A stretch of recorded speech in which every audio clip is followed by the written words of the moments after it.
They're taking over 52 social. I'm going to design the next one. Oh, really? Okay. All right. What's going on, everybody?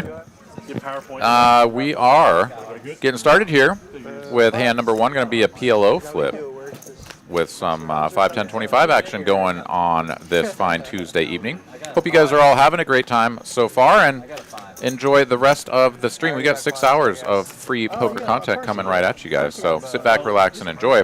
I'm Aaron McAvoy, of course, joined by Eric over there in Dallas. What's going on, my friend?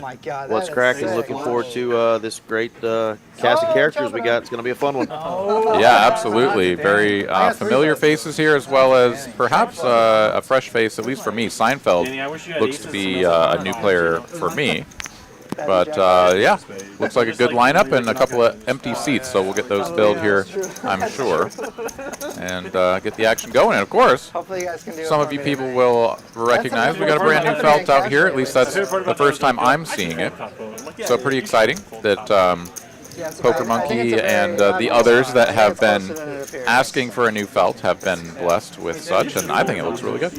A lot of people laughed at me when I said that. What was the board? Taking a look here at the chat, we've got Patrick Douglas, Anthony, Doug, Poker Monkey, Kicker Problems. What's going on, guys? Well, that's the thing. Like, it's just so hard to find bluffs if he's never bluffing. Like, if I'm just getting my money back, I can fold and still be top million. You're hoping to chop.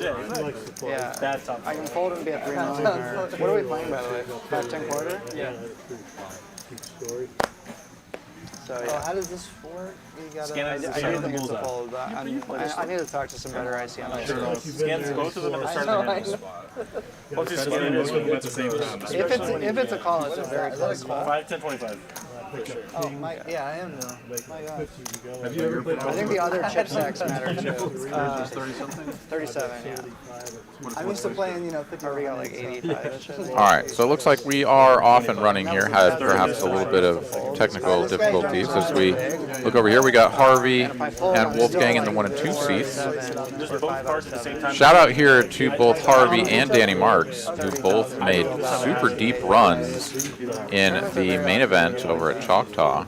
Harvey doing his best to defend his title after winning the last WSOP circuit main there at Choctaw. Made a deep run to the final table. Pretty amazing showing from him. Danny Marks making it just a little bit further. I think he went out in 4th or 3rd place. I'd have to go back and look. But fantastic run by both of those players, demonstrating that they know how to play the tournament poker as well as cash games. That is awesome. Good for those guys, man. Yeah.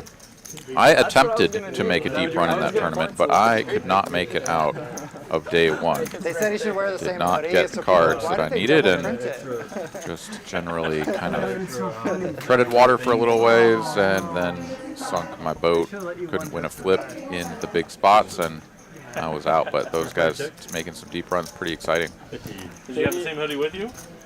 No. We could have worked something out. Two pair on the flop here for Seinfeld, out flopping Danny. Still has 2 overcards and some backdoor straight opportunities, so Danny is going to hit him with the check raise. This guy wins, holy shit. We're going to play with Danny calling the cutoff like open 500K, like a couple, 2 months from the straddle with a large blind.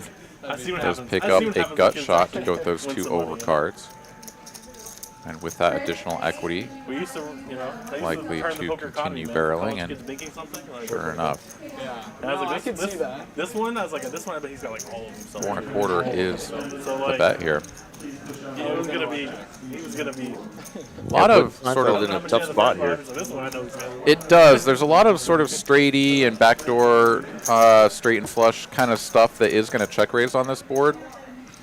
So the 8, not necessarily a very good card, as it can improve your opponent to a better 2 pair or even a straight on occasion.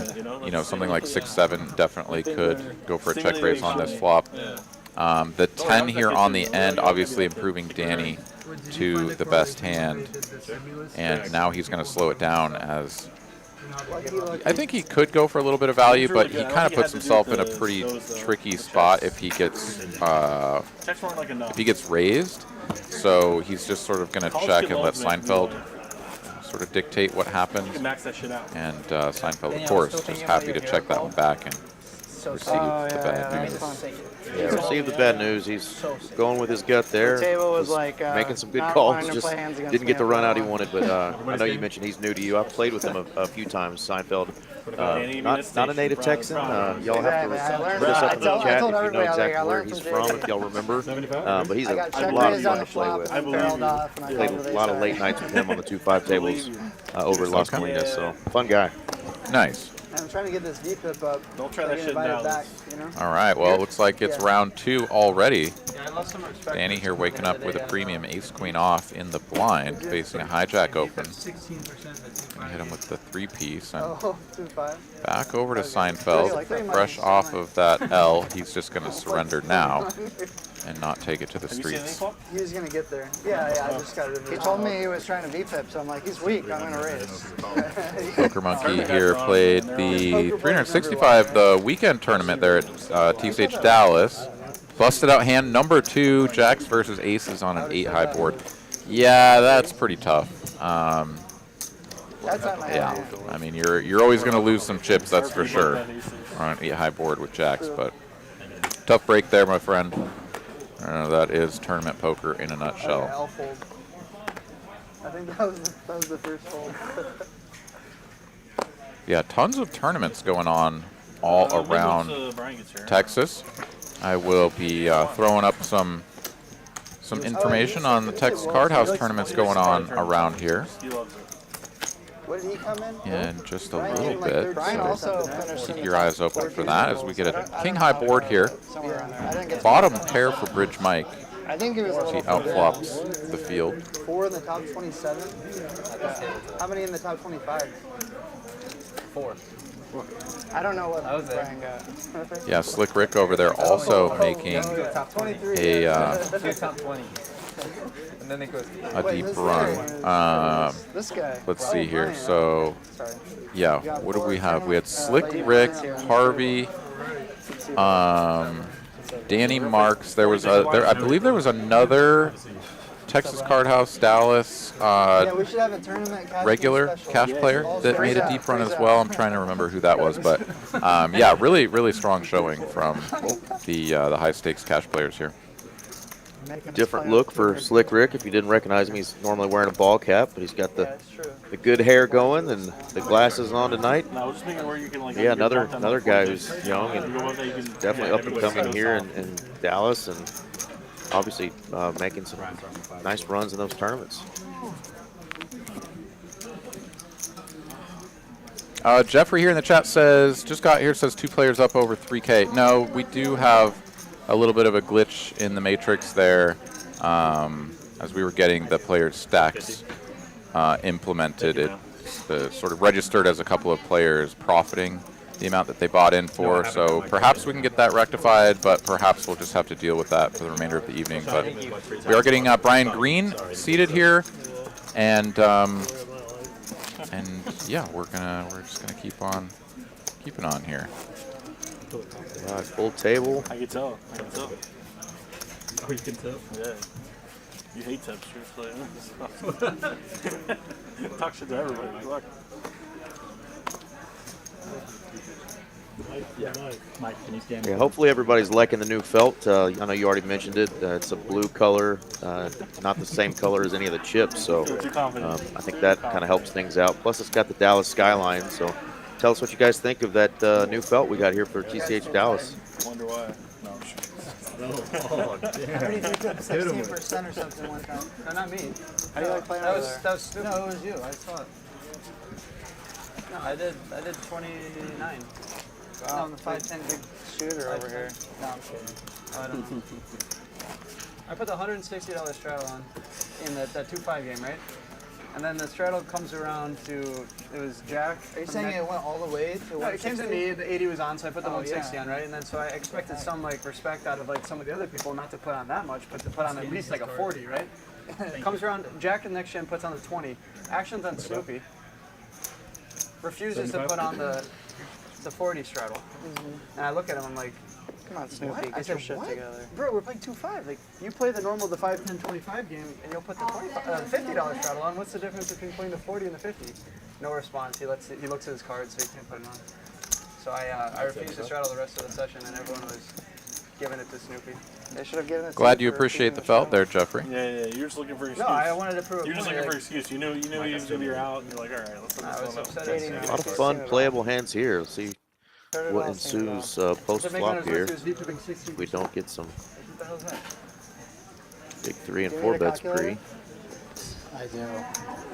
I'm used to the. I'm used to I the do. I'm blinds. rusty. I'm really rusty tonight. Speaking of, not to disappoint here, Slick Rick looks like he's coming in for a raise.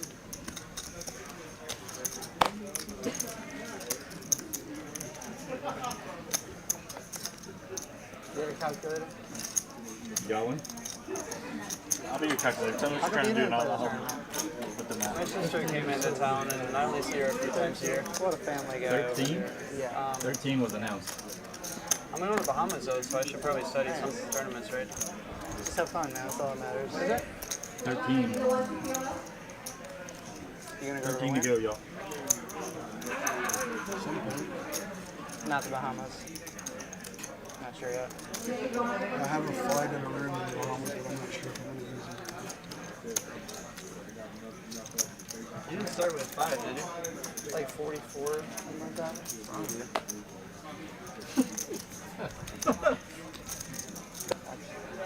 Still trying to figure that out. What's up, Brian?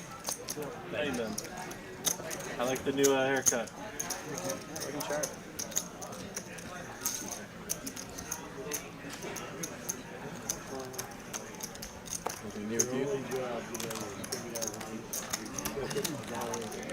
Yeah, Jeffrey, we don't actually have an official betting line here at TCH in Dallas, but Harvey, when's your, that definitely helps. Players knowing kind of how far maybe they should put their chips out. But that's not an official betting line, but kind of an understood.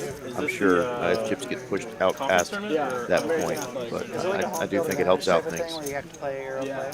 Is there for the final tournament? Is it like a preset kind of like Facing the this Final Four, large or the best of squeeze from Seinfeld with only 2.7K behind Slick Rick here. I mean, I think he feels like, since this is blind versus blind, that he could be up against some kind of dustier hands, but does decide against pulling the trigger there. And yeah, that is just going to be the dynamic that pops up with strong aggressive players in the blinds, not willing to just sort of slow things down and call to play flops. They're going to put the pressure on these marginal holdings. You're $5 Tuesday. These hands. Yeah, looking at all those hands, the pocket threes, the 7-8 suited, ace queens. I mean, in the lower stakes games, we're probably going 6-7 ways to a flop with those hands. But these guys are playing super deep. They're aggressive. Yeah, I missed the last game, and I'm out. That's why we like tuning in to see these chips fly. Absolutely. We get a good atmosphere for those. Ooh, big clash here as Wolfgang opens onto the gun. Brian Green gonna call in between, and Seinfeld waking up with the jacks in the small blind, gonna squeeze this up to 400. It's back over to Wolfgang and with a chocolate milk in hand. Let's see how he wants to navigate The this. Final Four is in, it's like North Carolina or somewhere this year. That's got to be his new thing, right? The chocolate milk. Let's go. Mark says Danny and Rick bring back some of that Choctaw money to Dallas. Yeah, and don't forget Harvey as well. He was deep in the mix as well. So all of those players bringing home some I was gonna hefty blast change. Club Rivers and give up, and then I hit the 1.1K to go, so River, 700 and I more to was like, Seinfeld. And this is an under the gun open from Wolfgang, who tends to play a little bit of a narrower range. Whether or not Seinfeld But yeah, is particularly in after dinner, you tune just with ran that, like he crap at our table. almost certainly is going to be on alert here. As pocket jack's certainly going to be very near his top of range, but also well behind the aces, kings, and queens of the world. I didn't really. Actually, I'm on. Generally speaking, I think the standard play here is to call and play with a very strong pair out of position. We'll see how Seinfeld decides to approach this spot. As if he calls pot will go up to about 2,300, leaving a stack to pot ratio under 2. Challenging to navigate, but certainly if you get a board where jacks are an overpair, you can definitely just sort of go with it, and it's easy to get the money in with SPR under 2. And sort of hope that your opponent has missed. Ace high board there. Bingo for Wolfgang. Bingo, bango.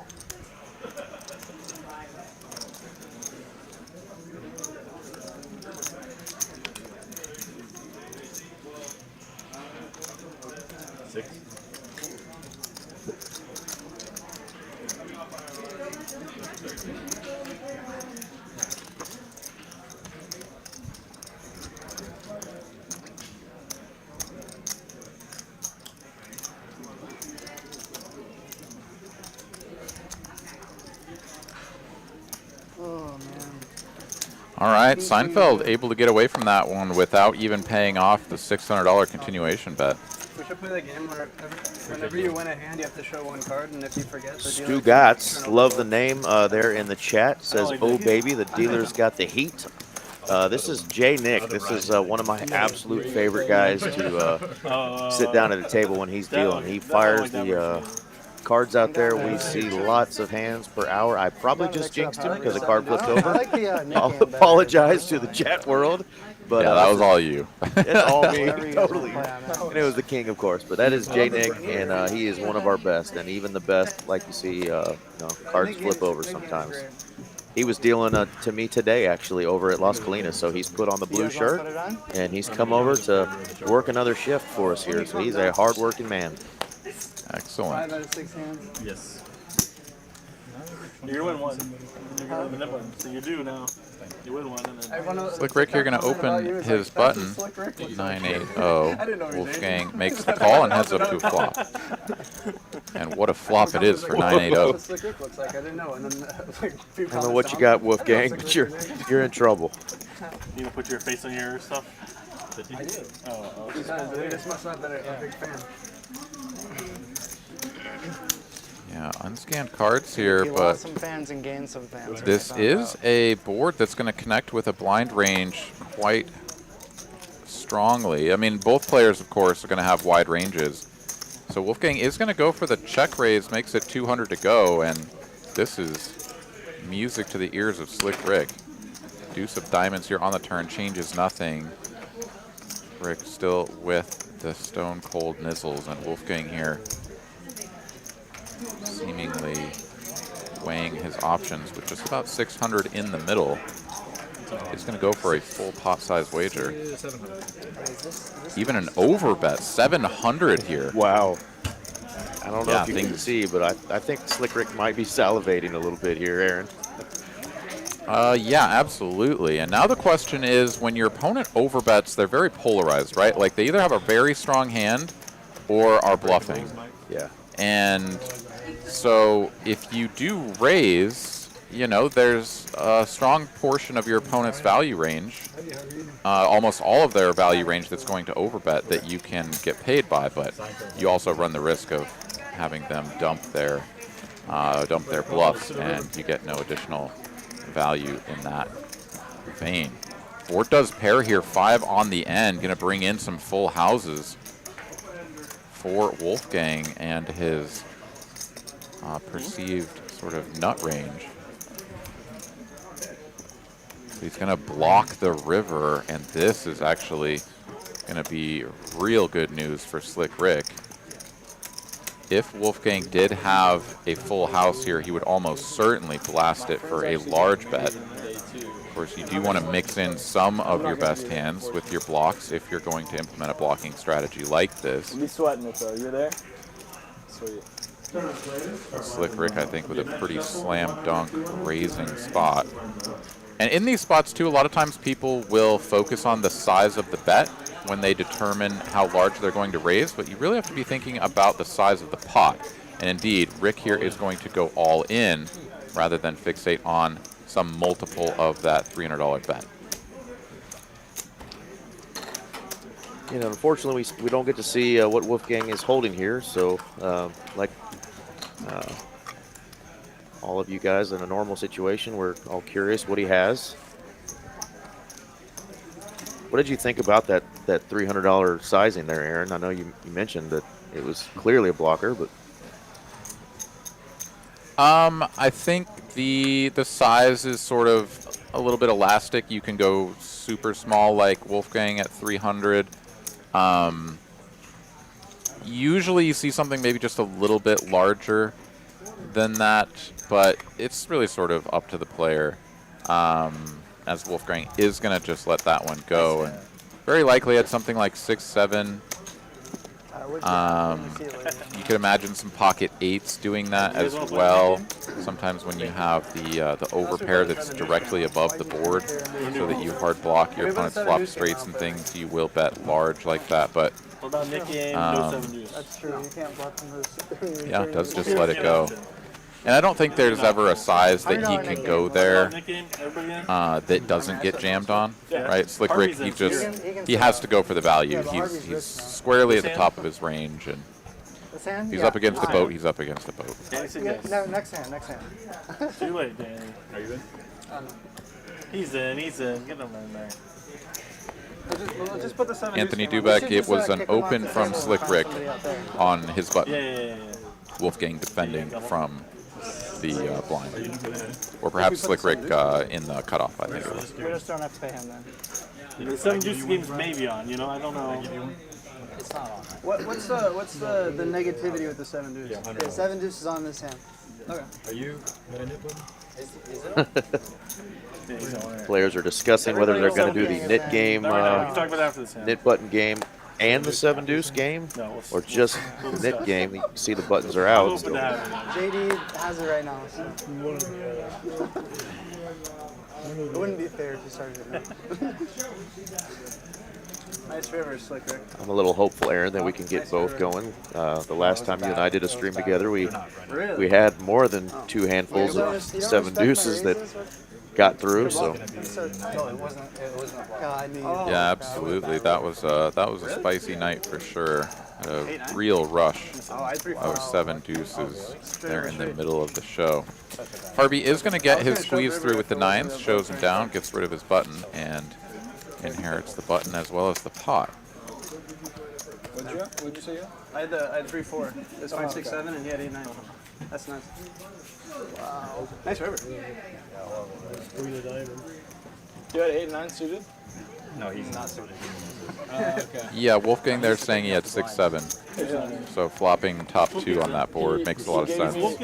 The way it was played. And he accidentally flipped But over we gotta the put the king, 7 deuce on. and my next card was a king. I'm down to play 7 deuce if everybody else wants to. I thought if you had 8-9 suited, I was going to lose. Same principle. I'm down to play. yeah, so you wanted the board to pair, just not the 5. Hit the wrong card. That could have been real spicy there.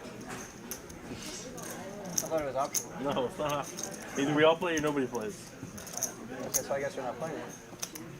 JD, How much he's like money the do you make Garrett from of these Dallas. Yeah. Oh, dude, play 7 deuce. Why can't we play 7 deuce? We have to. Let's only play one round of Nick game first. Okay. All right. Run around Nick game, then 7 deuce. Can you call clock in the string game? Oh. Is that true? Okay. Yeah, JD kind of is our Don Corleone here. Kind of helps put these lineups together. He's kind of been a staple over the last I like this one. several years. I guess we just heard him called the Garrett of Dallas. I don't know. I think he's spot on there, though. The idea that you could have one of these sort of side bet, prop bet kind of games going on and have at least one, if not 2 of the players at the table not part of the game, it really isn't cool. Yeah, And I do agree with him that it's an all or nothing sort of situation. I've seen people do it and sort of voluntarily be like, yeah, no, I'll play the 7 deuce game with 4 people at the table instead of the whole table or something. But the dynamic is too strange between the players that are playing the side game and the players that aren't, I think. Carlos licking his chops here as he turns the nuts. 100. Yeah, very nice turn card. Not the greatest river card for either player. Of course, Danny here not looking to win at Showdown with his hand. And when the flush does come in and he has the 3 of hearts, he's going to go ahead and blast this for a full pot size bet. Carlos in a little bit of a challenging spot in terms of the amount of money that's been wagered, but I think his hand is simply far too good to ever consider folding. He has the nut straight, he has a heart. Danny very capable of bluffing. Tell him to bill me. I apologize. Can't have threesome to win. And Carlos will make the call. Daniel here in the chat says turning 6-7 into a bluff on the river seems reasonable. I would just bomb it instead of block betting. That's an interesting take, and I would say the only thing I would say about that is that if you're turning 6-7 into a bluff, then you're probably over bluffing, because think about all the other hands that you're going to have that check raise flop and then get to the river unimproved that you're also going to be bluffing with. And that's, of course, assuming that you have a balanced check raising range on that flop. But, you know, I'll go down to the grave, but like you just may find yourself in a situation where you're over bluffing if you're taking top 2 pair and bluffing it on the river. I would say that a line that would make sense there is that if you checked river, or perhaps if they were a little bit deeper and he blocked river, got raised, not a non-all-in amount, then he could 3-bet all in the 6-7 as a bluff. That would make some sense for sure. But just leading out on the turn with a bluff sizing, or with the intention of bluffing, I think you could find yourself in some murky waters if you do that a little bit too frequently. Absolutely. Check in the dark. All right, Rich Mike here with the Jack-8 up against the Ace-King. Good flop for the Jack-8. 7 deuce just brings action. I don't get why you don't like it. You know, you're really good commentator on your blog. It's been about half an hour on it. It's really, really good. You don't need to Yeah, one of these situations where Ace-King I can never tell. bricks, but you're in position, so you get to just kind of bet small, see a turn, oftentimes have your opponent check to you, and kind of reevaluate and think about what your course of action is. Of course, with the queen peeling off, just pick up a gut shot to Broadway, so some additional equity here. Just the card Mike was looking for there.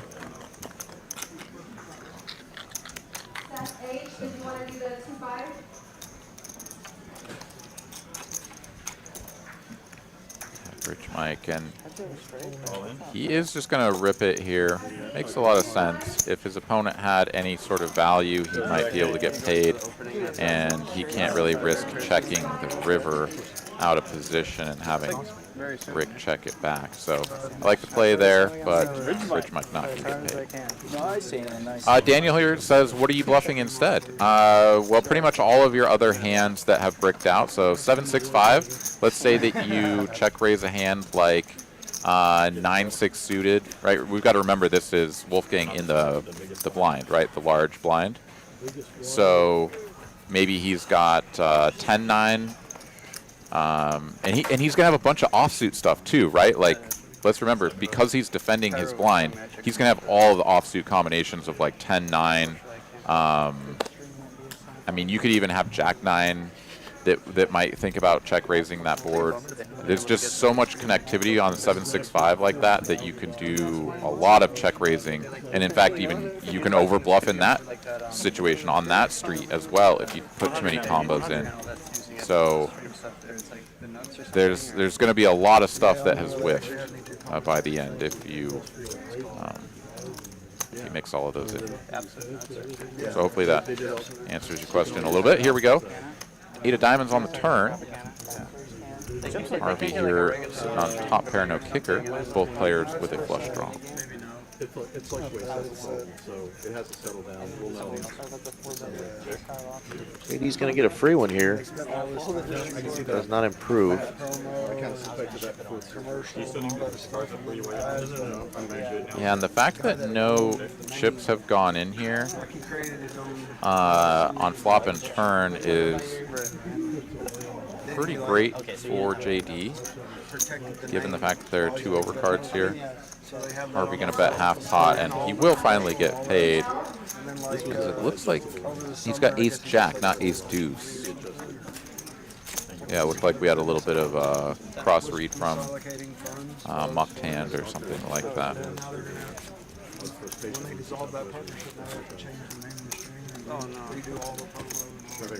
Thanks for chiming in the chat, by the way, Daniel. Engaging early. We definitely welcome that. And we miss you on the stream, buddy. Hope life is going well in Louisiana. We shall see if the 7 deuce is on. We're getting a raise here from Seinfeld. So stupid. Is that the same people that did Live at the Bike? Oh boy, a couple of 7 deuces there. That misappropriated it? You don't know. Yeah, I don't know enough of the details to... So if I'm not mistaken, they agreed to just play a round of the Nick game right now, right? The 7 deuce is not on. Is that true? As far as you know? As far as I know, that's what it sounded like. That's the guy, yeah. Might get a different story here. The way this hand looked like it's going to be played out. Let's hope for some fireworks here. Rich Mike here with the betting lead first to act as well. So, ooh, he's going to check. This is going to open the door here for Seinfeld. Jack 8-5. Yeah, he's going to bounce. And wow, he gets that through. Gets it through. He's doing 30. Yeah, supposedly when they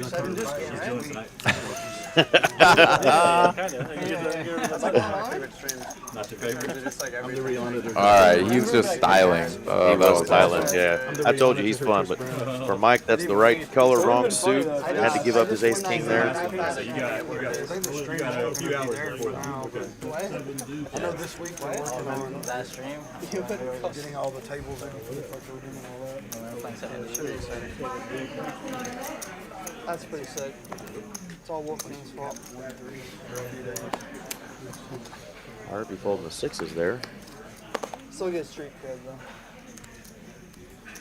Yeah, the flip side to this, Daniel, I know we're kind of going down the rabbit hole on this hand a little bit, but the flip side to it that you should also think about a little bit is 6-7 can still get value from some of your opponent's hands, like ace-7, for example. And so you can imagine turning a hand that could get value into a bluff and then forcing out all of the hands that you beat in some sort of effort to get a hand that beats you to fold. And that's kind of a nightmare situation, right? 3 times a week. So, you know, betting the 6-7 there on the end for a size that can get called by a worse hand is oftentimes going to be the preferred play. Yeah. Hey, if a small, a medium, I just that bet seemed so tiny to me. It was just almost like a $300 check to me, you know. But it is, and that, I mean, that's exactly the way to think about these really small block bets, is basically as a check. When it doesn't inflate the size of the pot by any meaningful amount, then you can effectively treat it that way. And yeah, it's a fine line to walk to be able to block bet efficiently, because you need to understand what it is that you're trying to accomplish. A lot of times I've seen people just kind of put a block out there, and then when the cards are on their back, you look at the hands and you're like, oh, I'm not too sure you really meant to do that, or that you had the right intention behind what you were doing there, because you want to get called by a worse hand that can call a small bet and not a big one, right? And you also want to sort of create a situation where your opponent doesn't want to reopen the pot for you, because you might have them crushed. So they're just going to call the small bet instead of raise, or bet a larger amount if you had checked. So, you know, there's a lot of dynamics to it that are important to sort of keep in mind. And a lot of it just comes sort of with experience as well. Mike, how you been? Quite the flop here for 7 deuce if somebody had that, but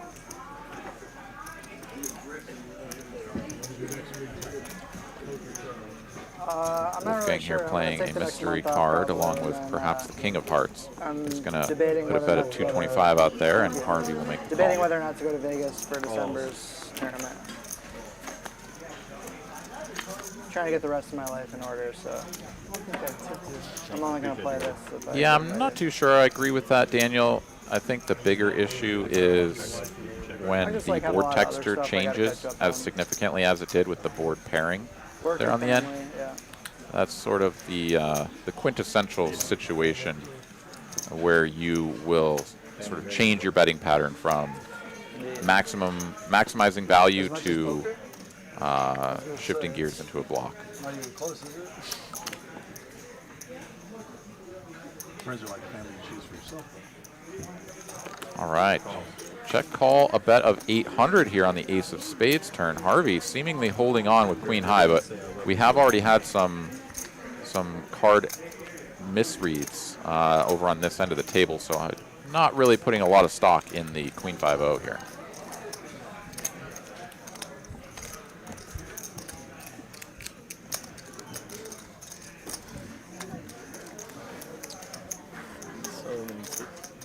They order tables for the room and they put them all here. Carlos needs the tables. Is there a tournament going on right now? They ordered more for the room because I guess it's here now, but like, this is the storage area. Huh. I've seen it, and I've been here just from like... Oh yeah, two tables here. Wolfgang not slowing down. Harvey does let it go on the end. Ace-king. Ace-king. Nice. Nice hand. Yeah, hopefully we'll get either the players to scan both cards, help us out there, or fix whatever little glitch we've got with the card readers there. But glad we got to see his hand and see what he was working with there. The biggest of slicks. I go so big in the nick game, no matter what. I can exploit. We do have a tournament going on in the room here at TCH Dallas. I heard Danny asking about it. There's pretty much a tournament at TCH Dallas every day of the week. Tonight, I believe, is the bounty. After the Nick game, do you guys want to play 7 deuce for Wolfgang? Whatever you guys want to do. $50 chip bounty, and then there's a big drawing that you get. If every player you knock out, you get to pull, and you either pull $50 or you pull the big jackpot bounty. And I'm not sure what that jackpot's at now, but it's gotten up to like over 7,000. So imagine thinking you might just be getting a $50 bounty, and you wake up with 7K. Ooh, yeah, that sounds nice. Yeah. All right, Brian Green going to take down a pot. And speaking of tournaments, let's go ahead and pull up some flyers here. So down in Houston at TCH Spring, of course, we've still got the Turkey Shootout, 300K in guaranteed tournaments here throughout the month of November. The 100K guarantee with 25 guaranteed for first $200 buy-in tournament wrapping up there on the 5th. We are just about to kick off the 100K guarantee mystery bounty $300 buy-in tournament. That starts tomorrow, going through the 13th. And then finalizing the whole thing is the 100K guarantee $300 buy-in with 25 guaranteed for first place. Another repeat of the first tournament here coming in the middle of November. So if you're in or around Houston, Texas, come on down to TCH in Spring, and we'll see you there. I'm not doing this for me. I'm doing this for the table. Yeah, that wouldn't be. I hate when I see a walk in the Welcome in the chat, Mr. John Ryan. We would like to know why you're not here as well, but always welcome. Always a favorite.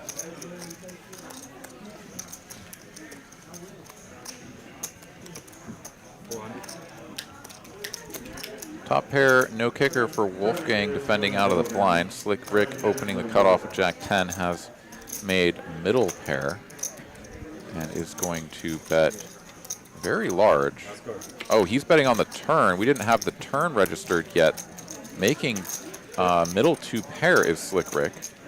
Wolfgang did make the call. We are on the river at this stage, so a little bit of a glitch in the matrix, but we do have a 3 of hearts on the end. Does complete the front door heart flush draw. Wolfgang has checked, and now Slick Rick has to decide, does he want to bet, reopen the pot, And he says, no, check in, show it down. So I pay everybody but Wolfgang, right? No, I'm paying Wolfgang too. Danny All right. Marks is going to lose the knit button game here. I like this new little graphic that we've got. It shows me too. the standing game, not the stand-up game or the knit game, the standing game. I'm sure Danny loves it too, seeing his name in print on there with the -800 next to it. Maybe that'll add to the Everybody in for 7 deuce? the way these guys play a little bit, you know, and add a little needle there on the screen. But 50? Still there. It's like, yeah, this Still just there. stays up for the rest of the stream until someone else loses the standing game. $50 7 deuce. will it say double loser if he last loses it person again? take You know, who knows? Yeah. Last person to fold Danny is 7 the deuce has to pay ultimate 100. loser of the standing game. Ultimate nid. The last person to fold has to pay a double. Yeah, $100 So at the end, nit, whoever's the last one to penalty fold the there. 7 deuce So has to pay double. $800. Gonskis. So if you win with 7 deuce, you win like Yeah, I like that they 500. were doing $100 on the penalty. Good solid 4 blinds at 5-10 1/4. When they were doing the 50s in streams past, it just didn't quite have the same effect, I think, pay yourself. in terms of instigating the action. It's basically like 5,000. You win at 7 deuce, it's like winning 5,000. The last person to fold has to pay double. So like right now, if he folded, he would have to. Slick Rick here with a pretty dusty defend, but it is hijack versus cutoff, so he is going to go ahead and see it flop out of position and whiffs about as hard as he can. Does have 3 to a straight, but no diamond in hand.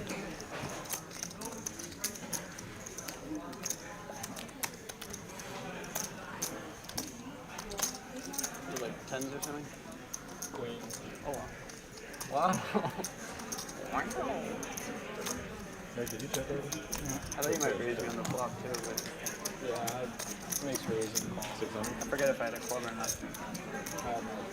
Seinfeld with a 2/3 pot continue.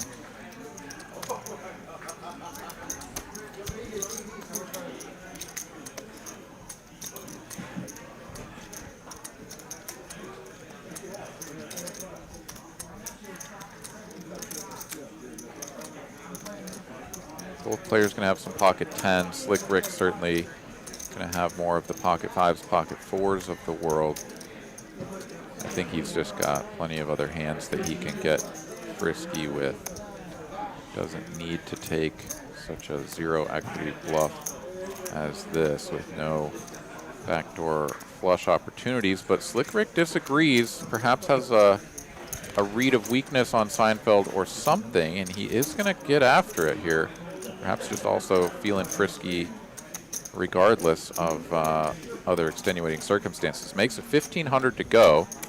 And Seinfeld here with the overpair. Now faced with a decision. Maybe feeling a little frisky with those new Choctaw dollars he just acquired.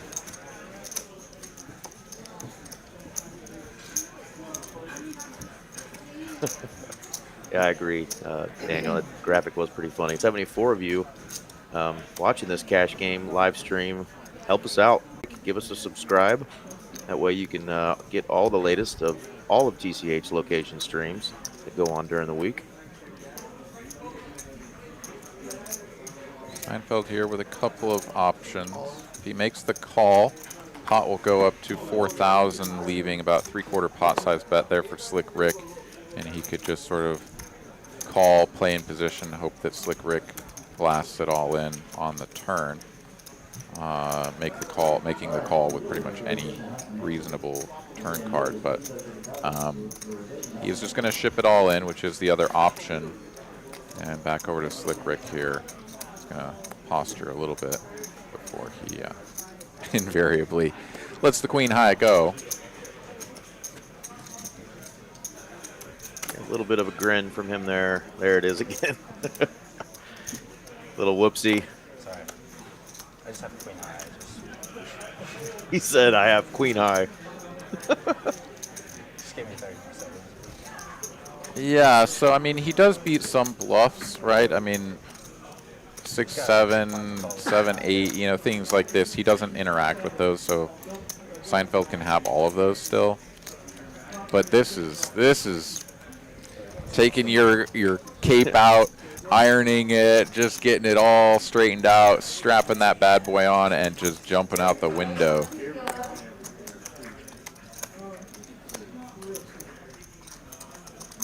Slick Ric, though, he came to play. He is legitimately thinking about making this hero call with queen high.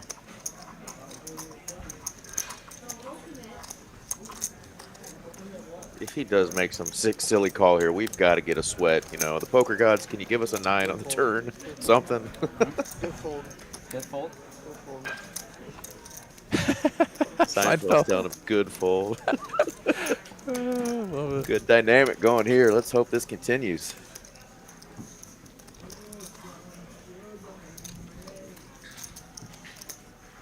Yeah, Doesn't have a diamond.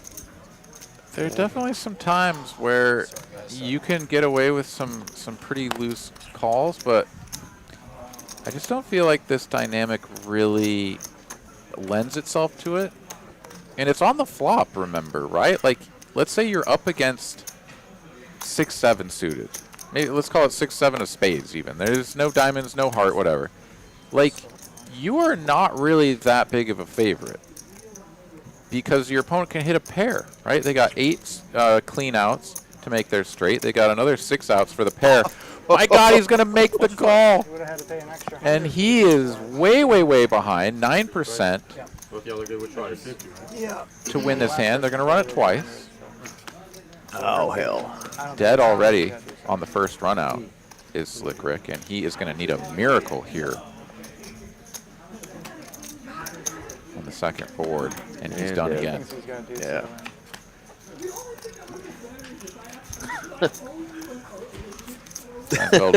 Seinfeld rolls over the queens, and everyone perhaps in a little bit of shock about that play.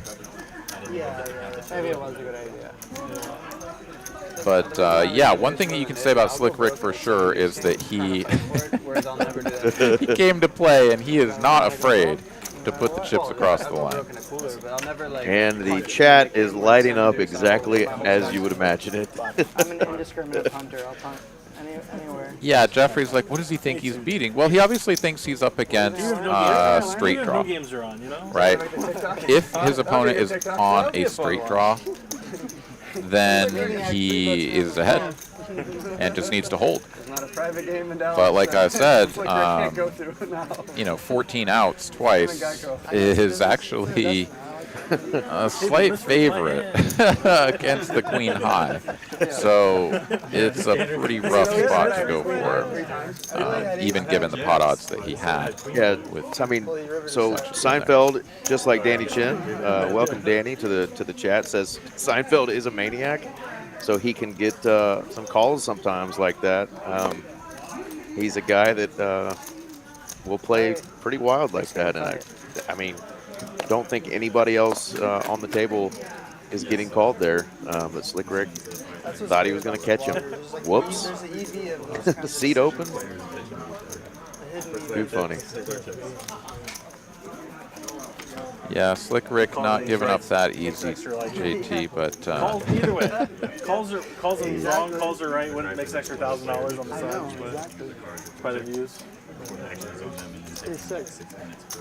wild stuff. All right, pair of deuces here still best, and will finish best if we get to Showdown.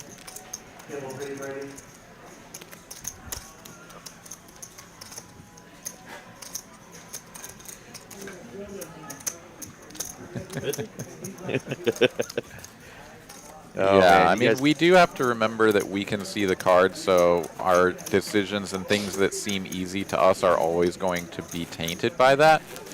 But that's certainly a situation. 3-bet pre-flop, 3-bet all-in on the flop. I mean, he's representing a lot of strength, and even a maniac may not be finding these lines at a high enough frequency that queen-high calls are going to be profitable.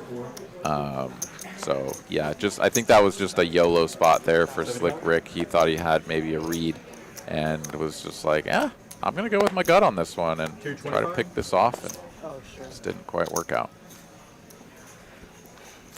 Are these mine? Yeah, that was yours. Have you watched the That ought to make the highlight reel, though, I think. Absolutely. Like 20 minutes from being done. Dude, it was great. I will eventually. I actually didn't know that much about it. Me too. Oh, And man. It's crazy. It's my original email. I was a Yahoo domain, and it was back. He's already Open been 3-bet invited and- to some new games. Oh, absolutely. Yeah. That is one way to get invited to pretty much any game. I got a Milwaukee high school because of him. I got the earrings and that. Yeah, open 3-bet and 4-bet here. Cold 4 from Danny. Back over to JD in the hijack, and he's going to take one more peek at the ace-5 and ditch it. There's 1 year when I went to Pepperdine where my freshman year. Yeah, I have seen, especially in some of the high-stakes televised tournaments, players make some really big high-card call downs in all-in spots where it's just like, how on earth do you do that? You know, it just seems sort of crazy. It's usually the times that I can sort of picture in my mind is it's usually on the turn with one card to come, and so your high card value is much better against a draw, and you know, in a situation like that, you're a much more significant favorite against your opponent's bluffs, such that when you sort of do the pot odds calculation of like, when I'm right, I'm like super right. Like my high card is really good. I'm going to be like a 75% favorite. And then when you're wrong, you're like dead, right? You know, it's that polar. But when you make these kind of hero calls on the flop, it's like even the stuff that you're beating has a ton of equity, if not even a majority of the equity, depending on what their bluff is. And yeah, it's a trickier spot to navigate for sure. What I learned about the David Beckman story is you'd be better if you'd have left your family when you were like. Yeah. That's actually the case for a lot of soccer. Was that good? You leave your family at like 14 and go to just straight training camp the whole time. You know? Yeah. That's what like Christian Pulisic did. JT, we have done some Omaha streams before. Aaron, you probably know a little bit more about it than I do, because I don't think we've done a ton on the Dallas side, but yeah, it's something that we do not very consistently, but every other month or so, we've been doing a PLO stream here. Or maybe it's once a month. I'm not sure exactly, but here in Austin. So there will actually be another one coming up. I think it's either this Thursday or the next one, I believe. So if you are interested in watching Omaha, do keep your eyes open for that, as we've got all of the jacks doing battle against each other here. all of them. And we can see that the suits are all different, so it's not a glitch. Open 3-bet and a call. And 2 overcards. Emma joining us here in the chat. What's going on? Welcome. Doing Great. How are you, Emma? fantastic. Yeah, thank you.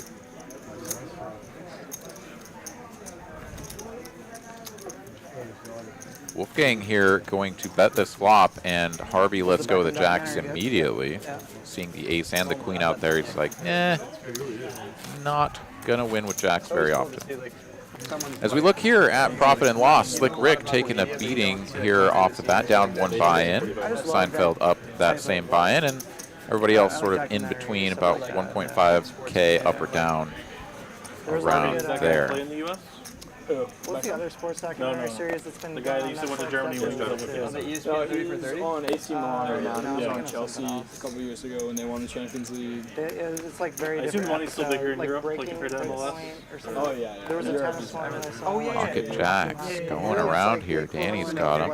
2 blackjacks this time. JD in the $50 straddle with the king 10 of clubs. He's going to go ahead and complete and go heads up to a flop. Oh, not He says he's the best American. I was like, he's not playing American. The first one I saw. Yeah, no, he's in So crazy. Yeah. 1 overcard for Danny. No clubs out there for JD. So we go check, check. Oh, yeah. Another diamond, so now 3 diamonds out there. Not even close for sure. The football or the Soccer, yeah. soccer? Like, they'll have tools. They'll have like Check 30 again, ace million of clubs on followers. the end. Someone over here will have, Or something. Yeah. yeah, they'll have like millions of followers. Versus over here, they'll have like a couple hundred channels. JD realizing most likely that he is going to lose no matter what, but does turn over the king 10 after check a final time, and pocket jacks will take that. Yeah, it's insane. And for all of us So is that the skill think level for there's MLS no way to right win now, with like, jacks improved when an compared to ace the or rest of the world, or still the not really? overcards come out, back-to-back hands there, overs are out there, and There's bigger names in the MLS than there ever has whoever been. bets can take it down sometimes. Is it American talent though? Or And it is helps it- when your No, opponent it's whiffs, it's but mostly European talent. I mean, you got to get the kids to want to play it, and more. You know, there's just not a large number. I like when in the Beckham documentary he comes over. He's like, Niff from Tampa commenting on the lights on the table. I can say like that 30 things on that the lights don't seem as bright when you're at the table.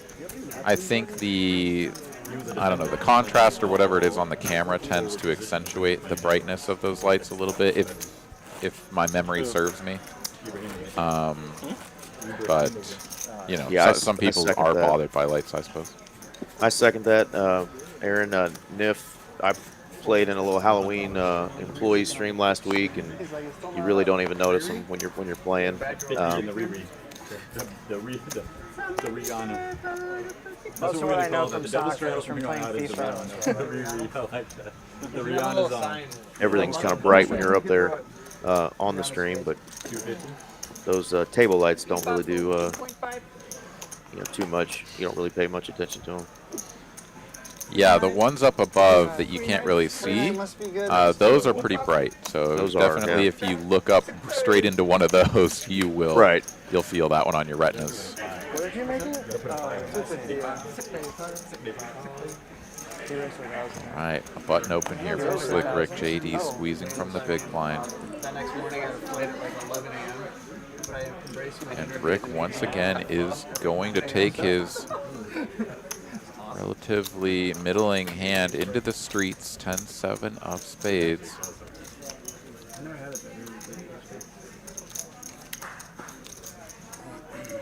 Goes flop 3 to a straight flush, but need a lot of improvement. JD here with a pretty good flop for his It's like a bucket list thing. 3-flop squeezing range. David Pham's like, when he first He's going moved to have to a Houston, lot of ace-x in there.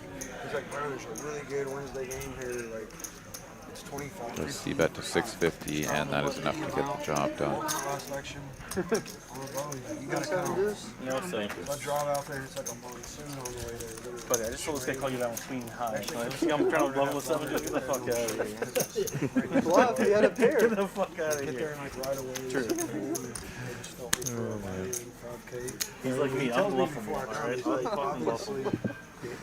He bluff raises, then he He proved it. Yeah. He's like, I'll just make sure. See, Slick Rick was over there away from the table checking his phone. I'm sure it's blowing up you can't fold anything. after the delay, and everybody's seeing what we got to see. No English at the table.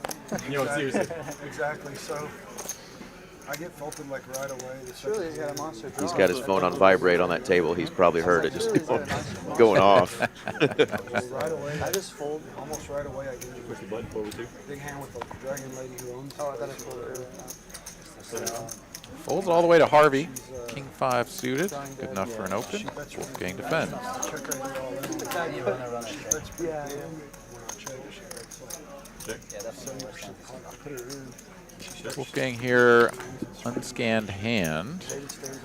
Got a 4-liner to a straight out here. If she should call or not, he's at the other table. They're playing PLO. They got 2 tables. He's at the other table. I said, I don't give a damn. Like, all he can do is mess her up. Like, Bet of 100, good enough to take it down here for Harvey. I'm like, let her go, whatever.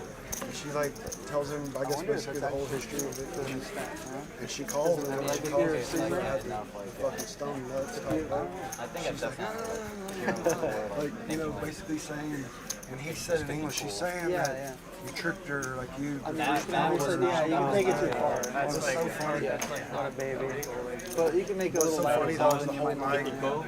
the whole night they were like basically in hands talking, like with only one of them in a hand. They'd be talking. Doug R. asking, So I did was Rick kinda win the WSOP Choctaw? Aaron, what place did you say he finished? Seinfeld is So Rick did win a he did win a tournament. I think it was the first one, the Gargantuan, for 30,000 or 50,000 or something like that. So really good run there. Then he came back to play the main event, made a deep run in that as well. I want to say final 2 tables for Slick Rick, and then Harvey and Danny Marks made the final table. Nice.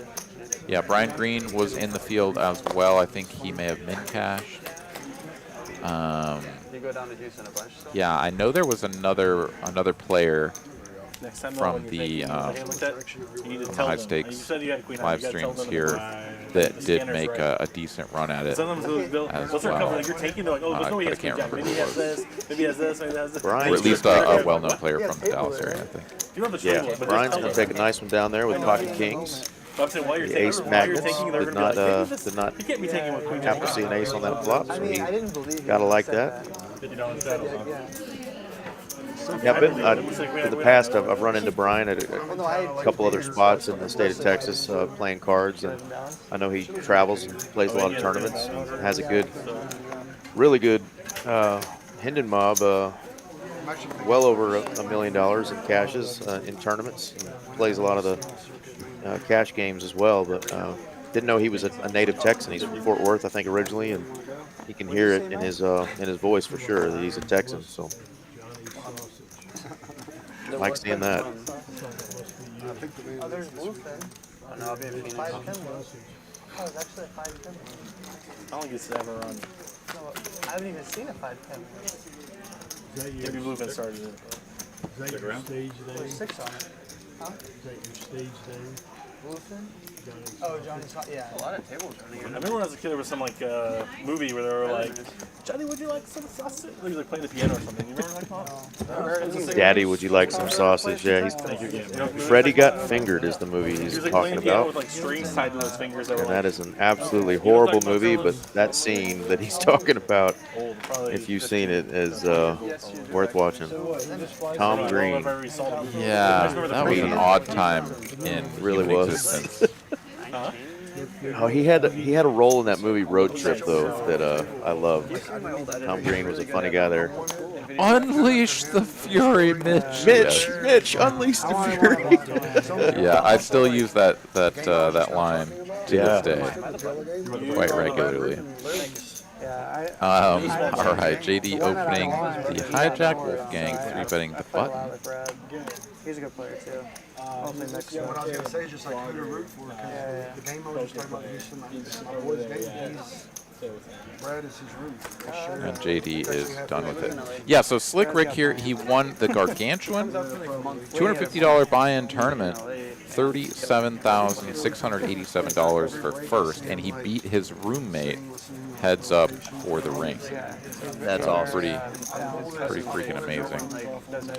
Well, hopefully that means rent's on him next month, right? I mean, first and second, I think they both have enough to cover rent for a little while. Electricity bill maybe. All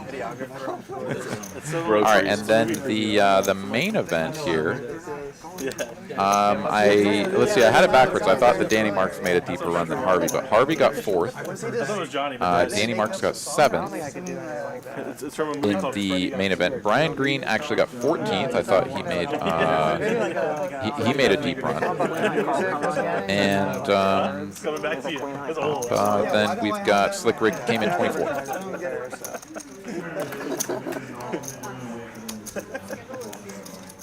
I think I also felt like, you're probably going to win one eventually in the next couple of years there again. And like, I felt like Brad already has bracelets, so I wanted him to win it because of the history. Like, that's just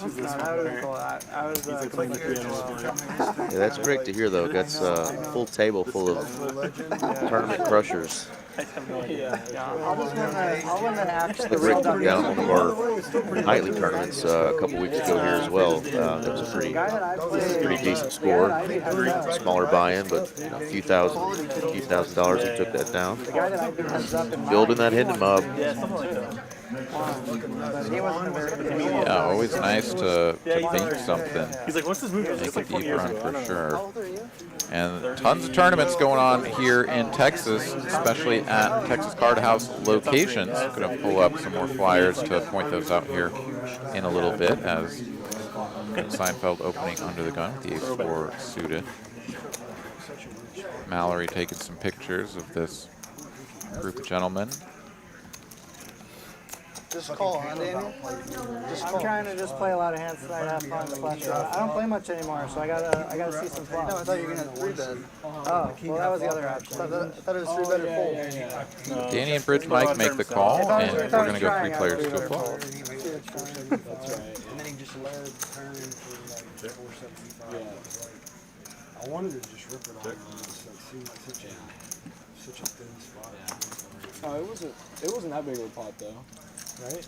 Was it? Everybody whiffs on the flop. Danny picks up a up and down straight draw. The top card pairs on the turn, and Seinfeld's going to go for a delayed c-bet here. I had like 2 million. Danny makes the call, and Bridge Mike is going to come in for a check raise. His pocket fives does have the best hand and is going to get this through as both opponents run for the exit. He could be. I just figured you would call and you just would have a raise. good hand, but you're right. I don't know. Screwed me over. So I'm like, I mean, I just felt like I took a long time and looked at it. I'm going to throw this out to the chat because it just hit me. But when the camera goes back on to Brian Green, I just figured out who I've been trying to think of who he looks like to me, his doppelganger. It's an actor.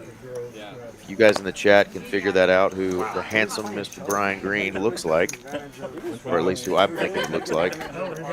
We'll see if I'm all alone or if y'all can figure that out. Okay. Once we got to 15, he kind of sensed that everybody was going to reverse, so he started pushing back. reverse block. Playing back. Where everyone else was kind of in lockdown mode. Looks like we're going 3 ways to a flop, 3 suits represented. Of course, it comes all clubs. Nobody has clubs. Of course. 2 pair, though, for BMFG. Rena, you nailed it. Justin Bieber. No, not the Biebs. But he does have 2 pair, and it's going to take that one down. Party. He has kind of this like The $50 straddles on. I'm putting in Vegas. I don't know how to put it, like very coffee type. But I like it. Oh, W Lam 08 says the title on the Twitch stream says Final Table. Interesting. Okay, well, 5-minute walk to R, 5-minute walk to pass that along to production staff and see if they can get that tidied up. Who are you talking about? I think he plays mostly cash. Oh, he's a cash player, so. I love our chat regulars. They're always willing to throw a little shade in there or some I admire how tough he was on. some sarcasm. But no, not Danny There were a lot of DeVito. good players at the end. Couple, not as. It's kind of crazy how that works. Sometimes it's not like that. Sometimes you come back at 2 tables and there's only like 2 or 3 people. Don't look at me like that, girl. I've done anything. Ben C in the chat says this game looks hard to beat. LOL. But not as experienced. We will players put seem to up bust pretty something quickly. Final table. here later for you, Ben. If you would like to come join us Okay, we in need some Dallas, thumbnail you pictures. can play on the stream and You see gotta come make some faces. just how easy it is to beat Some thumbnail these thumbnail guys. faces. Bust right. or hard. I wish you would have won that. Yeah, definitely a challenging bunch to go up against here, I She would say. actually, she got it in Queens versus Ace King against Caleb for a huge. Harvey waking up with number 1 in the $25 straddle, facing an open and a call in between. Squeezes it up and gets it through. Unfortunately for him, that was a time where he didn't want to get it through. Yeah. She had a lot of fun. She was a good sport about everything. All right, She so lost that big hand. let's get back to the tournament shenanigans as we've got the Holiday Monster coming up here at the end of November on the 24th. In particular, $40,000 guaranteed tournament, one day there on Friday. $135 buy-in with one additional $100 add-on. Starts 6:10 p.m. on Friday. $40,000 guaranteed for $135 buy-in. Everyone's getting it. It's a standard spot. 200. 3-bet, 3-bet, and 3-bet. 650. Any snacks or drinks? Not much, so much snacks, but any drinks? I know. I'm telling you, it's a big time investment. His subscribers would have gone up tenfold. You could never win another penny. You'd still be a hero to all of us. Yeah, exactly. Thanks, guys. I wouldn't feel that way at the beginning, but after a while, Are you talking shit to him after you stack Brian him? Green going to get that one through. Yes, for sure. He's getting some airtime since I drew the attention to him. Dragging some pots there. I what? You owe us a couple straddles. Not Owen On Wilson. the table. Wolfgang gets up and walks away during his, you know. I know how it is. Yeah. No, Wolfgang missed the Winona. Riri. It's okay, because He's on a budget. he's got a cool Chicago Bulls.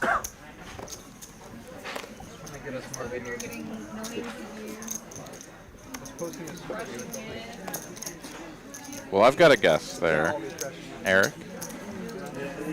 The hint there made me think of John Cusack. Joan Cusack. Is that who you're thinking of or no? Based on the felt, No, sir. Okay. He's the only thumbnail. Definitely seemed like a bit of a stretch, but that's where my brain went, and I was like, let's throw it out there. Yeah. Like, Eric, you're blind, but maybe that's what you're talking about. Ego, though, you know? Like, the ego was Say what? I said, you might be thinking, maybe that's what he's talking about, but you're kind of blind. You squint and turn your head upside down, maybe. Yeah. You get a little John Cusack there. Yeah, and I put the hint out there about the actor having a sister that's an actress, very famous actress, by the way. But there's actually a lot of guys that have that are actors that have sisters. I can think of a handful. Once you name Cusack, Gyllenhaal, that's not him either. Wolfgang just needs us to like pay him to bluff. But yeah, we'll get it pegged before the night's over. Like he needs some incentive. To try to bluff. You just always go. A little mini game. I know. So now you're like, all right, you gotta pay me. I'm gonna try that ever again. You know?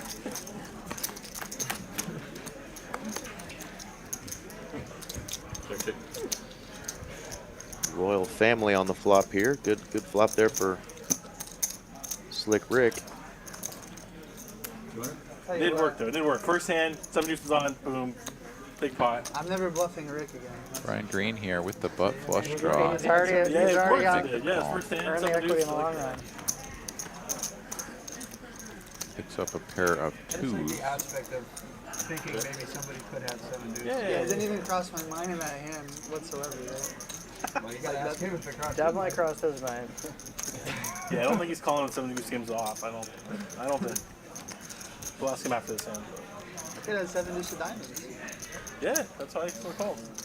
Slick Rick does have a little standing man next to his name, but we do not have the knit button game going currently. I've never seen Jack from Nixon. Oh, wow. Like, make a huge bluff, and the last 2-5 games I played with him, Yeah, he played butt a 2-big flush pot. He was complete bluffing here 7 for deuces. Brian Green, and after Jack check from calling 2 bets on next flop shit. Oh, and yeah, turn, yeah. he's Like, going he to go gets- ahead he and gets lead people to out do now. stuff, which is fun. And I folded. Wants to get Well, called honestly, by an that's why I ace just that like would it be to be playing called. Broadway. Because I'd rather Jack never bluff. Wait, sorry? I said I'd rather Jack never bluff. You shouldn't really do that, especially while he's in a hand. Until I take a 1. Why? Because then it's easy. Oh. Right? I just like when people bluff. It's I fun. know, but like, if you have to get in the hand with Jack now, you have to guess. Like, oh, Slick Rick there getting it's much harder now. a little bit frisky, cutting his chips out in front of his cards like that. I think the dealer was like, wait, are you calling? And it's like, no, not yet.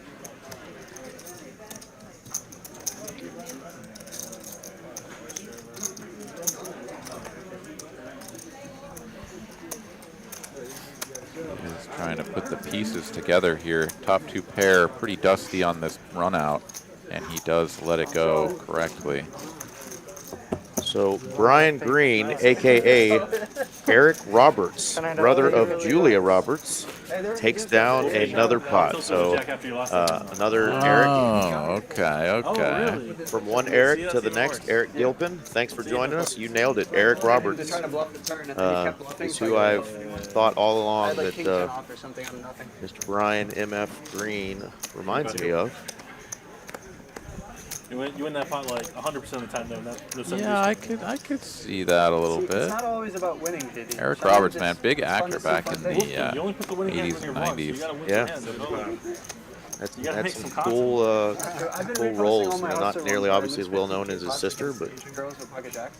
Well, I mean, yeah, you got Asian girls. You don't, your cards don't matter. You know? 7 deuce. Carlos gets the 7 deuce through, and that's going to get him paid $50 from every player. Who was the last? Danny? Harvey? Harvey paid us. and the last one to fold, I think it is, pays 100. Is that right? Nice. Hey, Harvey. Well done, Thanks Carlos. for winning it earlier. Kind of about Carlos. When it wasn't on. I appreciate your courage. Nice, Carlos. Button drop. 7 deuce game exists. Feels good to get one of those through nice and early. Everybody down? Nick game and 7 deuce? Nick game and 7 deuce? Yeah. Start the prop game bankroll on the positive side, so when you pay out a few 50s over the course of the night, it doesn't sting. Alternate? Okay, we can alternate. Okay, so no 7 deuce game? While it's on. While it's on. No Okay. seven. Sure, that's okay, Wolfgang? Yeah, it's okay. Okay. Yeah, I'm Okay, gonna take so- this one and go home. I mean, do you want me in this unless the one I jack's wild and then All right, 7 deuce is off for now. 7 deuce off while the Nick game is 7 deuce is on. off, Nick game is on. When the Nick game comes off, 7 deuce is back on. I really I hope told him I somebody, wouldn't play the Nick it's game been if said they 3 put the times, I really hope 7 somebody goes crazy with 7 deuce anyway. Thinking. I was about to. Relationships are stronger after you get through an awkward moment. And they're like, no, we turned it off. Now we're all stronger because of this. You know I was real on that turn if you called it. Up until now, our relationships haven't been tested, but what's going on? 75. All right. 65 plus 10. Wolfgang here struggling to get these cards read in. You have a calculator? Never mind. He's going to 3-bet JD. Open with the ace-king. Bridge Mike out of there with ace-queen as well. Not interested in tangling up here against these players, but JD facing a 3-bet and Damn zoomer. has his opponent covered.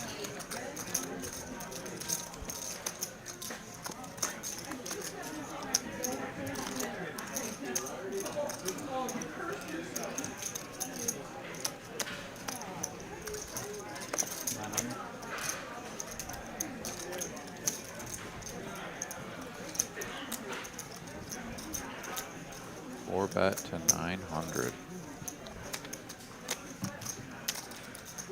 I'm in a punting mood tonight. I don't know why. All right, well, you gotta be out there. Somebody's gonna get it.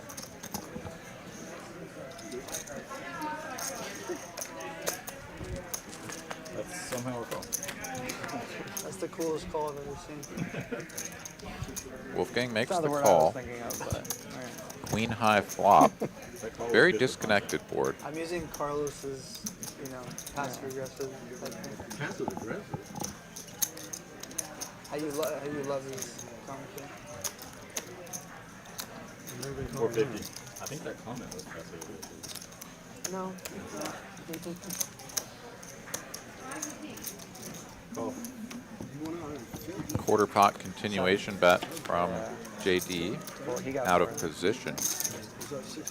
Picks up a gut shot to Broadway here on the turn. Kind of a rough looking board though. This is squarely in your opponent's 4-bet calling range. And while you do pick up equity, and this is arguably one of your better bluffing candidates, I suppose. Just always feels awkward. JD, of course, not shy about bluffing these spots, though. I was like tied for third. Like we had the same side. And first was way ahead. Yeah. Yeah. Yeah, he got his big chips from me. It was like 90, 40, 20, 20. How long did it go on after you busted? Not that much longer. I mean, no, they battled for a while. The guy that was in third at the time ended up finishing second. And the guy who was in second busted next. Were they heads up for a while or what? I don't know. Not really, because It was like 10 to 1. the leader took out the second place in chips, and Diaz didn't really have enough to fight with. Did David do this? Yeah, lefty. He played pretty tough too. Another peek from Wolfgang, and he lets it go. JD gets it through with the ace-king high. I'm kind of whatever about my last hand. Like, I think it's fine, because he should be opening up. He just gave you a knee He was more upset about his second to last hand. Yeah. The last hand you ran ace jack and ace. No, that was David Johnson, I think. No, that was the third place guy's ass. What's his name? The guy that we were just talking about. Caleb, yeah. Yeah, that's it. He jammed ace He jack. jammed ace jack. You know what's better. I read that one. So when I asked you if you were happy with your last hand, I didn't even know your last hand correctly, because I thought that was your last hand. $50 straddle on. JD opens it up to 125, and Harvey with a playable hand next act. He's going to 3-bet. There's always there's usually always at least one that you wish you could get back. Yeah. Forcing Brian to fold his 7 deuce there. I don't, I played for that until those two Even spots. Danny over here wishing you could get it back, but I don't Harvey, how much do you have? Like 5K? It's not even. Yeah, 5.5. It's just it's more the situation just really bummed me out.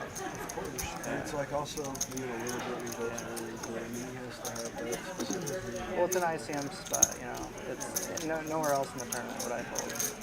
But like pay jumps start big, and I. just a call here from You know, JD. if I'm only chopping, I can fold and still have over 3 million.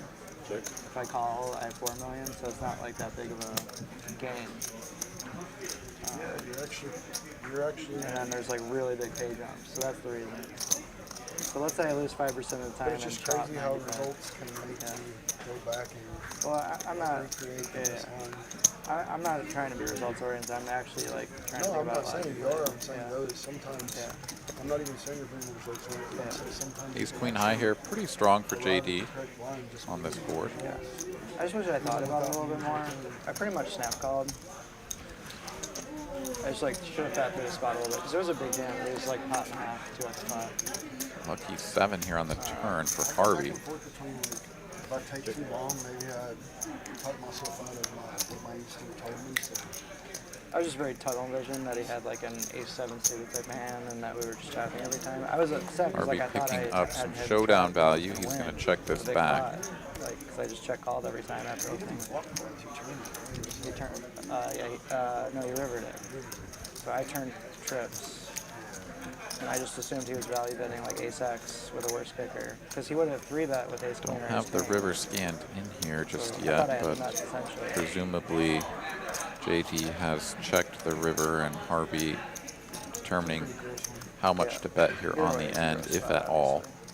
Without knowing what that river card is, a little bit tough to discern what size he should go for, but He has to show you too. He probably doesn't. Brad probably doesn't. Yeah. I don't know if I bet would check either. bet I don't line know. here I don't want gonna people, feel like, pretty picking on me. strong. How many were in the Colossus? I don't know. I'm like. Are going to be feel like a pretty good line a lot of the time if you're Harvey. Harvey, I think. But yeah, tough that we're just kind of here in purgatory waiting to see what the river card is. I'm like overall. Ooh, Like and an it's ace. an ace. Yeah.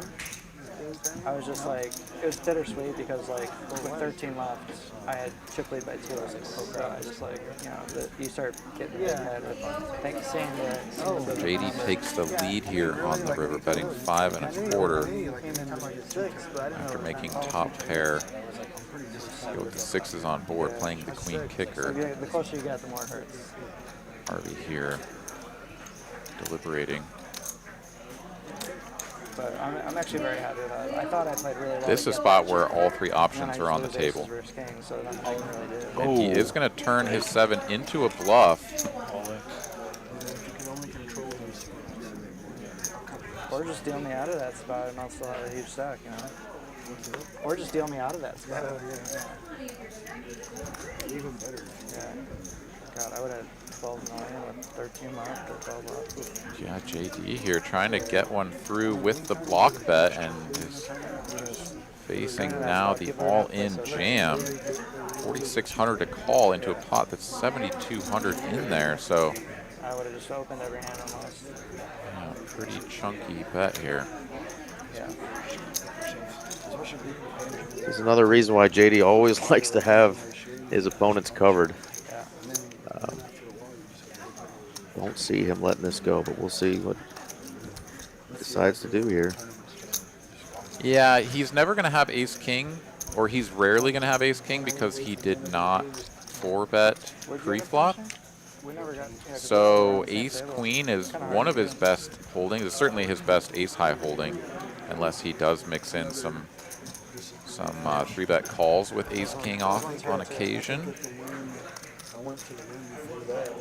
But yeah, I think he's kind of just top of range here. It's just a big all-in though, so he is going to have to fold a lot of hands and only call with his best ones. So he's going to have some sixes. He's going to have pocket threes.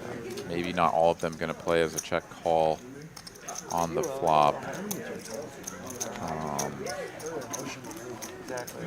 Yeah, these are guys that have spent hours playing against each other. Again, just like Seinfeld's image earlier, Harvey's image is definitely not nearly as wild. Not known to make this crazy of plays. He's made some big bluffs on stream, but very sharp player, and it's really putting JD in a spot here. And let's remember that this is an ace on the river, and JD leads for a block size, right? Like, I've been having fun playing. Harvey can have ace-king. He can have ace-queen. It's keeping me sharp. He can have pocket aces. He can have a 6, pocket 7s, right? Like, all of these things are definitely possible, Yeah, I'm definitely very given the way that the hand is played out. JD now just trying to find the bluffs. He's like, how do we get here? Bet, flop, check, turn. Yeah, ace-6 of hearts would have been the only one on there. The end. Brian. Yeah. Good call. Nice. Good call, JD. Yeah, I like the deliberate nature that JD demonstrated there. That's that final table, and I was like, yeah, all right, that's the final table conference. Yeah, I like your thought there that he's never going to have the ace-king there, and so Harvey put a big bluff into what was the top of JD's range there. He just happened to have that card and that top ace there with ace-queen suited. That's So not the one that you work at, is it? It's pretty far away. not an easy call. Big call there by JD. Yeah, anytime you're facing that big polarizing bet size, you got to do some inventory and decide how many of your best hands you're going to fold and which ones you're going to hold on with. Until they find out and get mad at me again. So that can be a tricky proposition. They got mad at me and wanted me to come in, so I started going in, and then we reworked. When you give in, they make you keep going in. Yeah, also. I didn't give in at all. They just, they said the magic words. They dropped the words like HR, and I was like, okay. Great take there, Bill James says you can't make a living bluffing JD. That is true. Fears nothing but HR. God, taxes, and HR. In the corporate world, HR is not a. Does Michael Scott, he doesn't care, right? About HR? He's adding he loves HR, but in a different way. Right. He didn't like Toby. He didn't like Toby. Yeah. He generally hates HR, yeah? Yes. So Brian, my boss now is my boss was here, lives like a mile from me. So he was my neighbor / boss. So when he's like, hey, you gotta come in, and he's like, why don't you want to come in? I didn't have a good reason. And then he's like, if I complain about the commute, he's like, you can ride with me if you want. But anyway, my new boss is based in China, so like. So many employers are cool with. I'm keeping one. Rich Mike with aces. Yeah. Ever since COVID. 3 bets pre, checks this jack high They're flop, figuring out, wow, we can probably get rid of some of and these is now going infrastructure. for a delayed continuation bet, a large one at that. 750 it looks like. It really Ooh, depends. 950 Like, over It bet. really depends. My company is not like that right now. This board also incorrectly read. That looks like King Jack I think 3 also on the at flop my company specifically, and a 7 on the there's a lot turn. of jobs that you have to be there for. Like a lot Anybody of want jobs. any drinks, guys? So then there are jobs that you don't have to be there for, but like, I think the people that have to come in get a little like annoyed that they that call. are in a role that has to come in, and there's roles that don't have to come in. So Seven then Juice game was on. I think they're just like, but everybody comes in, and then I wasn't just actually just calling that. Danny here trying to figure out what could be going on. This bridge might getting up to no In my old good, but engineering job, Danny, he they has an introduce, like, 1 or ace, 2 days a and week so that kind of blocks the policy on ace-10, coming in. ace-queen bluffs of the That world, made sense. which was kind of the only thing that you could really think of that you'd hope Bridge Mike could be holding on hope to your right next here. engineering job is flexible. He like is that going to for you. get shown the Just aces. like at my range there. What? Guys fucked me up. Yeah. Screwed me.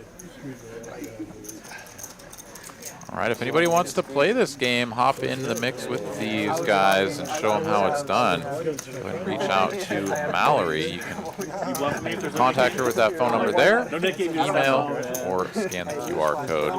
Let her know when you'd like to play. She'll do her best to get you in the mix.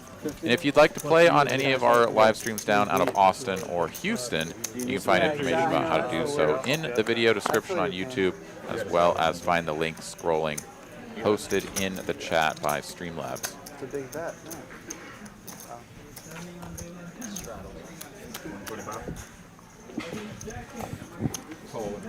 If y'all happened to watch last week's Halloween employee stream, you would have seen the lovely Miss Mallory and her awesome get-up. She was sitting in seat 8 next to some crazy-looking dude I might know a thing or two about. I've got 2K more. But Miss Mallory is awesome, and she will get you in on the stream if you're interested in playing. Yeah. Thank you. She does a great job setting up these games. Sure does. Should have bought one for the next game. Jack high flop, couple of spades out here. So Brian Green making top pair, no kicker. Seinfeld on a flush draw. Harvey bottom pair does have a little piece. Carlos has bricked this one pretty hard.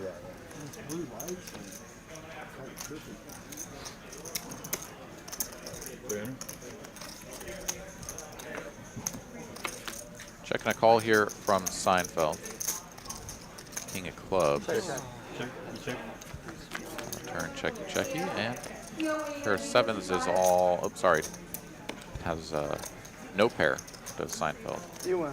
And check down the line.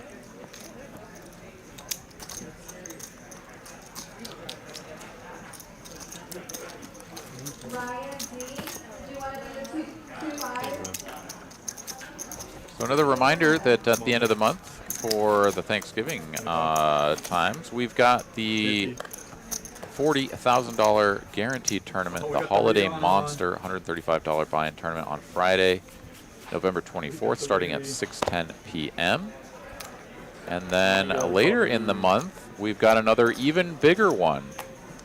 Starts at the very end of November, goes into December, $250,000 guaranteed prize pool, $300 buy-in tournament, 30K starting stack with 20-minute levels on day 1.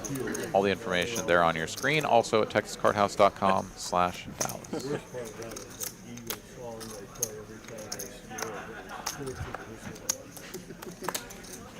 Close game. Close game. The better team did not win.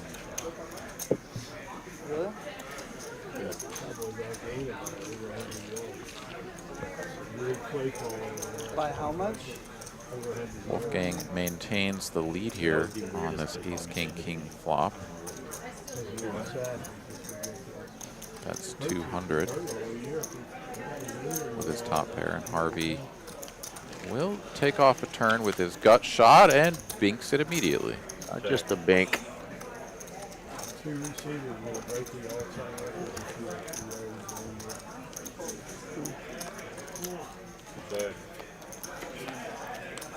Doesn't matter. Jack's going to Super Bowl. Wolfgang checks it back as he's now playing the jack kicker on board. Of course, there's 3 hearts out there, and Wolfgang does not have a heart.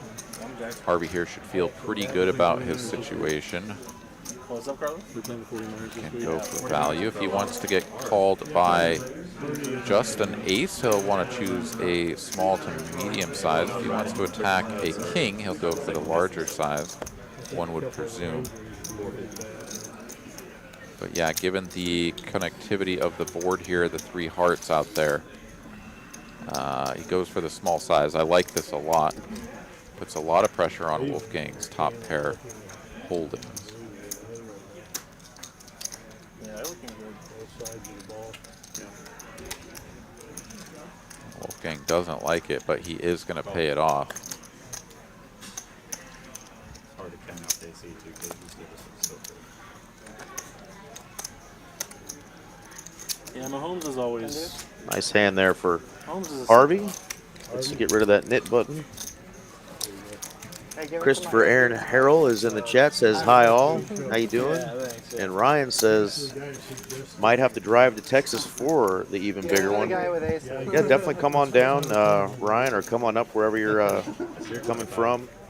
The last one, I know when I got down to 4 players, there was a little over 100,000 left in the prize pool, and they did some sort of a chop 4 ways. He put in 50 last time. Fights in 25. He put in the You know, somewhere around 40 to 60K for first place was what it would have been before the chop. So pretty exciting if you can turn a small buy-in like that into 50K plus. Single shot after that was And then Jaden called you a Ruru. Now for sure I'm gonna.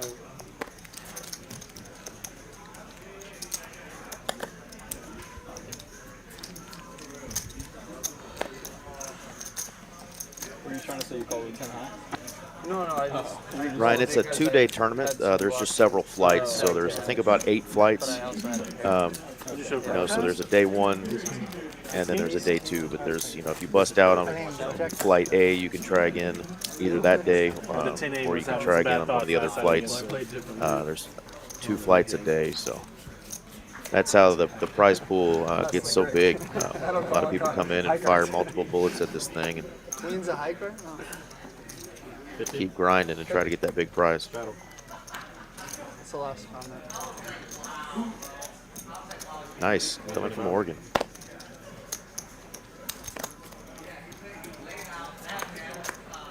Is that 4 pink chips? I have 4, yes. 3 pink chips? Yeah. I have like 28 That's good. beyond. Thank you. I just couldn't tell because we're red. 28 behind us. How is the poker in Oregon, Ryan? I haven't been north of San Francisco on that west coast. I've got a lot of traveling still to do on the west coast, Each color's a different stack. but would love to do some sightseeing and play poker if there's some good rooms up there. Sure.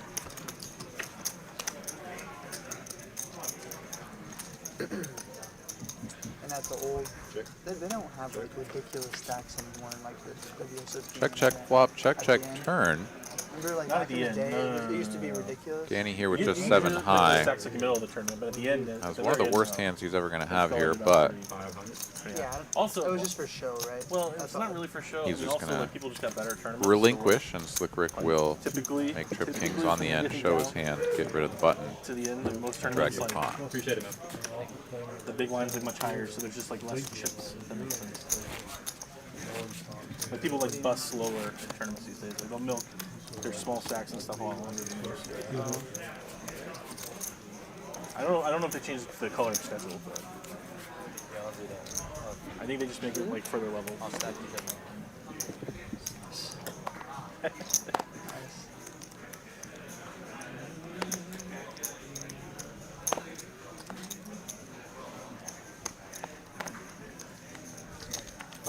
Yeah, I was told the tournament guys are really particular about that. Like stacks of 20 and like they'll stack them in a way you can see all of their chips at all times. And stuff. Are you like that, Can I Danny? get a count, please? Do you like that, Danny? Do you like the tournament stack where you like stack them up like tall so you can see all I of them? do the, well, it depends on how much I have, but I'm like I usually do stacks of 10 and stuff if I don't have a lot of chips, just so it's easy for me to count while I'm in the middle of the hand. A lot of people make them very difficult to count, so Yeah. I think it really helps me stacking them smaller. So the chance cornet style. I was about to say, Chance Corner's the one I know is like very particular. You gotta stack them like this.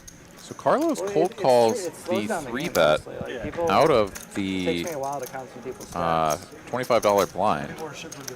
The Jack 10 suited, flops a gut shot backdoor clubs, leads out, and binks here on the turn, Broadway for Carlos.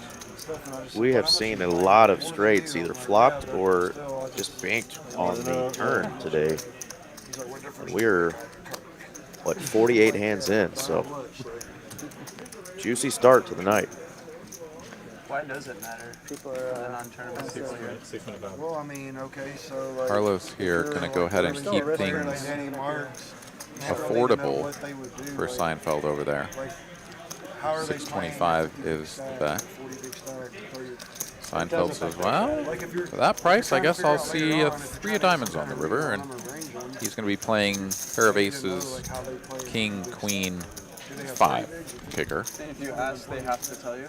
Or So- I mean, dealer has no, to they tell just have. They don't have to verbally tell you, but they have to. 5 kicking is certainly not something that he's going to be Technically, too like, excited if somebody about, has their stacks in as 35, Carlos then is you going ask to them, push like, out a stack they can't of just do black nothing. chips for a They bet of have to play. But 2,000. he didn't want to do Countable anything. stacks. He's gonna play like someone else at the table said, bro, we have to know how much you're playing. I think technically there is a rule of 20.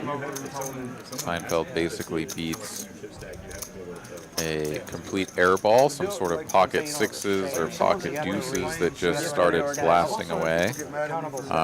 Perhaps something like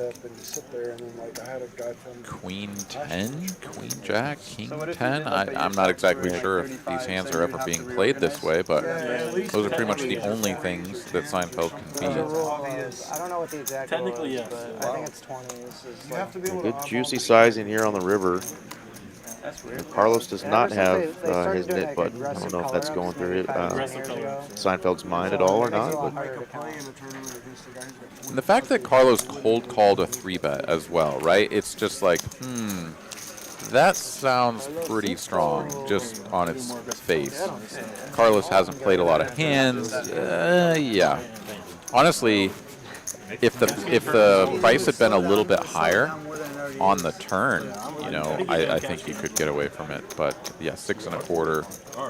Seinfeld not going to fold for that price, and pretty much max value there from Carlos. you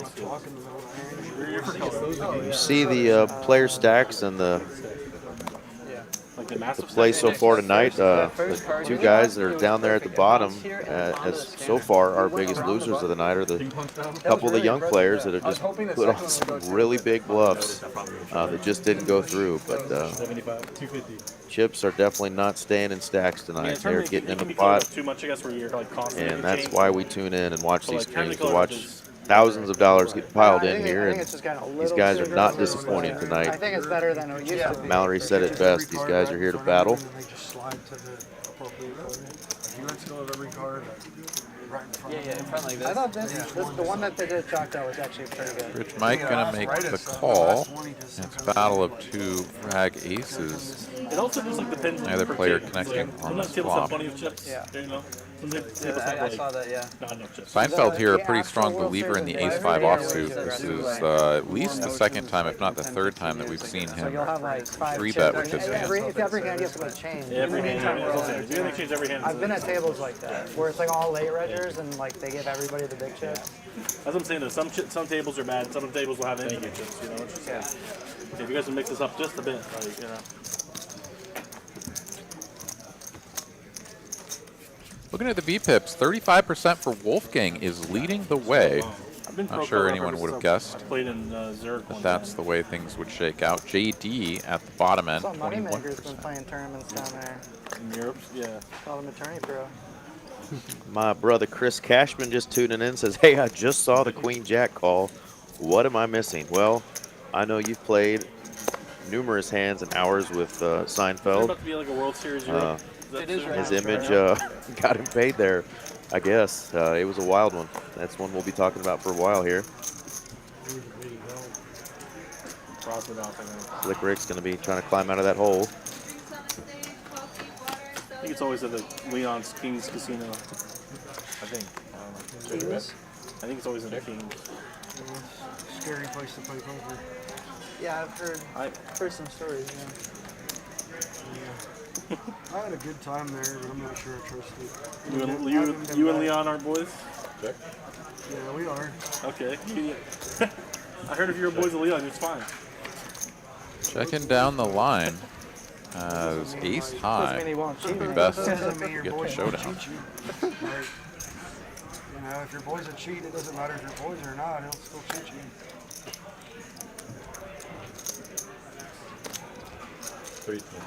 How was your trip to Mexico? You went to Mexico recently, I had an amazing time with there. Moneymaker? I had a really fun time. You did? Yeah. How long were you there? Slick Rick takes the opportunity to bet. Stories, and but he wins the pot. 3 nights? 3 nights. I play poker every day. There's nothing out there. I saw your It's a video. half-hour drive to the pro. Yeah. Just take a nice little road trip. I was by If you myself. ever want to go, I'd be down to go I back. had a good time. I'm going in a couple weeks. Yeah. You want to Monterey? You're the 50th. 23rd Yeah, and yeah. 26th. Oh, nice. Yeah, that'd be sick. It's $50 fun. shuttle? And they have really good food there. Yeah, the rigs, you know, the rigs, but Cancun. What are we talking about? Monterey. Remember when I went there? And, 125? Yeah, that seems like it could be yeah, you should come. cartel owned for sure. Things are about to get spicy. Isn't everything? Never been to college. No, I wasn't down here. So Harvey opens with tens. Wolfgang once again with an unscanned I will say it was card. very safe, like more than I Makes thought. the call next to act. Everyone else is out of there, and we get a king high board two-tone. Only one overcard here for Harvey's tens.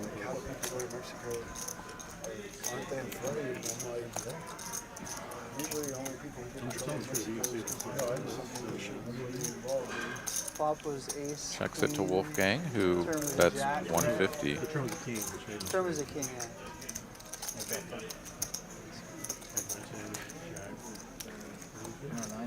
9-10 was ace, right? Harvey gonna check raise the red tens on this board. Yeah, I'm not sure. Pretty unorthodox approach. We're going to bet 1,000. I said, no, I'm going to overbet to make him think Probably should have just hold the turn. I had bad ears.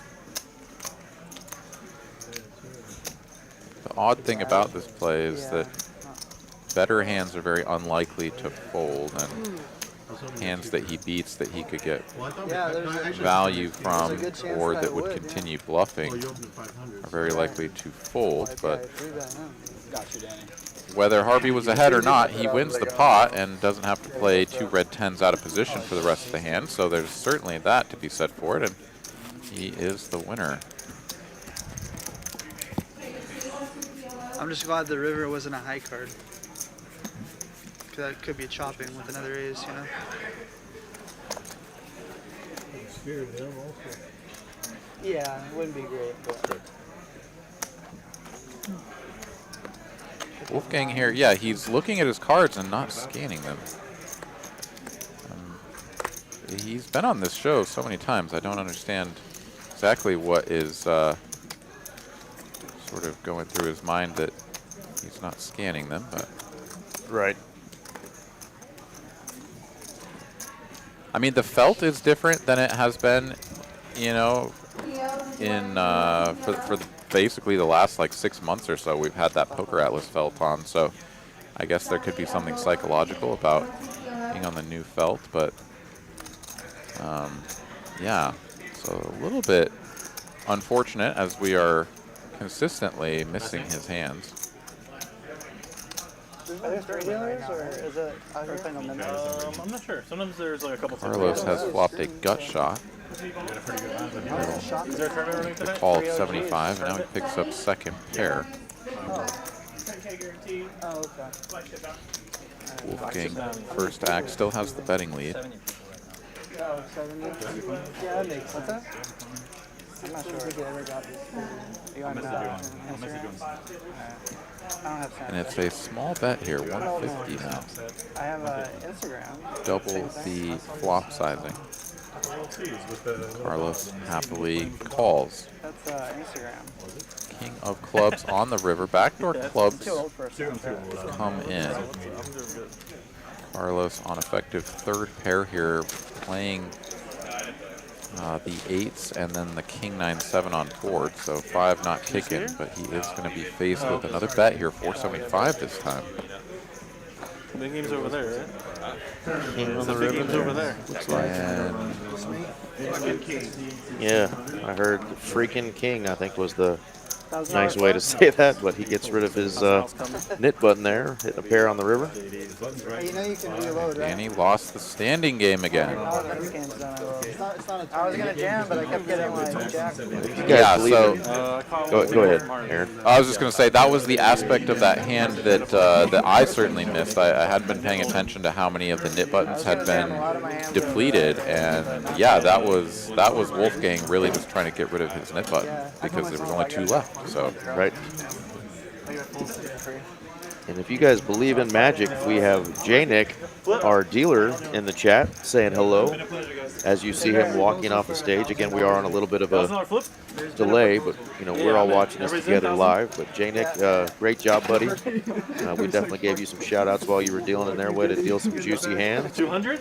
And thanks for being one of the hardest working dealers here at TCH. 200? absolutely right. All right, we're going to do a PLO flip, but in the meantime, let's go ahead and check out a promo for the Monster 40K.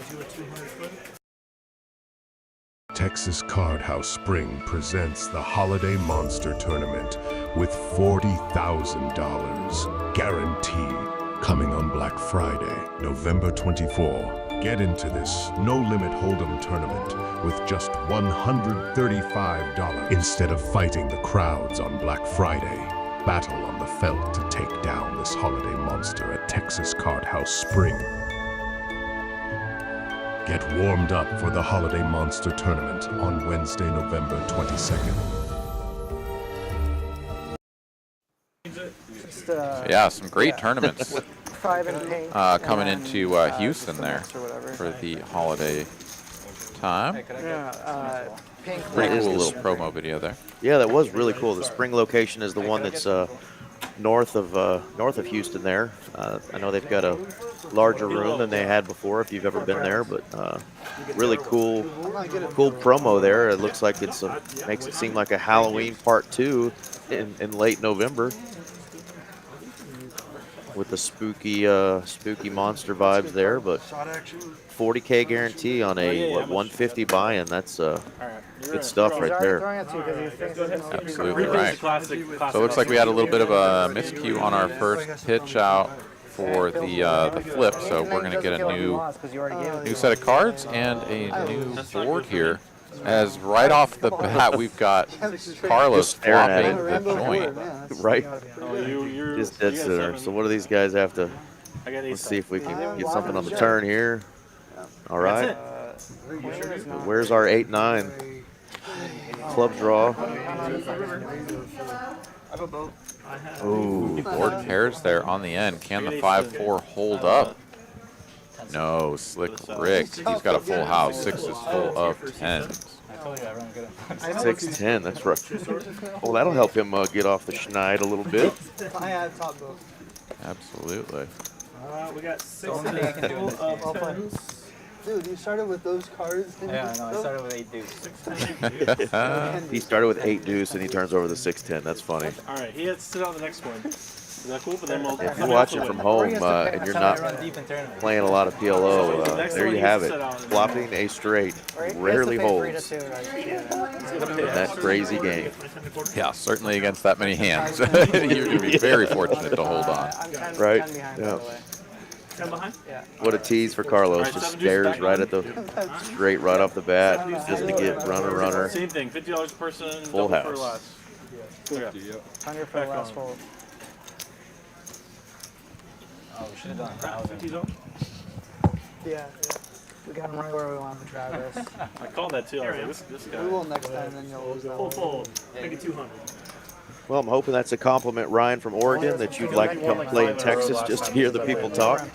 Yeah, we got our own little twang down here a little bit. The Dallas-Fort Worth area, which is where this is played here tonight in Dallas. We have a very, very diverse room.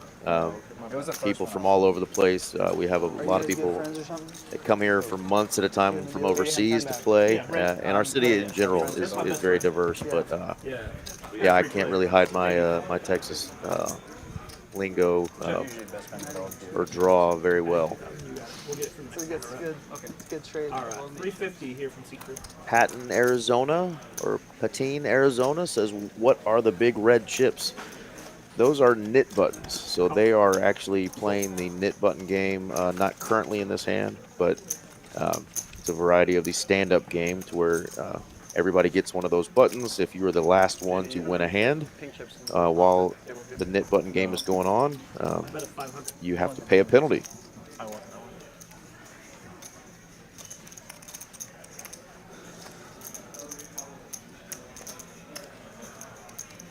What'd you win with?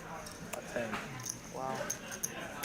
Brian Green flopping top pair on the flop here. You know, I had king One high. overcard on the turn. He's still going to bet out. And he's got a little decision to make here with pocket eights. Talked about it. He I think was somebody there. sent me a picture. Yeah, you had king high, right? It's the only combo king high. They're the only arrangement. Well, Ryan, if you're a Brit and a single man, the ladies love the British accents here in Texas as well. So come on down and visit. Almost had it straight a bunch of times. Yeah. This is Travis dealing in the box, otherwise known from the Halloween stream as Little John. Yeah, there's only one. There's only one. Had the grill going and the dreads. I think he had a 10K stack of cash on the table as well during the stream. But yeah, Travis was Little John. I'm not awake yet. Raise to 150. Full. Not awake yet. Slick Rick. 150. Isn't it like 8 p.m.? Will you grab a 2K? Aaron, I just told Ryan here in the chat that the Texas ladies love the British accent. So while he's enjoying our accents, I told him his would be probably a smash here. Mm-hmm. Yeah. We might be known for pretty women here in Texas. I think that's fair to say. Absolutely. Check. All right, ace high board here. Top two pair for Danny. Brick City here for Slick Rick and Harvey. Fold. So a quick little pot there for not Slick Rick, but for Danny.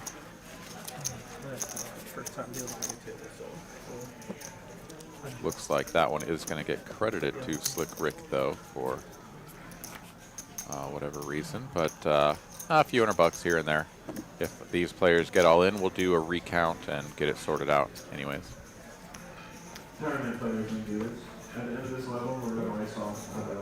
D King says, what about an Aussie accent? Yeah, I think pretty much Aussie, Kiwi, English, those are all going to go over pretty well.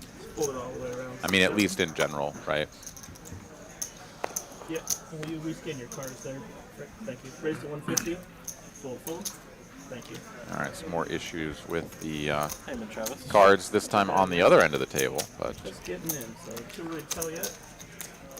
All right, we got 3 ways. We'll go 3 ways to a flop and not quite know exactly what we're working with, but see what happens. Busy time of year, but you know, I like that.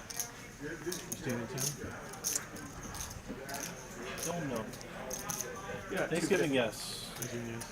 But Thanksgiving, yes, for the next 2 weekends, no. Yeah, Thanksgiving, yes. Christmas, unclear. We used to always go to, like, sometimes we go home, but we were used to, like, go on vacation on Christmas, like, go to the Caribbean or something. Harvey here, double gutty might go home. with backdoor hearts. We went back to Florida. Lining up a raise. Make it 875. Florida. We were there for, yeah. So we were just there. Double gutties are always fun. We're looking to do like a We don't usually do winter trips, but we're looking to try maybe do a winter trip in like January, February too. So. 875 total. Yeah, except like nobody really wants to ski, so like. Slick Rick here makes the call.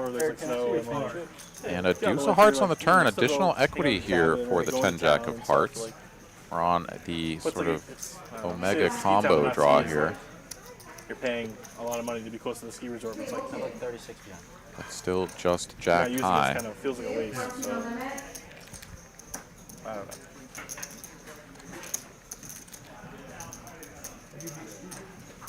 It's too much trouble. Are you proficient at it? Like if you're on the mountain, you're good, but just like that. I'm a green. Just green. I'm not trying to do anything. 2200 in the middle. Effective stack is Slick Rick on just about 2 times the pot remaining.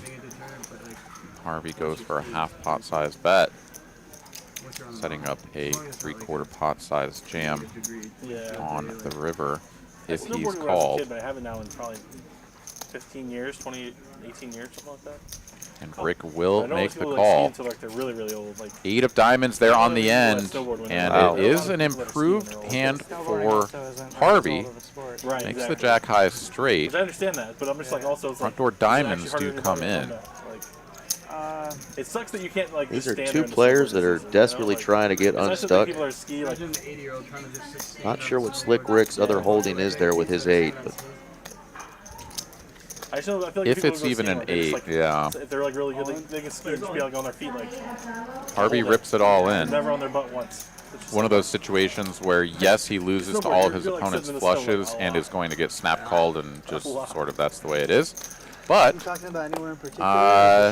all of his opponent's sets and 2 pairs and things like that are going to be put in a tough spot, and can still, of course, find some hero calls if they are sufficiently high up in the range. So are we going to try to get max value here? And now it's up to Slick Rick to make a decision for his remaining $3,200. yeah, and I mean, what do you see here besides the 9-8 of spades, the king 8 of spades? How about If he does decide to make this call, I have to ski switch. Yeah, I mean, I'm not convinced that he has an 8 of spades at all, honestly. I feel like it's really hard for him to get to this stage of the hand with an 8 of spades unless it's exactly 10 8 of spades. And even then, just calling, even while in position, just doesn't really make a ton of sense, I think. So I'm actually just kind of ruling out the 8 of spades. They have some cool apps for This that, feels right? more like just some sort of king X, king queen maybe, something that just is like, yeah, I can't fold. My hand is too strong. And then when this river comes in, it's like, oh, well, now I lose to everything, so I have to. Yeah, and often when one card is not scanned correctly, they tend to both not be scanned correctly, so that may have absolutely been the case there. It's just something that all of these tables that deal with this RFID technology deal with, from time to time. And both cards need to go on top of that scanner, usually at the same time. So what she does, we never go to Park City. She just trades them. Yeah, Wolfgang doing a good job of getting his card scanned in here as of late, so that's welcome. Whitefish, a year before that. You ever have to like Battle Beaver Creek or anything like that? I've skied both of those, but not recently. I've not had Sure. For going the yearly ski trip. Harvey and Wolfgang heads up. I have never had anxiety in my life, but I have a little bit of anxiety about this year's trip. It's a 3-week trip to Antarctica. Oh, wow. But we have to do the Drake Passage, and you have to take Dramamine or whatever that thing is, because it's like the gnarly. It's like the gnarliest strait in the world or something. I really wanted to do. Harvey gets the ace high to fold and takes down a small pot. Really got around to it. FredX, the scanner is built into the table underneath those circles. Yeah, the little circles are sort of the center of where the scanner is at underneath the felt, so kind of giving a little indicator for the players to put their cards there. Little circle bullseye looking things. You can just do a travel though. You can do one that's not poker. And Fred X had mentioned earlier, yeah, if you're coming out to TCH and the Dallas location and all of the locations in Texas, Austin, Houston, South Texas, bring some cash because these games do play pretty wild. They're not like many 1-2 games you'll play at any casinos, that's for sure. I was playing Aaron a session today, and I was pretty happy with, I think, 2x or 3x in my buy-in, but I had a guy next to me, and we're at a $300 max buy-in over at Las Colinas at the 1-2 game, and he had over 4,500 in front of him, so wow, that's 15x, a buy-in. Just running, just crazy good. Playing good. This guy was running good. Like I said, I was happy to get out of there up a couple $100. Yeah, these 1-2 games are something else. Depending on if you get the right lineup, yeah, you'll have multiple stacks over 1,000. It is the king clubs.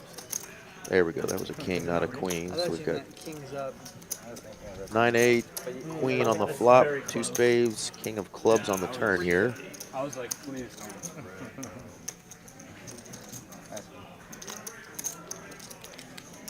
Yeah, Wolfgang here out-flopping his opponent, but then getting sort of a cooler turn here. Both players got that 10 for backup. Doesn't do him any good here on the end as 5 of hearts peels off. And Danny can safely go for a little bit of value here. He turns the top pair. So Wolfgang much more likely to have the queen jack and queen tens. Maybe even ace queens of the world that he can get value from, and he's going to target it for a large size here, 2/3 on the end.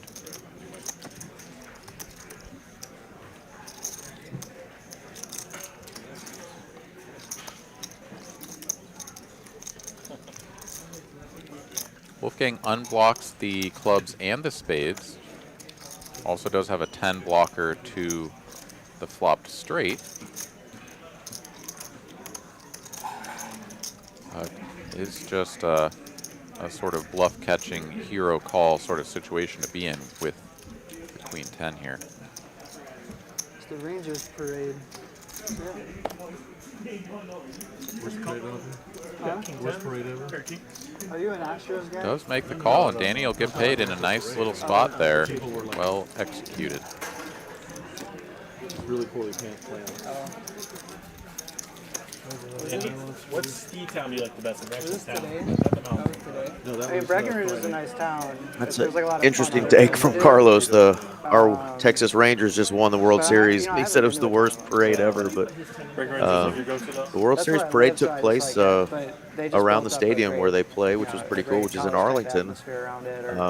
I actually got to experience the Cowboys Super Bowl parades in my teenage years. My mom let me skip school and took me down to Dallas, and let's just say we left after about an hour because it just got so rowdy and there was just beatings and violence and just crazy things happening. So looked like this was a legit parade around the stadiums in Arlington. You got Jerry World over there for the Cowboy Stadium's right next door, and I thought it went pretty smooth, but I guess it wasn't as big as some people thought it should have been. But the fact that you didn't see people just getting beat down in the street I thought was a nice win for the Metroplex. Yeah, that's a good look to not beat up your neighbors during a celebration, Absolutely. You just get that many people together, Things happen, but sure, especially with copious amounts of alcohol that are likely to flow during a celebration.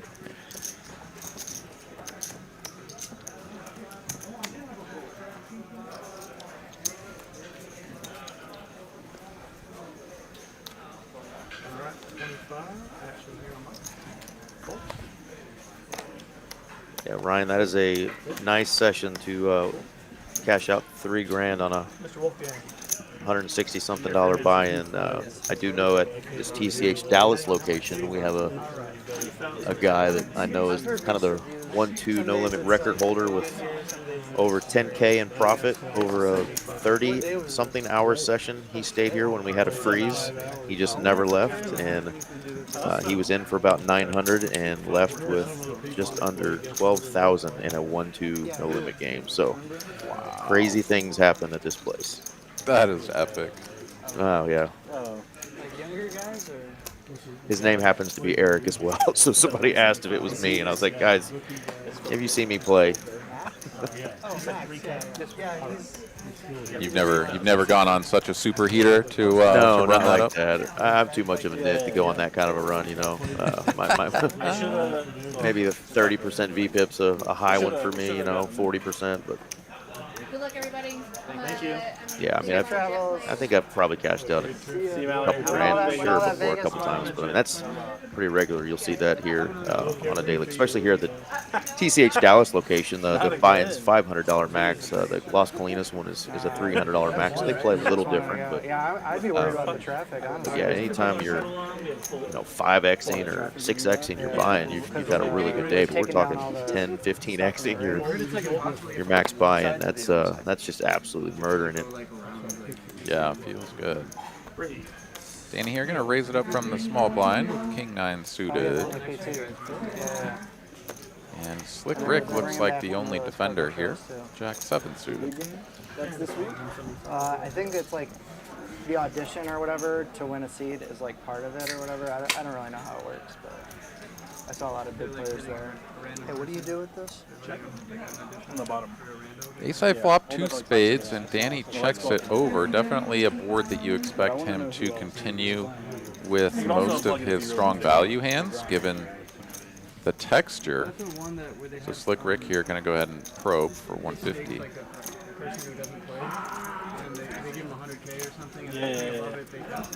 No additional equity on the turn for either player. Danny still well out in front with pair king. You should do that to some fan. And then Benji was like, What?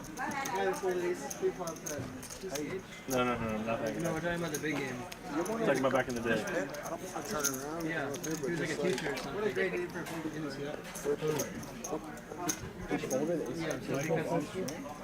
Yeah, I like this bet size here from Slick Rick. When Danny checks from out of position with the betting lead on the flop, And so he's like a teacher. So he's like, if he just folds, he's capping himself he'll just get the home. But if he loses most of the time. I mean, certainly you can balance and play some tricks to get some strong hands in your checking range. Sort of specifically something like an ace-5 suited, ace-5 of diamonds or something can definitely check this flop and then check call across multiple streets. But Slick Rick here can size up and really put a lot of pressure on even hands as strong as top pair. Danny, though, not going anywhere with the king and picks up 2 pair on the end. Going to have a really good bluff-catching hand now, even though the backdoor hearts do come in. Some sort of additional scariness. But Slick Rick finishing with just jack high, has a 7. A lot of good qualities for a bluff here. He took a lot of time to put out that bet on the turn. I was wondering if Danny's thought process was really playing off of that. Danny's clearly not going anywhere now with the 2 pair. My favorite part, Wolfgang, is Unless last time it's that just came up though, that you were like, I was crazy. trying to get you to do it for like a fan, and you're like, That yeah. here. And then Benji's like, you should do it for me. Like, Benji Danny's wants to do it got for your 11.5K. What? Why? Slick Rick's got just about a 2x. Oh, and he's going for it, Aaron. Benji's like, for me, Wolfgang. Yeah, overbetting the turn does kind of put him in a situation where he should be overbetting rivers a lot, especially the fact that he's just on jack high but has really good blockers. Goodness, kid's got heart. We can say that about Slick Rick. And I mean, I guess I shouldn't say he has really good blockers. He has the 7, so that he's the only one that can have 10-7 of spades. Everyone gets a grand and we play 2-5.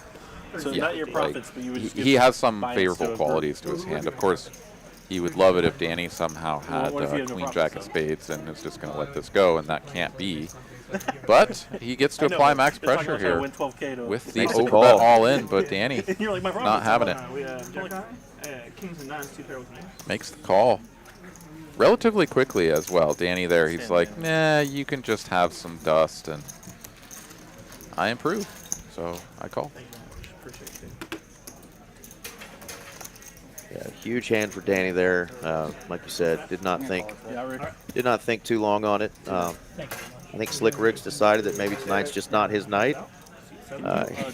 We can say he gave it hell, and we'll be talking about some of his hands for a while. But many of people that watch this stream and the guys that are playing with Slick Rick here, Aaron, will attest that this is no just fish that was on the table today. I mean, he made a couple of moves and got picked off, but that's part of poker, and he's got a lot of chops already in his young poker career to prove that he's not just a fish. So come on back anytime, Slick Rick.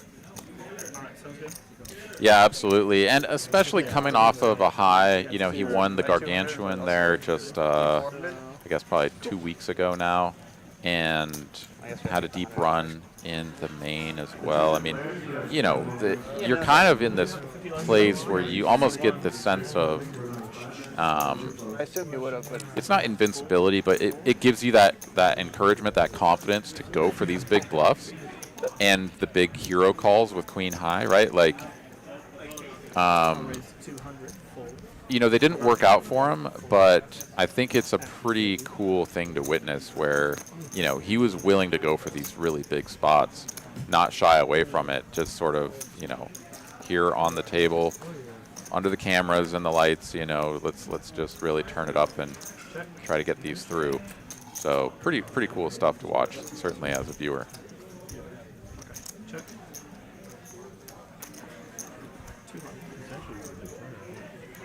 Brian Green picks up a pair of 10s on the turn. Good for second pair and the best hand. Bottom pair of deuces for JD. He's sticking around, but we'll find out that he is toast. Fucking cooler. And bemoans the cooler. Do the opposite of whatever it's over there. Oh yeah, you feel me?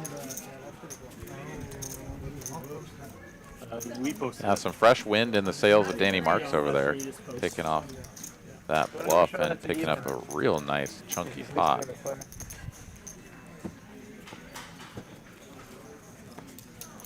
Rick busted. Yeah. We have the 50 on and the 100 on action on. Do we have all the operands? I think so. Hold. Tried to bluff a stuck Danny. 100 to play. It is. Call. Full. Double straddle? Danny. JD with kind of a side needle there says, yeah, he tried to bluff a stuck Danny there. Got a little laugh out of Danny. Check. These guys have battled just for years, Danny and JD.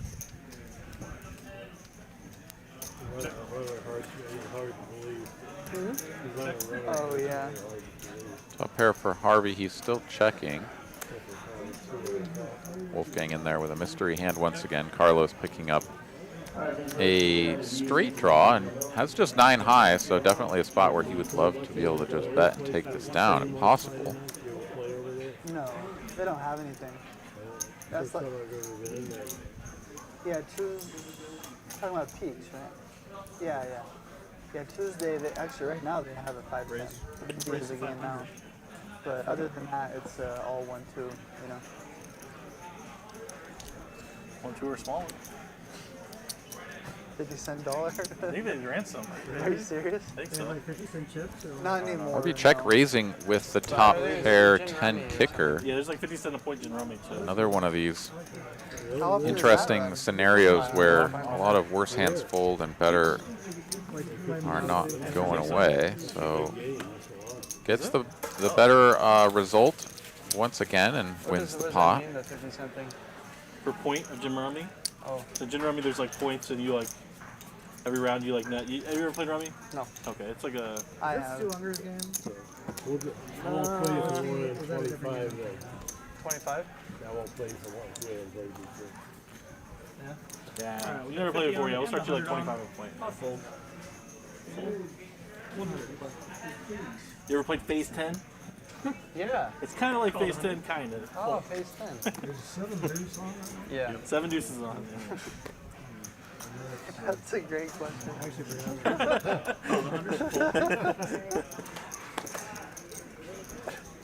I should have asked that before I got involved with Mike earlier, but it still worked out. Checks me up for I mean, it's kind of Curious to see, Aaron, if we get a player in that 7 seat. We Yeah, every often have time guys it that are kind of balances just out, hovering around, waiting to get on. Reinforcements, if you will. Yeah, certainly hope to have that seat filled. If anybody is in the Dallas area and wants to get in the mix, can certainly reach out to Mallory and find out if there is a spot available.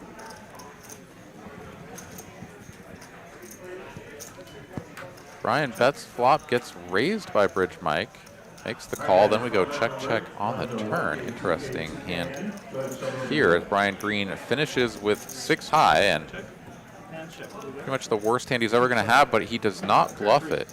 And Bridge Mike is good with a pair of 3s.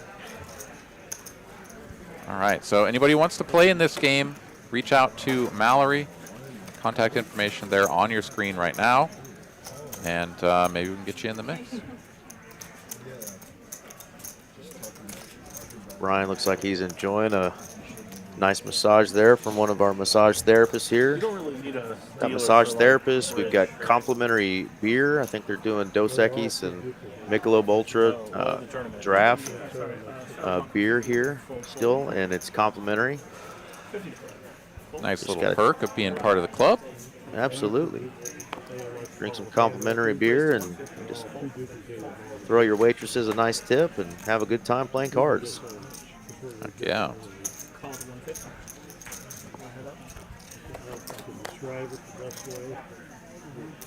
Well, flop lag there for Brian Flop Green in lag. the 6th tray.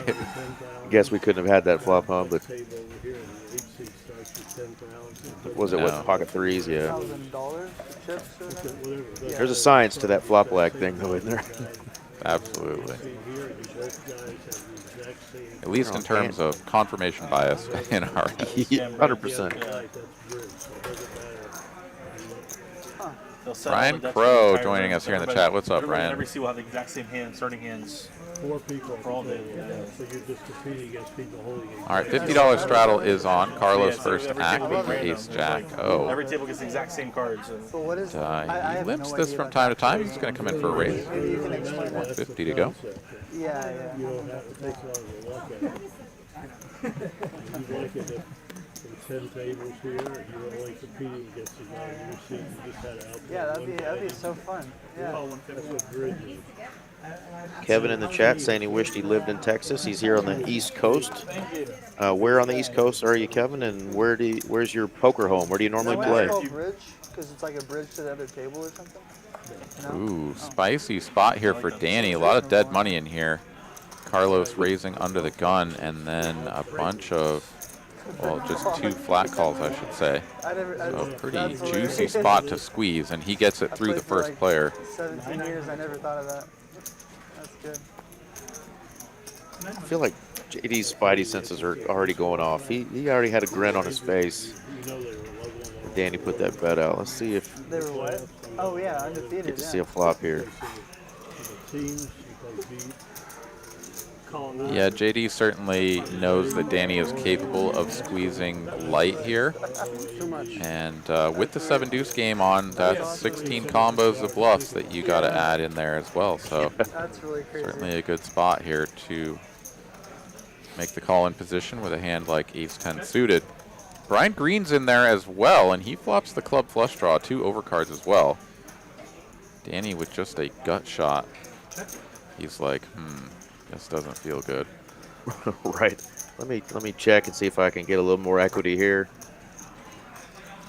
before bluffing into 2 really solid players that are playing deep.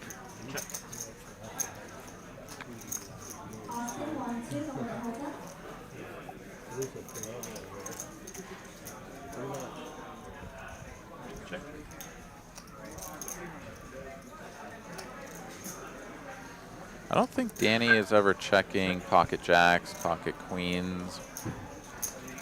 Maybe pocket aces he would check and would then start betting on this turn, but yeah, I think he's pretty well just given this up.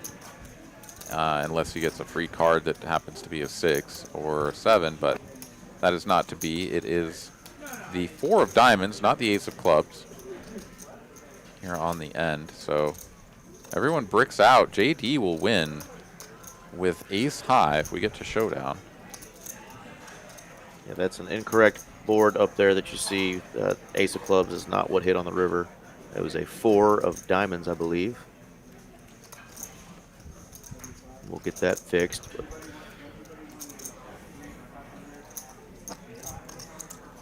Danny's only way to win is to bet here. He could go for a small block size that's almost repping sort of ace-king going for value with ace-high. And yeah, he is going to go for it. Little nailed it. Oh. Ooh, and JD snap folds the best hand, too. Brian Green's frustrated, and Danny is happy. There we go. Oh, my God. Oh, who was that said no? Sicko. Yeah, you called it. Perfect size bet. I think you were reading that right there, Aaron. 1,100 it was, I think, right? Yeah, 1,100 into like 27. So yeah, it's just Brian, this kind of 30–40% pot size bet that, you know, someone capable like Danny, after it checks through and the 4 of diamonds comes off on the end, it's like, this is just a spot where you can go for thin value with ace king. And yes, you're going to get called by whatever it would be, pocket 3s or pocket deuces or something that is just like indifferent against that size, and you're going to lose.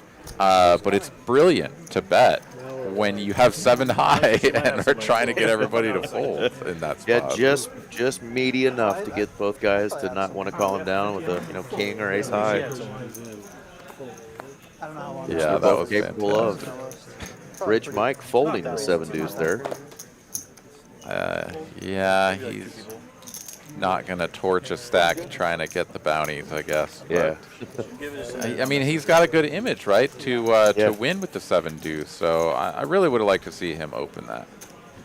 Danny with the 7 deuce. Had a pair of snap calls. Maybe he's a little superstitious, not going to get through 2 hands in a row or something. Wasn't feeling it. You a king eye? I had bad ace. Ryan Crow says, how's it going? Well, it's going fantastic. And yeah, with the 7 deuce game on, we've had the Nick game on. There's been plenty of action. We had Slick Rick over there in the 7 seat. He went for a massive hero call early and then went down to the felt with a massive 2x river jam against JD. Against Danny Marks, who looked him up.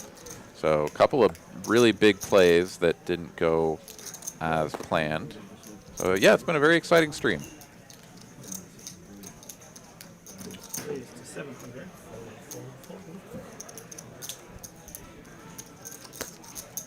Mike, he raised the... Ooh, Bridge Mike here.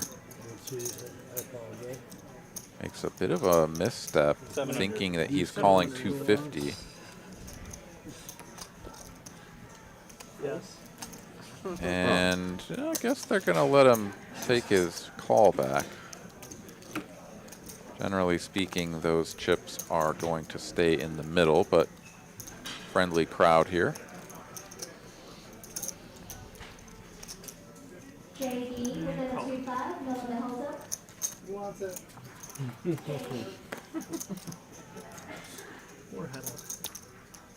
Check. Queen high flop here, perfect for Wolfgang, although JD does pick up a gut shot to the wheel. JB.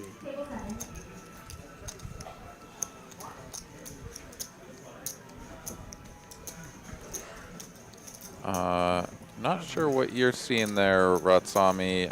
Nobody folded a nut flush.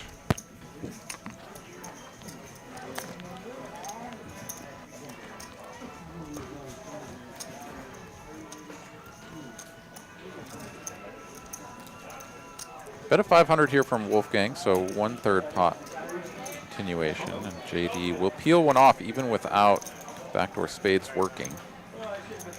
Ace high could be good from time to time, but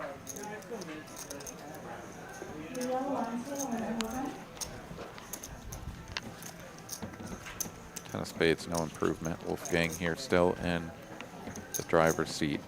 He is going to check this back. It's a full Badoogie turn card, so doesn't have to worry about any flush draws coming in.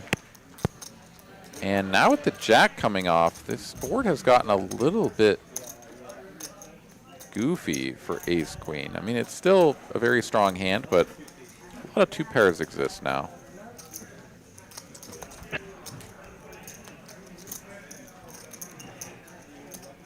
All of the ace kings belong to Wolfgang, though. So JD, he's got a little bit of a uphill battle to win if he wants to bluff this river. And so he's like, don't really like the check back on the turn and then the jack peeling off. So he is just going to give it up. And honestly, I'm not sure if Wolfgang even bets this river. You reopen the betting lead and then get check raised and throw up, because now you've got to make a huge decision with one pair. I think Wolfgang, I think he just checks this back, but that's me.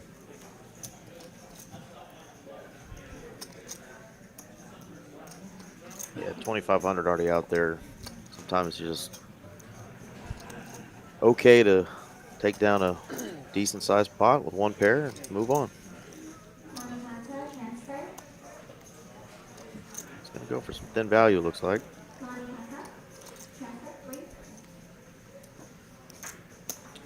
$12.50. Half pot and quick fold. We got Skull Mike joining us here. He says, no ice in his lemonade. Well, dang, dude, you got to get yourself some ice, man. Nice hand. But welcome to the show.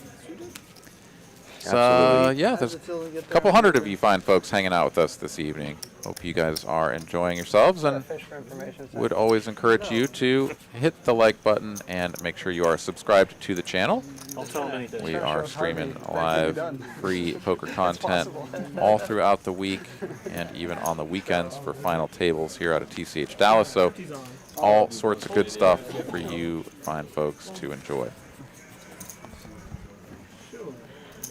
We probably have the same hand, Wolfgang, you know? Same hand, I'm sure. 50 currently. Raise to 200. Fold, fold. Fold. And a call. Head up. Seinfeld going to defend his babies. Jack 5. It's a favorable flop here. That's the flop we were looking for last hand with the ace 5 and the ace queen. Just, we want blood, but we didn't get it. We'll get it, though. Okay, I feel like I said that in a very weird way. Okay, yeah. I think the only thing weirder I could have said was, can you wasn't weird until you said something. Now it's all weird. I can tell you if you get firm pressure with her, it's like really firm pressure, and it's pretty intense. Okay.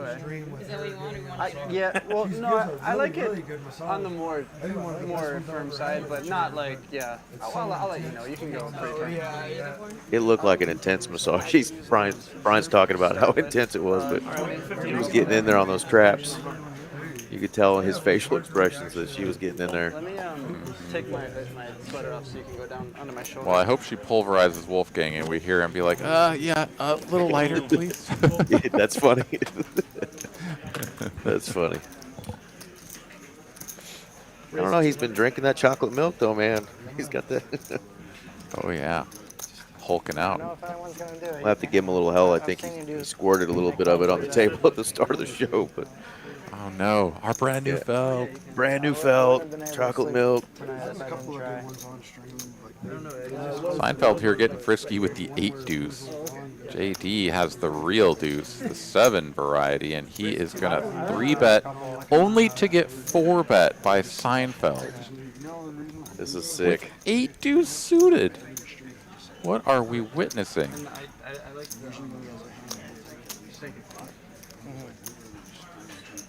I suppose this is the sort of thing that got Slick Rick to call down with Queen High earlier. Absolutely. It was called down correctly on the stream.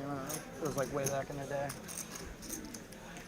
Yeah, Seinfeld's a very intuitive player. He will go with his gut, and if he thinks you are weak, he will smash you. I have felt that smash myself. Insurance? Insurance. That's funny. JD's got that smart. JD's like, oh my god. How did I not find the just YOLO 5-bet there one time? You son of a bitch. That's good stuff. No, it stays on. It's on always. Unless you're playing No. Just picking up a cool $1,000 pre-flop with a 4-bet with ace deuce of clubs. Proud of that one. All right, 100 play. Oh no. Call. Yeah, 70, you lose 70 every. Pocket king sighting here. Bridge Mike I played with him so much. waking up with him in the small blind, and that's He was his the only player I would do that against. time to pump it up to 4 1/4. Flush draws on the flop, check raise.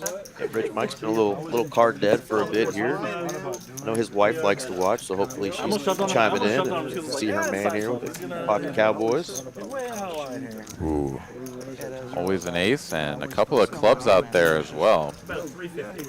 I would have called. I was committed. I just thought it would be so easy for them to like enlist. I had 7 Figure it out.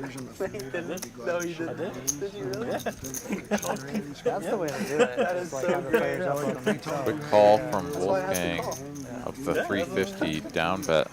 And then you can get Picks like up a pair of you 10s can figure out on the who's turn. like people are uploading bullshit hands or whatever. Like Bridge eventually Mike, it'll come he out looks and like he's stuff. going to keep his foot on the gas here with the pocket king. Honor system or whatever. You could call. You could call. I was in the jammer full. It's like after the third. Just thinking, I was like, He's at 1250 into about The 1700. call, obviously. For $450. Yeah. Applying maximum pressure here. Wolfgang shouldn't have any ace-king, so he's sort of capped out at ace-queen, ace-jack.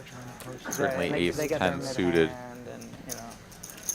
Two versions of that out there, diamonds and hearts, that could exist. And Wolfgang isn't going anywhere. And oh my god, that's the dirtiest river you could have possibly put out there. This is the cooler we thought we might get. But Bridge Mike's pretty intuitive himself. He's got just under pot size left. Every time I talk to him, he's trying to sell. Pot would have been pretty small though, post flop, card player or whatever. Checks it over to Wolfgang very quickly as well. He's just like, well, It's an ace. It's Trip Kings is nice and all, but the flush gets there, They gotta work with like the. and I don't really like Gotta that. work with like the streams or something like that. Players all in. Oof, just gross. That's what he looks like without a hat. There's people that You can't. can see Mike's chest moving up and down. never seen it before. Like an early evening, I call. Call. Yeah, nothing really to be done there. King of clubs just seals the fate of Bridge Mike. No way. River's a set that gives Wolfgang the flush, and I don't know. I just don't think there's a way out of that one. Yeah, I made a flush. Fair in a flush draw. So very nice hand here for Wolfgang. He is going to earn a big old chunk of change off of Bridge Mike. If he doesn't take him down to the felt, it's going to be a huge chunk of what he's got over there. Very bad river. I heard, yeah, that's unfortunate. Is it though? It's unfortunate. For you. Oh man, Wolfgang was trying to be like a gentleman, Hey, I and like the shirt. just I the just words he noticed it. used It's just awesome. got everybody else to be like, really?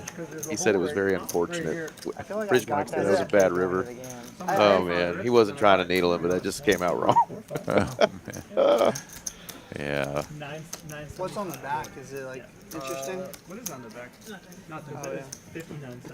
I have a few bull shirts though that have some like. Aaron, how do you feel when people tell you they're sorry after they bad beat you, or if they tell you good luck when it's them against you, and you know damn well they don't mean it? How do you feel about those?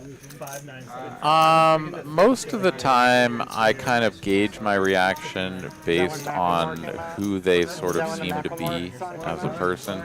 Right. You get a lot of sort of recreational players that are very just, you know, they say good luck to everybody that's all in, even if it's you against them. They say sorry because they just feel bad for hurting someone's feelings or whatever, right? It's like, there's no real sense getting sort of upset about it because they don't mean anything. There's no intent there. I like the 90s Bulls. But if there's someone who's kind of got a little bit of an attitude or whatever, you know, making a scene or kind of puffing up their chest, and then they say something like that, that one seems to sting a little bit more and kind of, you know, get a reaction out of me. But most of the time, I prefer to just kind of steam away from the table. Like if I've sort of gotten steamed up by what has happened, just walk away from the table as quickly as possible. Don't interact with the person that's saying something or trying to needle or whatever they're doing. Just don't even engage. Because absolutely. I've found that just really doesn't benefit me. And to each their own, though. You know. I've heard the hey, if you're really sorry, why don't you give me my money back? You know.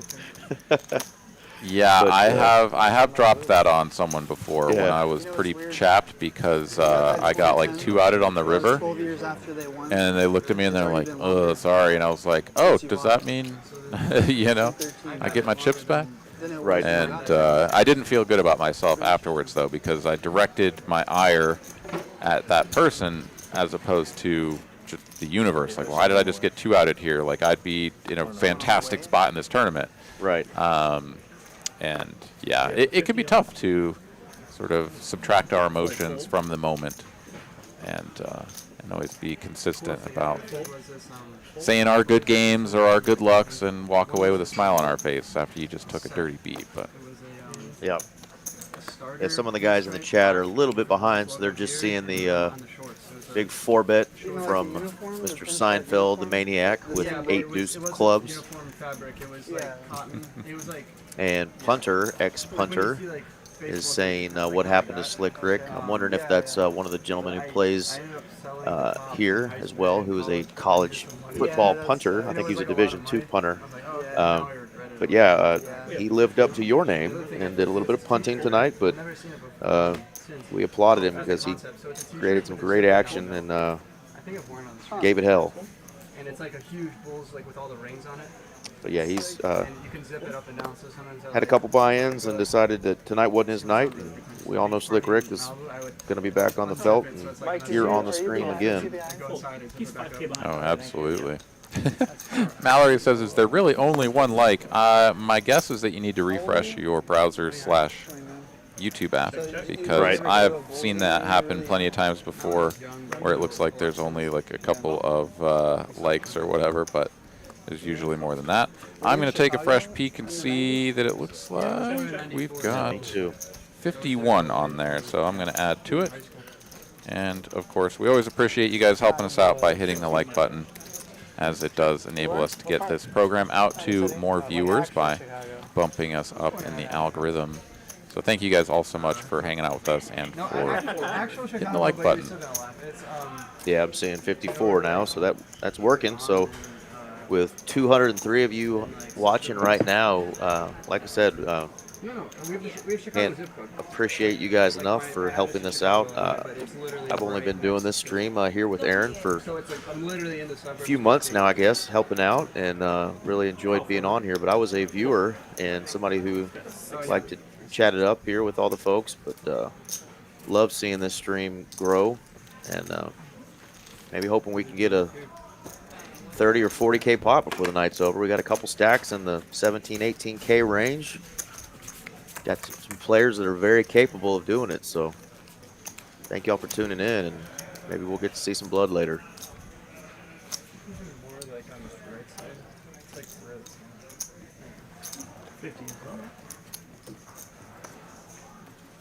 Has been a relatively tame night in terms of the big pairs. I mean, we have seen aces, kings, jacks from time to time, but you know, nothing kind of as spicy as we've seen in the past. Certainly not them really running into each other. Right. Definitely a lot more of the big bluffs so far tonight with Harvey and Slick Rick. That last hand with Bridge Mike was definitely our first real big cooler. Yeah, absolutely was. Pretty nasty. Carlos going to do his best to make a cooler spot here for Danny. Quite a bit, right? 2 weeks ago, he hopped in the end of the stream, but he had been playing like 30 hours. It's going to be hard on that flop. He played some 2-5, and he went to Very like 2-2 much kill, so. and then like Middle set for Danny. Miles ahead of Carlos, who can only hope for backdoor straight opportunities to come through. Yeah, I know. 25-50. With such sad odds, he will just get out of there for the size of the first bet. Doug Art here in the chat makes a very good point. Says if Bitcoin continues to rise in value, and not just Bitcoin, of course, all of the altcoins, and you'll get those guys shilling for some dust coin somewhere along the way that that might moon for a little while. If that happens, the crypto punters will return to the games. And honestly, I very much hope that that is the case, because when crypto is doing well, poker is doing well. That is sort of a tried and true recipe.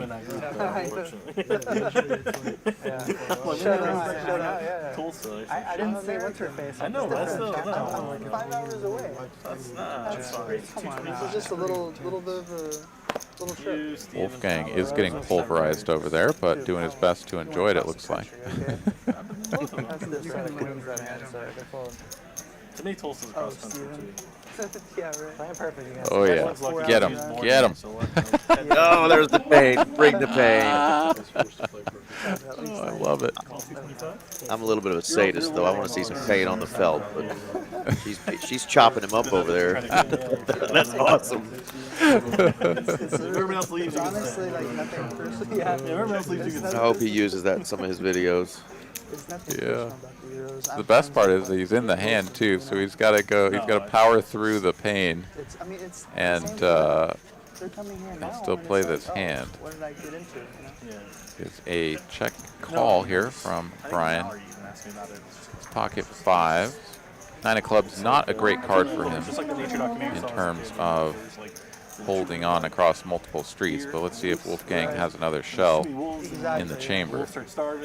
Yeah, exactly. It's literally like that. Don't blame him for not scanning his cards this time. Did Brian hit a boat on the river? He sure did. He sure as you know what did. And checked it. Tried to get the massage guy to throw some money up there, but I don't know what Wolfgang's other card was, whether he was going to call anything, but yeah, I mean, I think Brian Green had a pretty good line on letting his opponent bluff. The kind of weird thing is that when the backdoor clubs come through, and your opponent has checked the turn, like a lot of times if they bet the flop with a backdoor club flush draw and it comes in, like they're going to keep betting. So maybe kind of a weird spot for that to be part of your opponent's range. And a lot more likely that he just has something like a Queen X type of hand. It's like a couple of 8s out there, a 9, a 5, there's some straights and flushes and who knows what, so just checking back a lot. So might have been a spot that Brian could have gone for a lead and hoped to get called by a little something, but 5's full, still pretty good. He takes 10. Absolutely. We get massage once we. Oh, nice. It's a fair Back in the mix, and he's flopped top with a backdoor nut flush draw as well. So nice spot here for Brian Green as Seinfeld is betting his gut shot. On your own, or is it all with the team? Okay. Yeah. But in the summer is we're expecting. And as a soccer player, is there much weightlifting, or is it mostly endurance and stuff? Kind of a bad card here for Seinfeld, so he slows it down. He does have double gutty now, so he did pick up some equity, but the ace just not a good card for his range, Not for me. given the pre-flop action. You don't ask me about what lawyers do as far as wagering. So checks it over. Brian Green bets 400. Let's see if he goes for a check raise here. They use a weighted pen. They pick it up. Gain weight. We I don't think either one of us would be shocked. I feel like in that. He's just gonna dump it. Dump it, yeah. There was like a section where they were like, he like started like working out or something, and they were like, they got mad at him like, oh, you got too buff, you like threw off your soccer body. Like, you don't want to be too buff. Remember that? Like they're like, oh, you're throwing off your like. Actually, I hadn't heard that before. Yeah, I hadn't heard that either. What? Tell that to, I live that. that massive dude in the Italian league, Balotelli. And then he's yoga with the hole. Golfers are now jacked. They like realize how good to get. You say golfers? Yeah, they used to be out of shape, but now like then Tiger just showed them how. They used to look like me. Now they're. You see those long drive competitions? Those guys are jacked. Yeah. He said golfers are jacked. I keep seeing John Daly's picture in my head, and that's not exactly what I think of when I think of jacked, but in shape golfers. Are you a golfer, Aaron? I certainly do not call myself that. I have gone out and hit some balls with some sticks before, but I was not very good at it. Yeah, me neither. It is a humbling sport. Very much so. How about a Another set of fives? Fives for Danny this time, yeah. Wow. And a little something for Brian and Carlos, too. Yeah. Wow, can we get the jack of spades one time? Am I just a sicko? Yes, you are. All right. All right.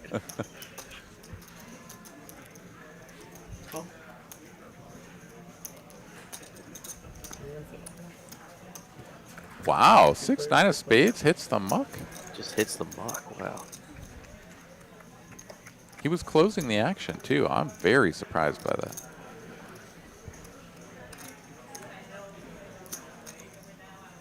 We're at 1,200. Mike, would you step off the stage if you're using your phone, please? Thanks, sir. King of Hearts here gives Carlos a pair to go with his gut shot. Does have that nut king of spades as well, so if a spade were to come in, he could think about repping it. Not sure Carlos is planning for that eventuality, but does look like he's lining up a call. Yeah. Have you played at the lodge before? Yeah, they take your phone. When you put in the They take Is your that phone basically and Bally's inspired too. by? Yeah, Bally's too. You have to put your It's phone just, in. it's still good for security. I get it. And Bally's, they lock it. Whenever Three of spades on the end. Brian Green would have got there with the 9 high flush. Carlos has the nut blocker here. The board is not paired. I know in Vegas they're very strict. They're very strict in Vegas. And all of Nevada. Definitely would make it much more difficult. 3,600 in the middle. To attempt to do something, I suppose. Danny trying to decide if he bets or just shows down the fives, and he is just going to show him down. Feels a little tight, feels a little nitty, but you're up against a player that has stuck around across multiple streets of betting. The flush came in, and 5 of spades is not really a good blocker at that point, so understandable check back. Anybody going to the F1 in Vegas? I am. Really? I thought they just had it, right? Sort of. I don't know. I'm going to like one of the days. I'm not really sure, but. He put it over here. I'm going to snipe it one time. And then touchdown, I was like, oh, gone. I had a guy. That's how hard you should. He was back-to-back final tables. seat full. I like a normal table. It's like he was full. It is the 50 on. I think Chris went. He was brand new to like poker in like a casino. Yeah. 150. Yeah. Did you go to Austin, Brian? Did you go to the Austin? Didn't know anything about no. the card. Would you have like a black? But I'm gonna go to the Vegas one. I think I saw a black card under a 10. I could be wrong though. Poker during it, but I'll be there. Harvey's like, I got a black card under my 10. I'm not sure. Hopefully they don't do it during the race. But. Oh. All right, we got 3 players. Check. 3 players saw this flop. It's top pair for Danny, bottom pair for Bridge Mike, and super dust for Harvey. Yeah, the race is like at what, 10 p.m. or something? Maybe a little earlier. There's like the prelims and then there's like the actual day of the thing. Right. Everything's like shifted to the night though. Qualifying's Friday night, I believe. Bridge Mike check calls flop and is now leading for 250 at 1/3 sizing here on the turn. And yeah, this feels kind of weird. Danny not going to bump it up. He is just going to make the call, give Bridge Mike that river for the 250, and now Bridge Mike shuts it down with a check. Oh, really? The paddocks or whatever they call it. And people are really upset about it. 350 full. There's the ones that were like right. Danny goes for the small bet in position, correctly surmising that he is ahead and trying to get called by anything, maybe a pair of 10s or something to pay that off, but he only takes what's in the middle. $22,500 though in front of that man. He is sitting pretty good and leading the way, up 7,000. Wolfgang, Brian, and Seinfeld all up as well. Carlos gonna have a tough time going through the Taco Bell drive-through. He's stuck $95. The race is in a week? Yeah, not this weekend, but next weekend. Yeah. What's your question, JD? Yeah, a week and a half. When's the race? Raina, go get some rest. Thanks for tuning in. We'll see you next week. Good night. A week? 1 week?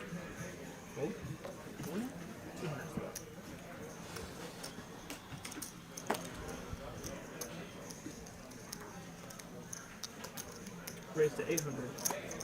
I know nothing about F1. It's a one-day race. The actual race is one day, but you have to I know qualify. nothing. Could have been some interesting boards for the 10-9 of clubs versus the ace-7 of clubs, but it is not to be, as Brian Green relinquishes. So the day before, everybody races, and then whoever has the best lap starts first. Yeah, it's like a 3-day event. Like, it's like warm-up days where you like learn the track, and then there's like a time trial day or something, and then there's the actual like race Do day. people watch all 3 days? If you're like there, you Kinda usually go for the crazy. They weekend. built a scaffolding through the middle of the road. On TV, you just watch like the actual race. So that it have lights on it to run at night. I mean, I'm sure it looks cool from like above. I'd say that's a pretty good week there for Mr. Marks. Then Bill, you're right. Like if I were going to Got visit, 20K in front of him, the and traffic would tilt the shit. 140K in a tournament this week. But it's also like a once in a lifetime. Let the run good continue I for just wonder how Mr. much Marks. Well, yeah, like, how much does it cost in the city though? Up until now, it's. Check. I don't know. I think it's pretty. It might make the city a lot of money. Well, right? not me, like I'm saying in terms of like tourism. I heard they had trouble selling the hotel rooms, and like people are so mad that are they gonna like not book trips next year? I mean, they were charging like 5x. Having your trip so over to Vegas. they're like, "Hey, Turn 2 check pair this here out, for hotel Brian. room." Unknown Fair enough. hand for Seinfeld. Oh, there it is, 9-6. Yeah, they got him to pan it. I don't get F1, so I'm sure there's like real fanatics that would make it worth it. But for me, it's just If they can get some like 6 shots of the cars going down like the strip, like yeah, I'm sure that would be cool. it'd be cool. But we'll see. We'll see. Yeah. They also got to make the strip. Opinion. They also got to make the strip safe and like not look like you can't cross it and put up protection and put up Seinfeld's bleachers, so open-ended. the strip's gonna look very different. Right? Yeah. So. I just remember how pissed I was, even in June during the series, how hard it was to like get everywhere, and so I can only imagine what it's like now. You're just like a very grumpy person, though. You know? I know, So, that's like, true. But there's other grumpy people. I align with your. Yeah, screw you. And your happy bullshit. Hate traffic. So Yeah, lines and Seinfeld traffic, bets that's flop. what gets me going. Check, check, I got a turn. diamond card just so I didn't have to wait in line for the World Series. And it shows that Seinfeld is first to act, but he's got the button in front of him, so I'm a little bit confused about the order of operations and all. But ostensibly there is only $600 in the middle, and Seinfeld is absolutely hammering this river to the tune of 2,700. It is definitely more than 600 in the middle. I can see what looks like maybe 1,500 in the middle, so I think we just lost some of the action somewhere along the way. Right. Put it this way, you always But this is still an overbet. This is absolutely still an overbet, and very nearly 2x, I You think. gotta hit one royal flush. And then like at the end, I was like running out of time at the end of the day, so I went to like the I high also think that there are backdoor and it was spades like- out there that it was looks a like lot 6 for a jack pull. It was deuce like- all spades. I don't remember So Yeah, that I Jack believe. Jack is definitely not a heart. I hit like Ooh, a Brian 1500 Green though holds on, It's ridiculous. makes the call with the 2 pair, and is rewarded with a chunky $6,000 pot, and actually more than that because we under-repped the size. Did you do it in Vegas or were you somewhere else? Yeah. I think Yeah, it's and that was running spades, like you said. I did it in, Made it a little bit more difficult. Otherwise, I think Brian snaps there, but juicy pot there for Brian. The only one they had was a single hand, like 25. Yeah, not sure what we I don't know if missed it's there $5 on the $20. turn. I don't know. It was a Yeah, lot. I can't remember. I think like Good it was hand $25 nonetheless. per point, but then you could pull like 10 points. Josh in the chat wants to know the typical massage rate at a casino. Not too sure about what the casinos do, but I believe at Texas Card House in Dallas it's $2 a minute. I could be wrong. Maybe you know. Yeah, the ladies here that we have, they all charge $2 a minute. Okay. There's no minimum, I don't think, or I'm sure it's 10, 15 minutes, probably, to make it worthy of their time, because we do a lot of times have a full room and a lot of people waiting. But yeah, $2 a minute, and obviously they also work off of tips, but they are licensed massage therapists. I mean, you pay a little bit extra for that. So yeah. It just depends on when you're Got a little, what events. Like if you little neck issue bothering you, or want to get your back worked on a little bit. Say you only have an hour dinner break, but Wolfgang looked like his head was going to fall off a second ago when she was working on his neck. But yeah, these are licensed massage therapists, so the real deal. Absolutely. you get to skip all lines. Yeah, I get a tune-up pretty regular, sitting around the poker table, hunched over. Definitely takes its toll on the spine and supporting muscles. So definitely very welcome amenity to have here in the card room. It really just gets you like no resorts fees if you stay at a Bill central James says property the young guns or the young guys bluffs are not making it past the old guard. That is definitely true. You can get free rooms like your first summer. And then added on your second summer. Oh, really? Yeah, that makes sense. Yeah, Seinfeld got the 8 deuce suited past JD when he had 7 deuce, so you can't quite think of that one as usually you get it like the remaining getting one through. I mean, it was, but he actually had the best hand, just hilariously so.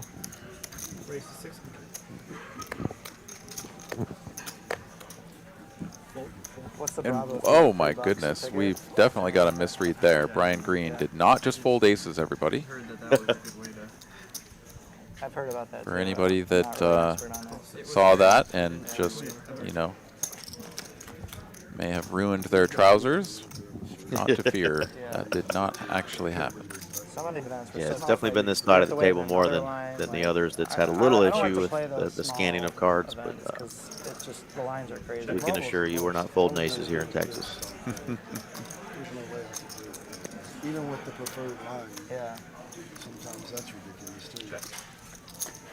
Yeah, depending on the event for sure. Sometimes the dominant city starts running is like out the door. My main strategy is to go like way before or like the beginning of the summer and just get every ticket I need for initial buy-ins.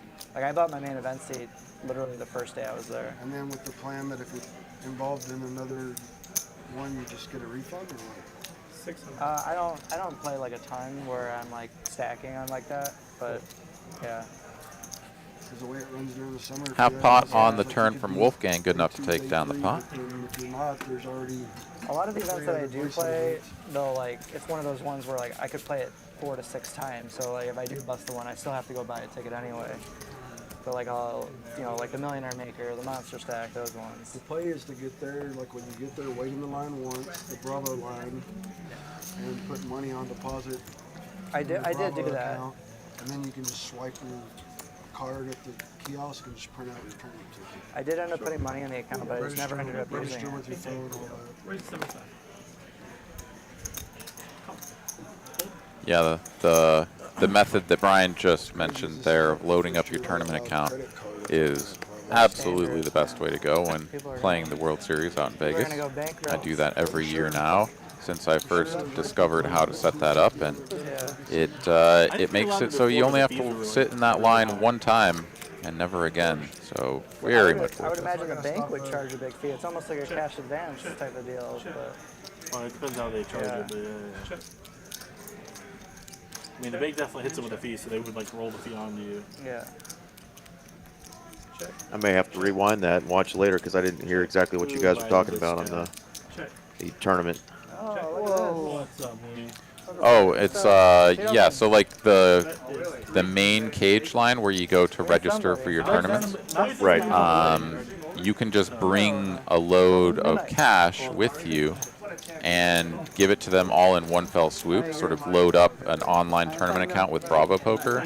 Okay. And then you can buy tickets into all the different WSOP events on your little, like on your phone, and then just swipe your player's card at a little kiosk to print your tickets, and you don't have to stand in any lines anymore. I know, but you need to go to social? So, you know, the sort of old school way was every time you busted and needed to go rebuy or do anything, you had to go stand in that line and wait for what could be an hour again for some of the bigger tournaments. So it makes it so much better to get back in the mix quickly.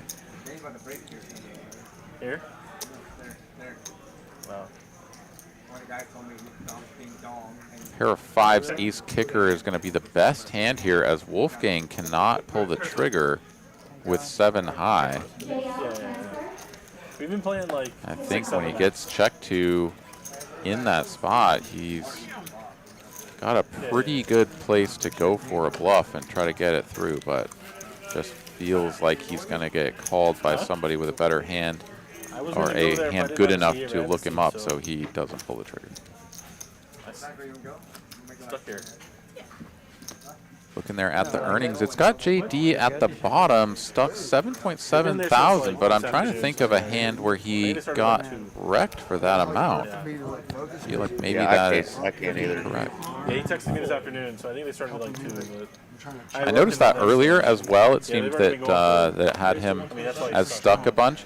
But I know that when he added on is when I seemed to notice that that big negative number was there. So maybe we had a little issue getting his stack corrected when he added on. Dizzy Dean, what is a Bravo or whatever account that you mentioned? Yeah, at WSOP and Caesars Properties, I believe they're partnered with BravoPoker.com.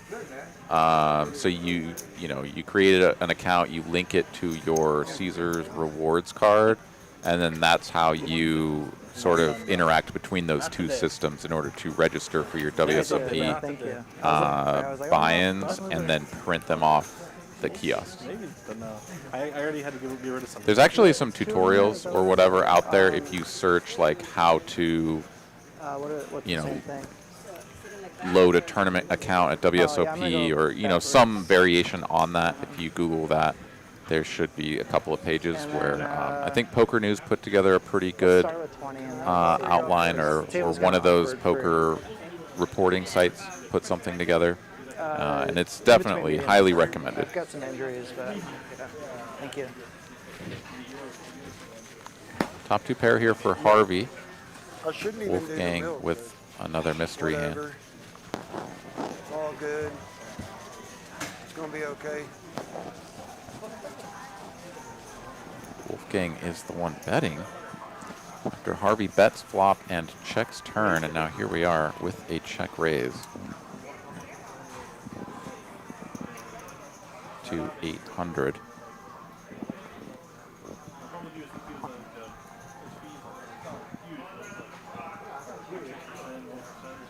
These two players quite deep. If Wolfgang makes the call, pot will go up to 2,300 and still have an SPR of about 3, but Wolfgang will let it go right there.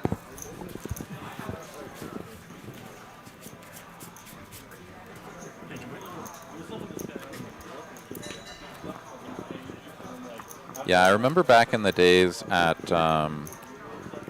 back when WSOP was over at the Rio, and they first implemented the fast track little kiosks where you could do the whole thing.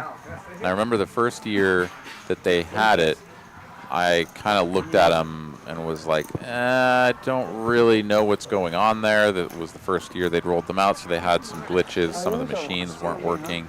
It kind of seemed like a little bit of a headache, like maybe it wasn't worth the effort. But then I did a little bit of research before the following year, and I will tell you, after switching and doing it that way, I will never, ever go back, because there's something about standing in that line for 45 minutes and you can't even see the front of the line until you finally get around the corner and walk through the big double doors into the main cage area, and then there's another queue of ropes for you to go through, and you're just like pulling your hair out because all you want is to get in and play. But by the time you get through, what was 50 big blind starting stack is now 20. So good luck.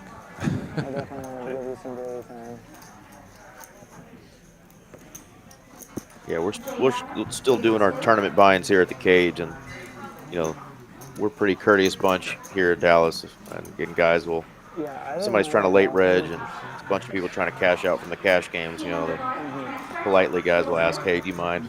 Late reg is almost over. Can I jump in front of you real quick, just buy in the tournament?" So it's pretty friendly here, but you never want to get stuck in a line when you're trying to get in on a tournament, cutting it close like that. Yeah, they're usually pretty good about it at WSOP as well, knowing that particularly in the low buy-in, really large field tournaments, that they're going to have that sort of situation.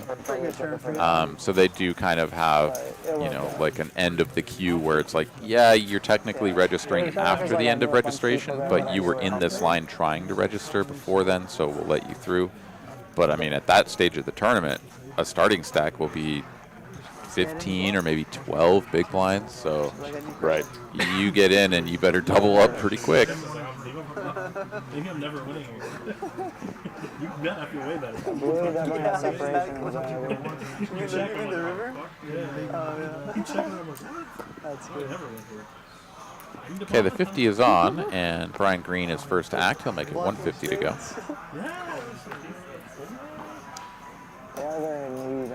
He likes to be around me all the time, but I don't mind, obviously. I'm also a needy human, so.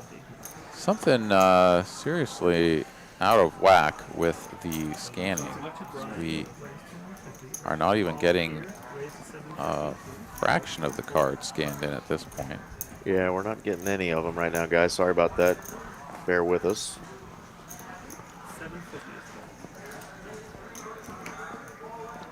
We got a 5 of hearts. We finally got one card to show.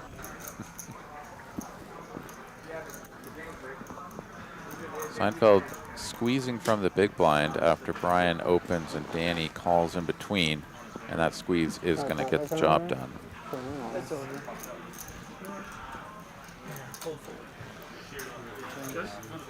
There we go. Just a little slow. Like Danny had an ace deuce there. Didn't want to call that big bet by Seinfeld there. Ace king. We want Rooney. We want Rooney for sure. We want Rooney. When he, just sit down, and when he gets here, I don't know what you're talking about, bro. I should do that. Just sit down and bust somebody before he gets here, and then you're like, that's your seat? Yeah. If you or bust somebody or bust yourself. 25 every hand will end. No, you have to get up. Yeah, bust yourself or bust somebody else. Perfect.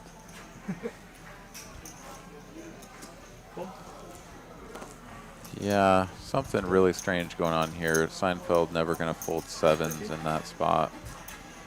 Do apologize, everybody. Not sure exactly what is going on. I know that we refelted the table, so potentially had some wires get knocked or something, but it has been a consistent theme here this evening that we'll have to take a peek at.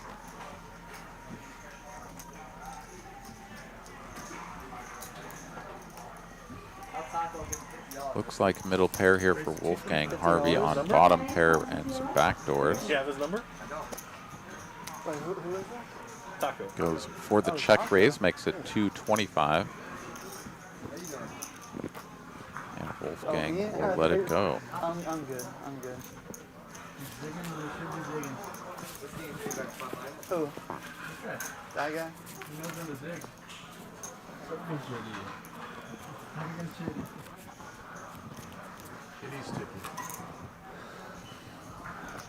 You say he's sticky?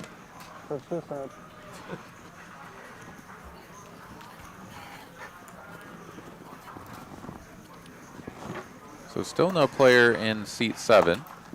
50 on. See if somebody pops in here. In number 88. 125. Full. Can you give it a good scrub next time and then take a shit off? Brian getting a little frisky, 8-4 suited. Seinfeld going to give him the business on the button. Shows that he's in the small blind, so maybe that has something to do with it. We're a little bit out of whack with the button position. Nice. And that's factoring into the scanning. I don't really know, but it looks like we're going to go heads up between Seinfeld and Brian Green. No, Brian doesn't have cards. Danny has cards, and Seinfeld has cards, so there we go.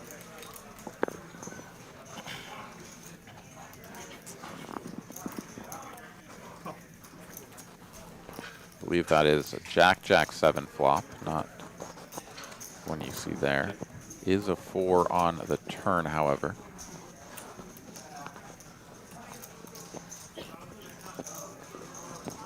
Danny still with the best of it.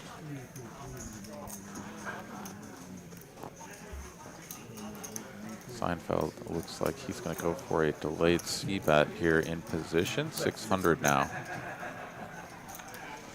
Another overbet, although we seem to have been missing some chips in the pot, as it looks like there's substantially more than 400 in there.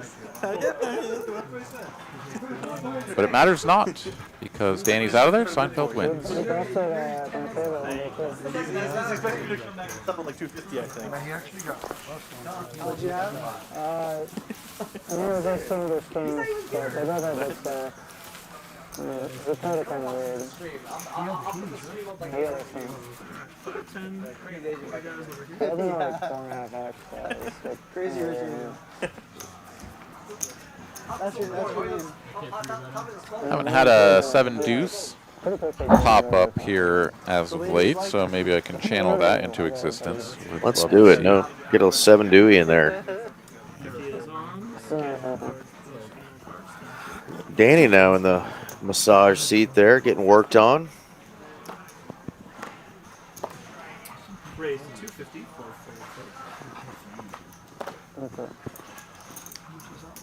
She's getting that elbow in there.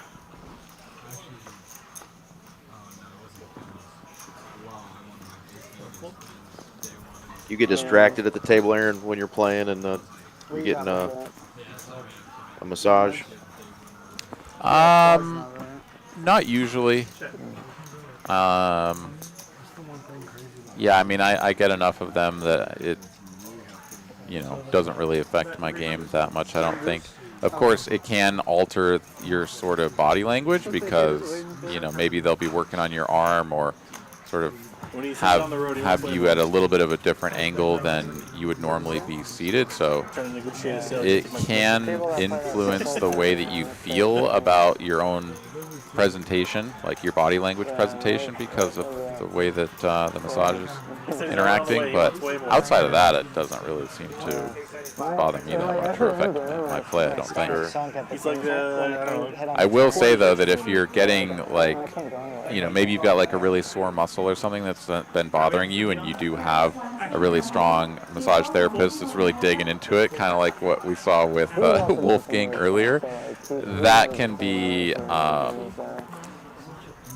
a little bit distracting, I've definitely had it be my action and I'm just sitting there getting a massage and everyone's waiting for me to play. Oh, for sure. I don't even know it's on me. They try to go for 6 hours. Yeah, I try to be real conscious of my body language and things I do at the table, maybe a little over worried about live tells and that kind of thing, but I can't play later than that tonight. You got somebody just digging into your body, I guess, you know. But most of the chips People are probably aren't really looking at too many live reads anyway. Yeah, I mean, there's definitely something about like that guy that just got his meal delivered, and he's digging into it, then looks at his cards and instantly puts his fork down, puts in a bet, right? Like, yeah, that's probably a pretty strong hand. I think there's the equivalent of getting a massage and you've been kind of tuned out, and then all of a sudden, you lean forward and change your posture or something. That can exist, but yeah, I don't think it's too difficult to avoid giving that one. Yeah, I think you and I talked about it on the last stream that we did together, where it was the the action's on me. They just immediately bet. That one's one that it's never not a strong hand. I consider like a lot of things on all different streets, but I think my way is the best. I know, and it was I was out of position. Yeah. Everybody up or down substantially more than Taco Bell money. For sure, and I know JD's numbers there may not be accurate. I think that's one of the ones that's off, but everybody else pretty much accurate here. And we know Bridge Mike with the big hand that he lost with the Kings, and Harvey hadn't quite recouped from that big bluff he put in earlier, but I like how y'all play too, man. If JD's down 7.7K, it's deceptive. I don't know where it went, and it wasn't in one big hand because I can't think of one. So we'll see if we can't find that out. I think he's solidly up. Actually, I think that was really just because when one of those big hands went down and somebody chipped up to 9 or 10,000 or whatever it was, JD added on to match. That somehow got counted as a right. Well, it was Harvey's big bluff against JD, correct? And then I'm like, I think Harvey bluffed JD, wasn't it? Like, what do you mean it's a fold? Yeah, I guess that's right. Harvey went for the big bluff with the 7, and JD looked him up with the ace queen, and so at that point he had to have just been solidly up. Solid, yeah. Yeah, I don't know what happened there. So gremlins in the system here this evening, but we shall persevere. I do know, just heard from our production team, we will have some folks from the people that run the software and hardware that these scanners work off of coming out to fix it. Sometimes, like we talked about earlier, just like loose wires, so we'll get it straight, but it's got a big hand brewing now as long as these cards are accurate. So. I haven't played a cash game in like a month. I've played it a few times. Decent board here for JD to check with the pocket aces, as a lot of his hands will have missed that texture. Let's go for the delayed C-bet, and Brian Green picking up the straight draw to go with his pair of 6s, comes along, and he gets there. Pink City. Aces go down in flames. So then there's like a 5-10 game that's running, and they're all JD does not have a club either. Another spot where we could see a block bet, 175, something like that. JD gonna go just a little bit bigger, goes for 300 and quickly gets snapped off.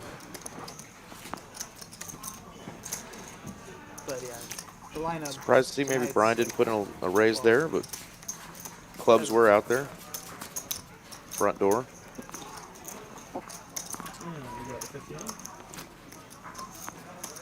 Got Ezekiel Berman in the chat. Looks like he's doing a shout out to himself, but I will shout you out too, Zeke. Zeke's one of our young dealers. Loves the game of poker, likes to play, loves to deal. So shout out to you, Zeke.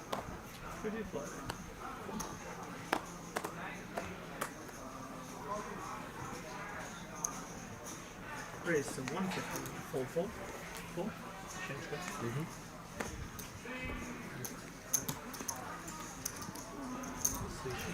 Late position open from Wolfgang, gets through no contest. 7 deuce still on, all right? Yeah. You're just 5. What's that? I had it once and lost. Danny's microphone sandwiched between himself and the massage cushion, so it sounds like he's about 15 feet underwater.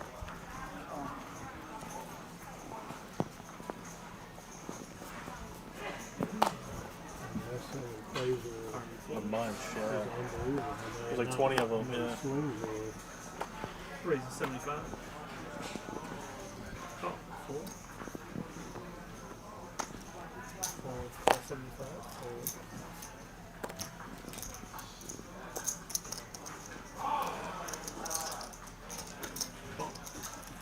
Wolfgang opens, 3 players make the call, and we go 4 ways to a flop, and it's top 2 pair here for Brian Green.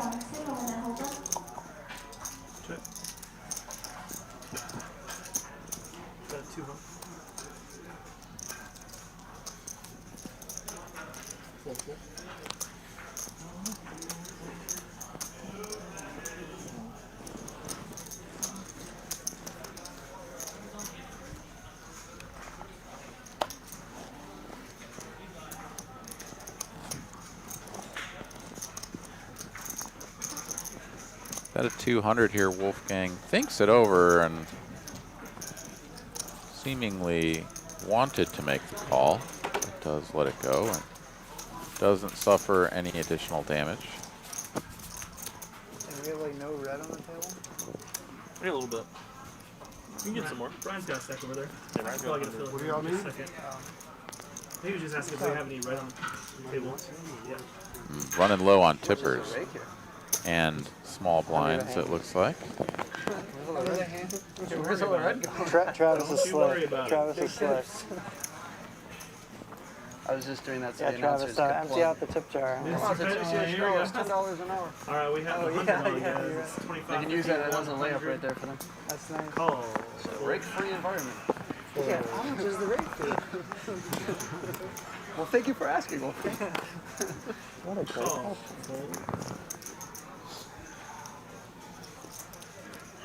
Call option. Brian Green, 7 Dewey, let's go. Open to 100 and a couple of calls, really good spot to squeeze, and he goes for it. Makes it 600 now.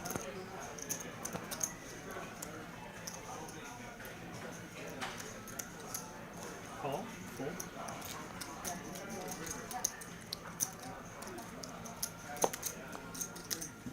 ISO down to 1 player, just Carlos, who will get to play in position. But Brian Green with the betting lead, and his opponent has really missed good, this but flop. I probably want to wait till after the game, but we'll close it at 20. Thank you.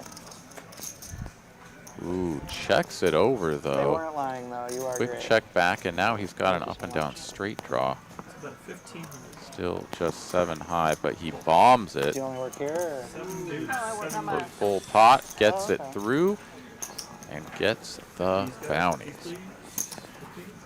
For anybody who has tuned in recently and wasn't aware, the 7 deuce game is on. That means if you win with 7-2, you'll get paid $50 from every player at the table, including an extra $50 for a total of $100 from the last player to fold to you. So it makes a little fun little mini game there. No.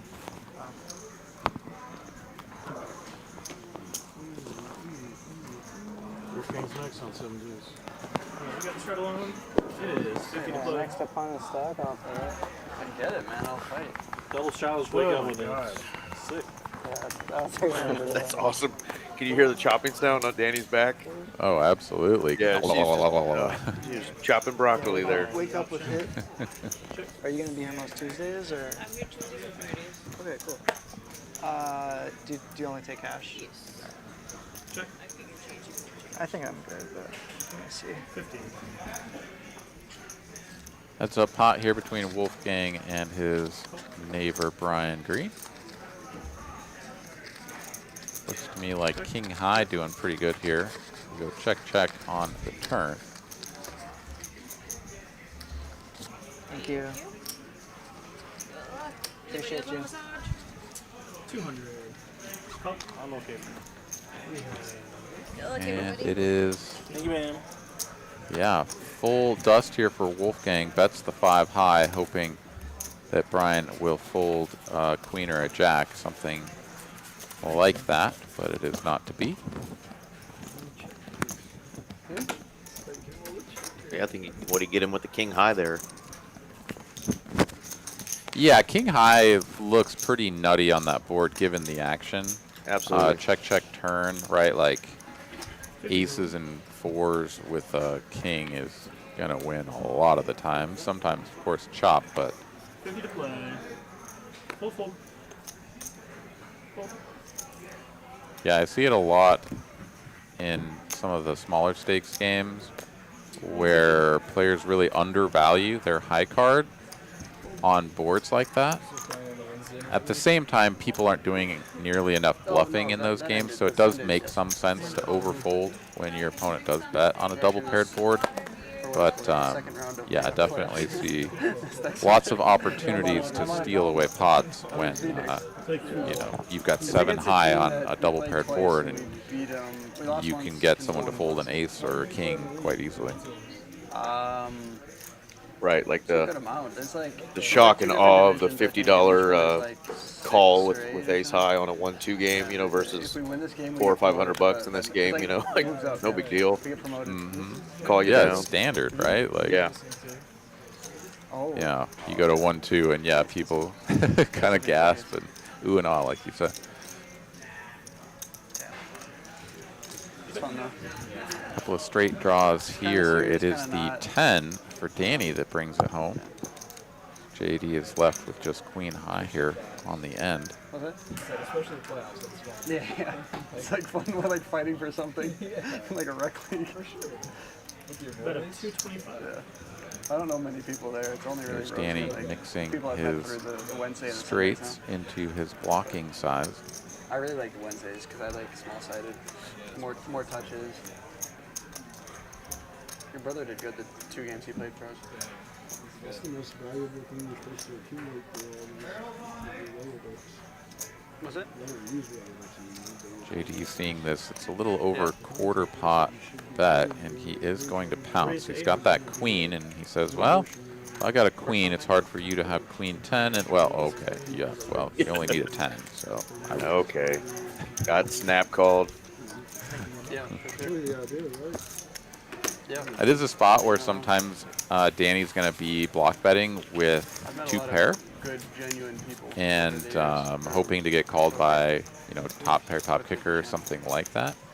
And JD can raise there and make those hands feel very uncomfortable, but yeah, that was a rough spot for him. Lawyer right next to me right now. Lawyers. Yeah. 50's on. Gotta have lawyers, man. You know, bad people are gonna need lawyers. Fold. Fold. Fold.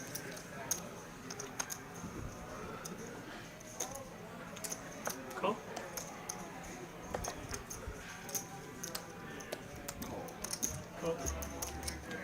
Call. Slick Rick is actually joining us in the chat here. Says, what's up, everyone? He's trying to be brutally honest about his play. Says, terrible showing today. Sorry for the punts, but Slick, it's part of the game, man. You know, you get a couple of those through, we're having a different conversation. So you're fun to watch, and we were excited just to have you on after another deep run in a tournament for you. So congrats to that, and we know you'll be back on these tables probably tomorrow. So get after it, man. Thanks for showing up tonight. Yeah, absolutely, man, and congratulations on winning the Gargantuan. Pretty cool to add a ring to the collection. You'll get the invite to the Tournament of Champions next WSOP, so that's always cool. And yeah, absolutely, the plays were a little bit on the fringes or whatever, but you know, going for those and getting them through will feel every bit as good as some of the times that it doesn't work out feel bad. So keep going for them. Very entertaining to watch, and we look forward to seeing you again next time. Danny's run good continues here. Big turn card for both he and Brian, but Danny's flush holds.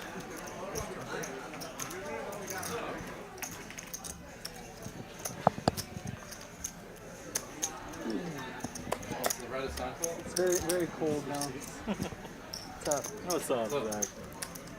Tough spot here for Brian. He's got that king of clubs blocker. Nice run, dude. Thanks, bro. He knows that Danny's running hot tonight and has been playing out of his mind. Doesn't want to get pushed around.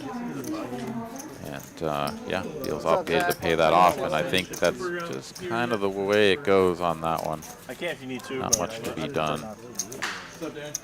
How's it going, buddy? Congrats on the run. Thank you, thank you. Really well played by Danny, checking back with a flush when he completes it there on the turn. Gives Brian a little bit of false information. I see cash coming out into a hand and maybe backpack on a seat. Taco, I need you to go get a membership, Bubba. Don't know who this is going to be, but we've got a player coming in, seat 7, to fill us back up. So let's go. And Danny at 25K on this stream. So not sure if we're going to see somebody like JD who likes to add on and kind of be the big stack. Maybe add on and try to match, but there's some money on this table. I have faith in how Yeah, it looks like Zach going to be in the 7th seat. See his name popping up down there at the bottom of the stream. Yeah, you'll recognize Zach when you see him. He said it's about That's who I think it is. at the right time. Sometimes you got it, sometimes. I mean, dude, that was a nice middle that I just. Rich Mike just calling there with ace queen, and it's raised here. Grab a 5 red, please. Thank you, bud. Yeah, the tournament grind is real, man. It'll take it out of you, especially when you're making those deep runs and having to battle with strong opponents with a lot of money on the line with those big pay jumps and stuff. So, yeah, sometimes taking a little time away is the right move. Just rest the brain, come back stronger later. But good run out there in Choctaw, and we'll see you back on the felt soon.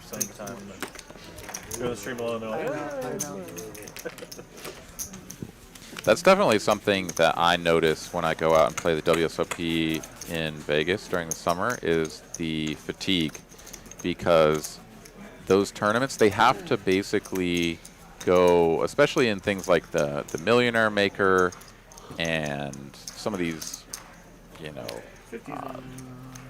tens of thousands of people entering them. They have to whittle it down to a sizable number of people for day 2, and so they're just constantly churning through players, just basically chewing them up and spitting them out. So to survive all the way through and be part of that 5% of the field or whatever it is that bags up for a day 2, I mean, that is a lot of work.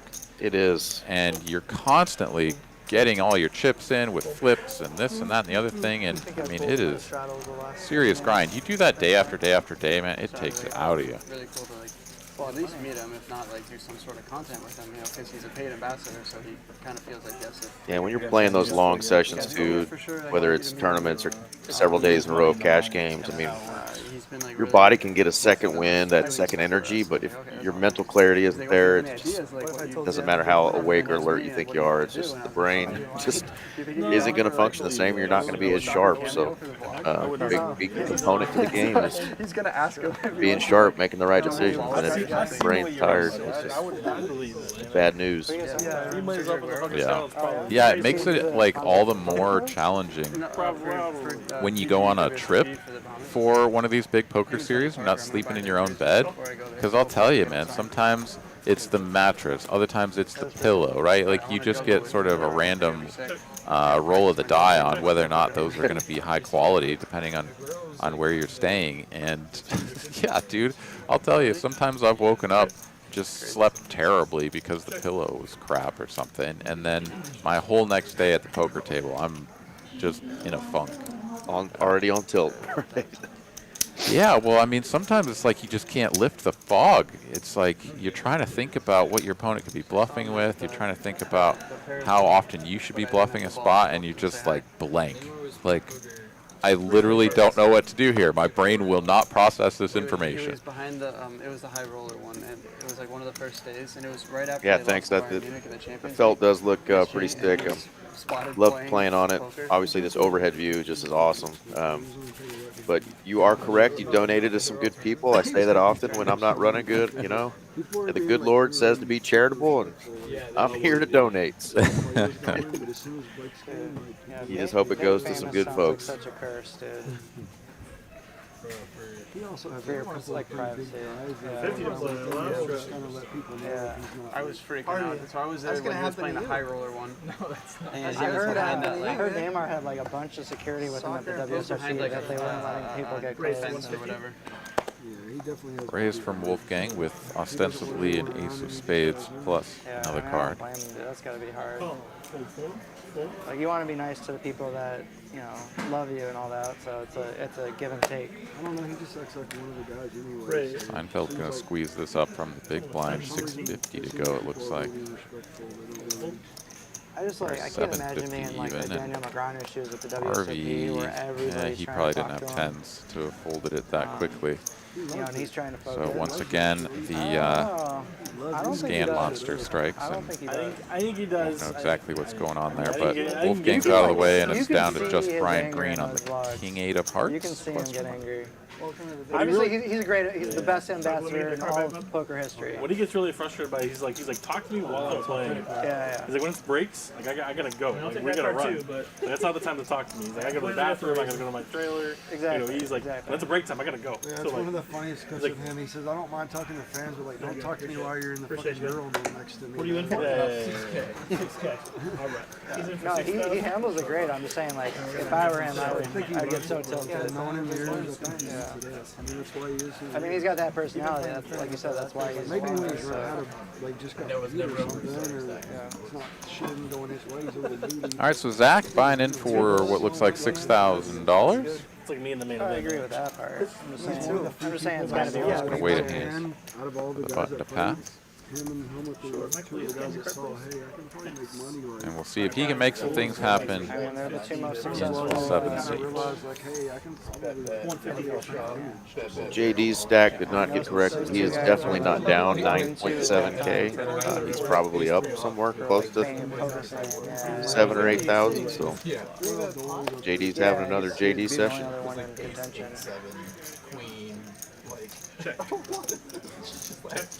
Nice flop here for Carlos, just flatting the ace queen of clubs pre-flop. So she was basically all in, right? Yeah, she was supposed to all in. Sorry, guys. What do you play? Yeah. Checks to him, he bets, and takes down. I appreciate it. H3 offset. Yeah, I know how these guys do it. I'm sure I don't think they do it by bluffing. Yeah, they don't bluff. Wolfgang still leading the VPIP battle here, just tell you after the hand. 41%. Brian not too far behind, 37. When they show And the hand, Bridge they always Mike have sort it. of holding down the It's when you board at fold it, like, oh, 21% on the low end. We'll get Zach a few hands of statistics built up before we include him in those calculations. But everybody playing a pretty reasonable range here tonight, it seems. And from what I recall, we just haven't had a lot of card distribution that's lended itself to a ton of action.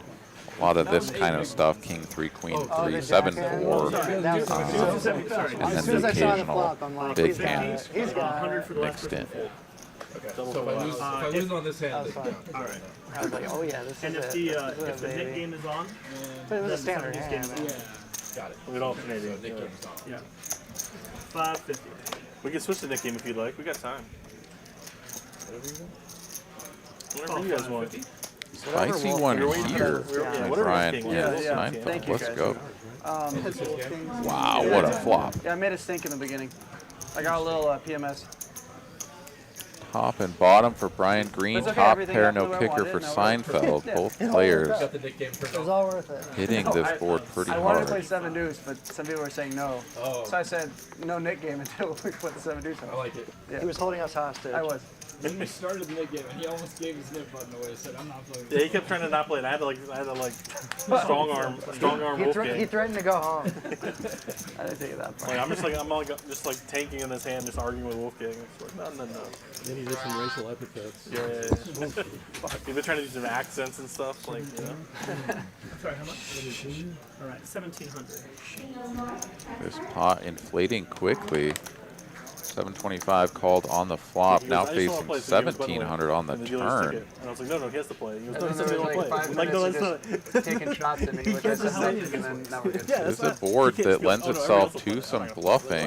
And Carlos Ace, pretended to king, be really ace nice, 10, and he king followed it up with a 10. joke, and then See, I think he was actually trying to Ace be X nice, of but we were trying to spades. make There him are some pretend different that it was me. opportunities here. So he's like, all right, He I'll makes play the along. call I'll and is pretend it was me. rewarded, And then he did a quote unquote, with a board pairing deuce, improving his kicker to a jack. He now chops with all Really good at queens managing expectations. that don't have a kicker Like, over a Mexico's jack. alright. But Brian Green is playing a superior 2 pair, and he is going to put a big bet of 4,000. I thought it was 5,000, but it is 4,000, and he is going to get quickly called.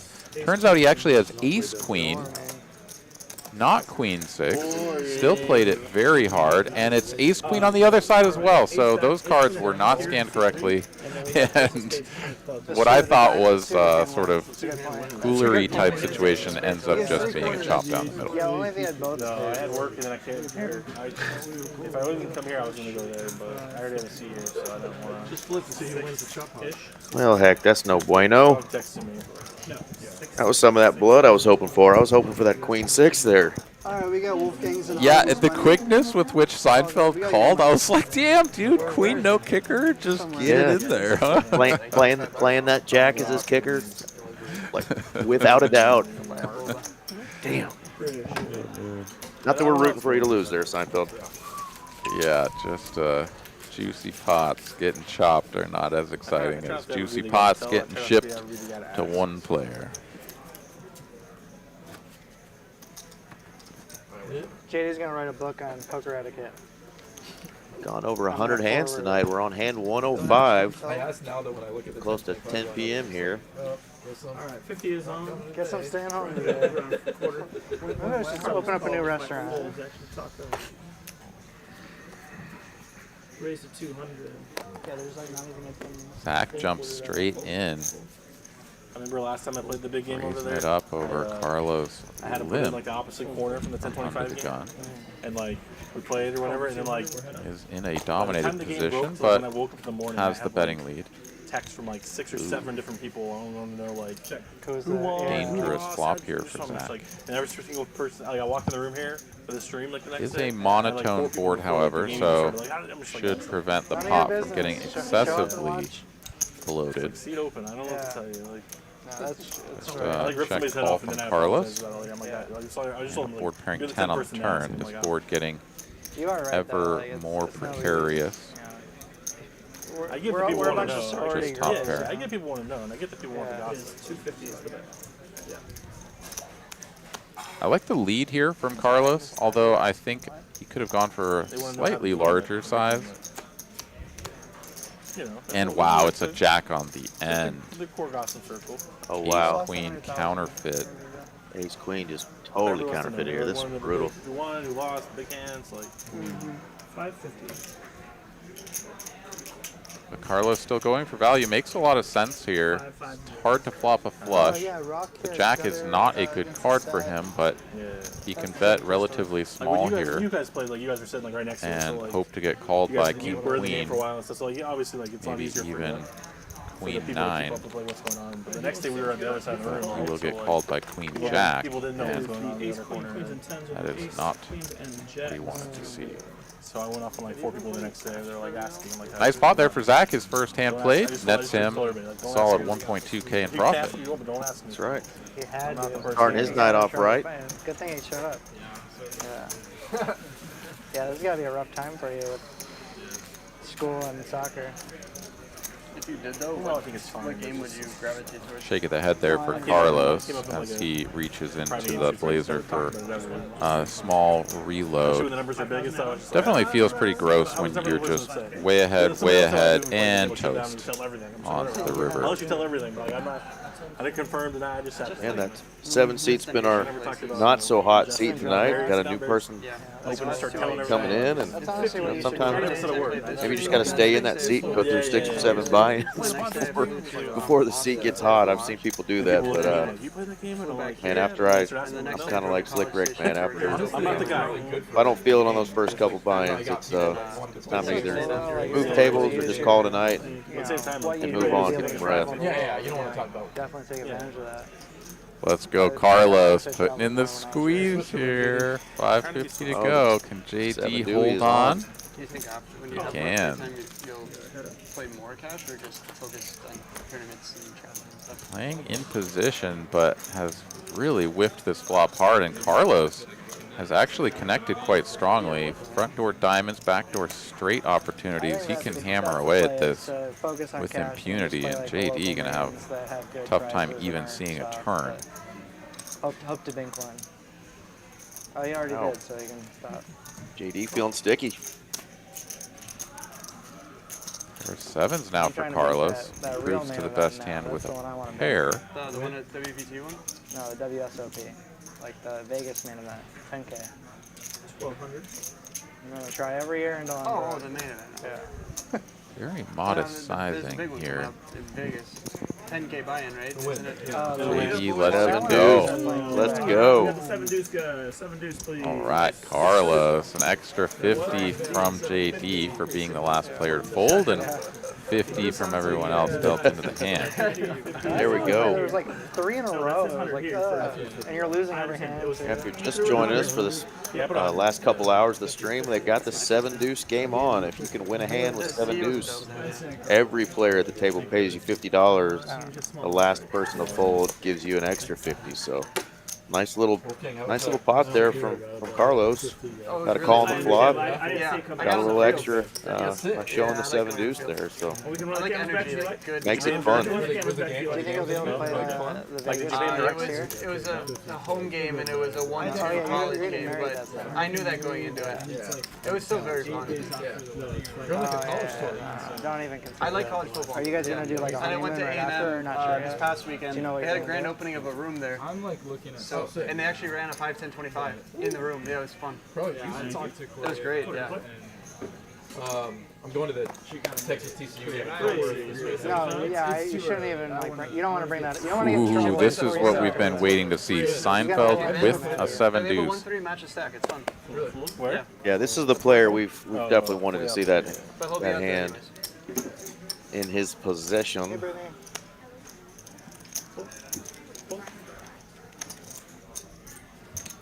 Zach here, strong hand, and then also may have some understanding of the style of player that Seinfeld is.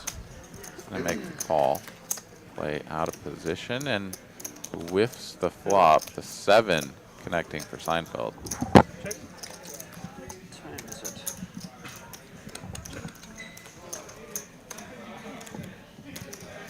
Jeez, time's going by slow today. That's what happens when you're having a bad time.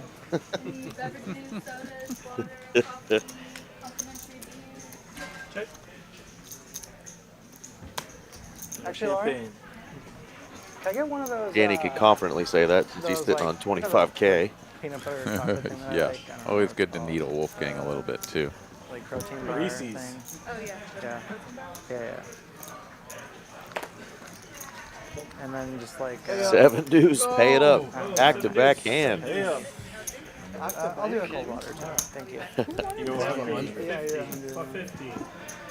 No, Brian hasn't been here and he's This'll losing, make it he's fun. losing money in the bathroom. Did you get mine yet? Not yet. I just jammed. You want to come in and do the flip when they get back? When he gets back to the parking lot. Looks like we're about to have our No. You want to wait? You want to wait? second dealer change here. He's in for it. What's this? What's this?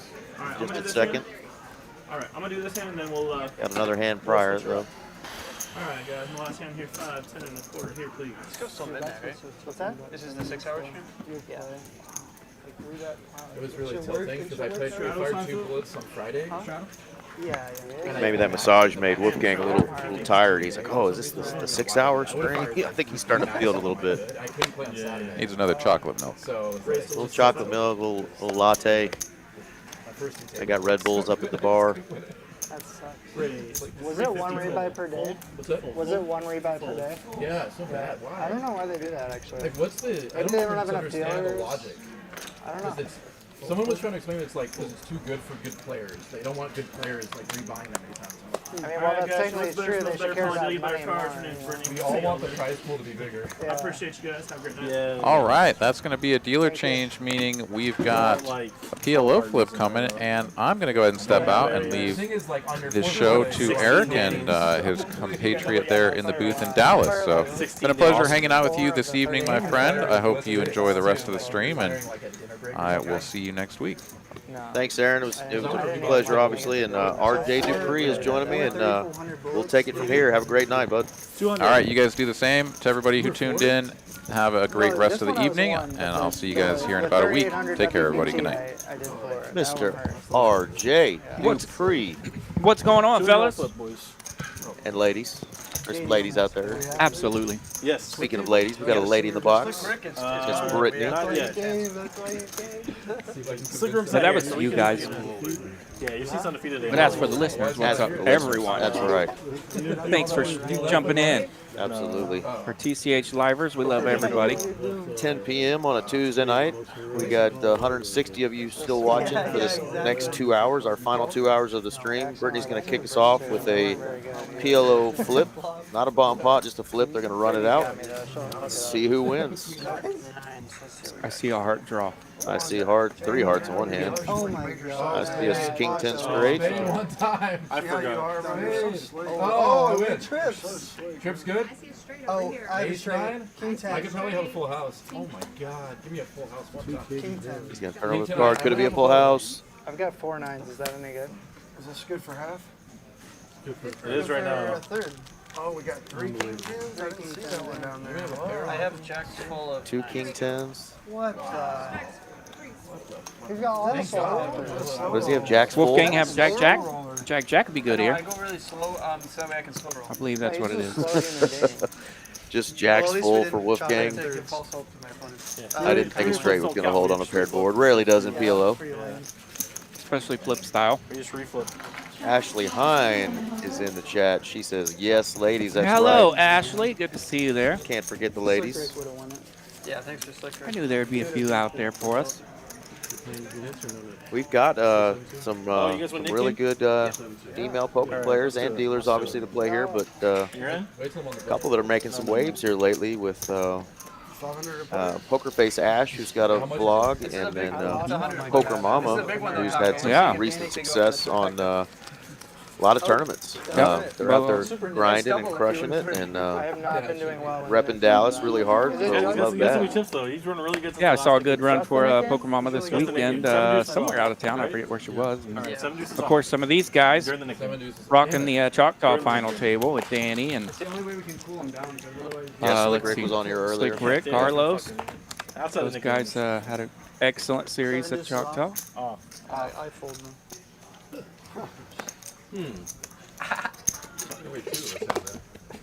So as has happened before, these last 2 hours sometimes, players are getting tired. Guys that are stuck or want to get unstuck, we've had some action. So hang in there with us. Hope sadists like me get what we asked for. We want to see some blood. We want to see some bad beats, some money flying around. Got a good flop here. Yeah, it looks like Club draw for Bridge Mike. Danny got an open ender. Carlos got a pair and a backdoor spade draw and a gutter. Danny gets out though. Here's that spade. That's why he called you. Your hand should have been yeah. He's like, oh, what does he have? Yeah, that's why he took Carlos picking up a pretty big hand here on the turn. Both players wanting to see black. Don't be a boring red card, Brittany. Let's see what Brittany throws out there on the river. Yeah, that is the knit button game that they just started with the new dealer, and it's black. Backdoor spades.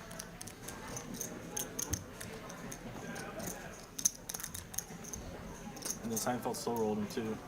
Seinfeld gave him some like speech play during, and then once he called, Seinfeld was like, Like you're at twice. Yeah, you did. Yeah, you were like look disappointed.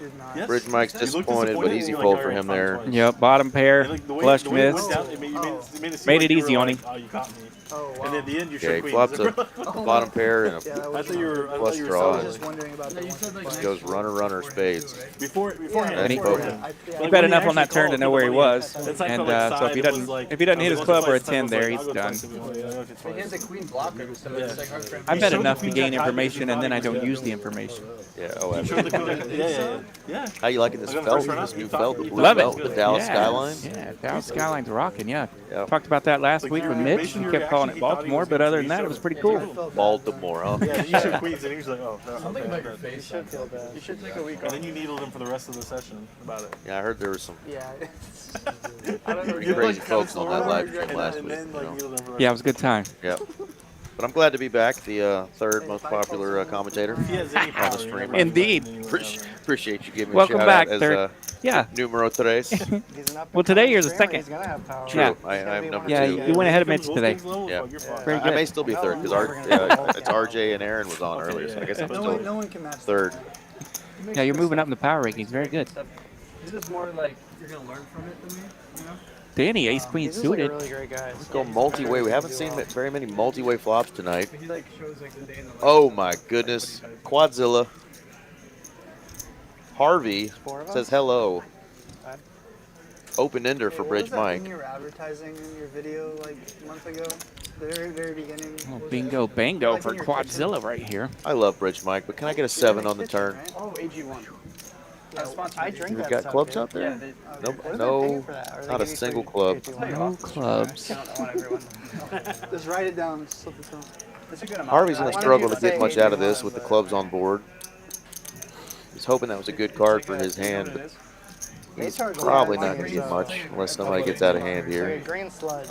A green what? It's like a greens powder. Like a nutrition supplement. Yeah.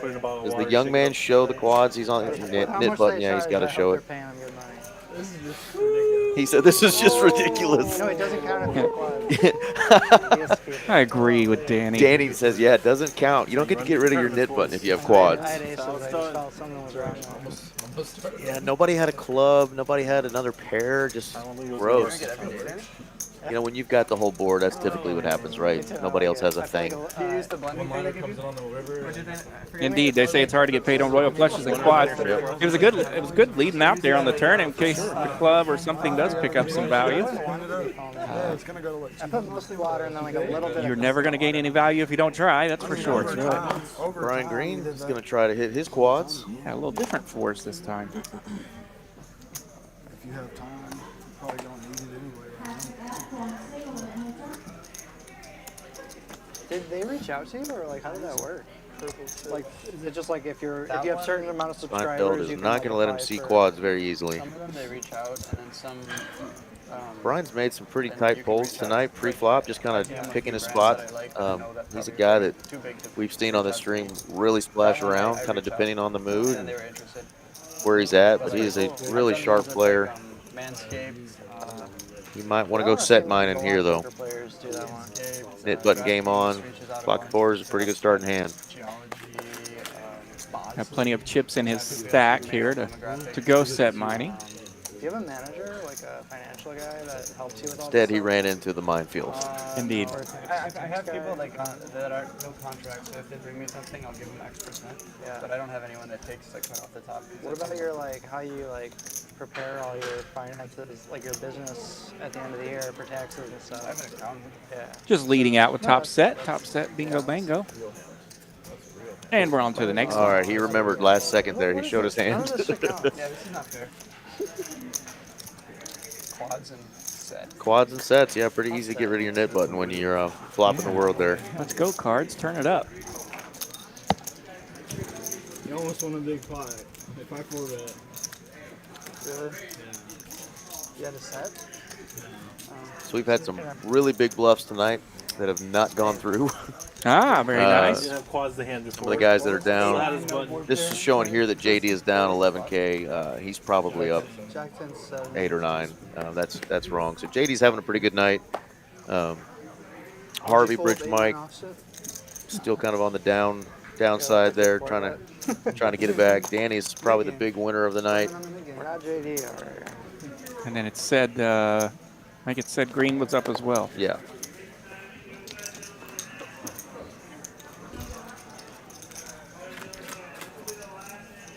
We're no secret.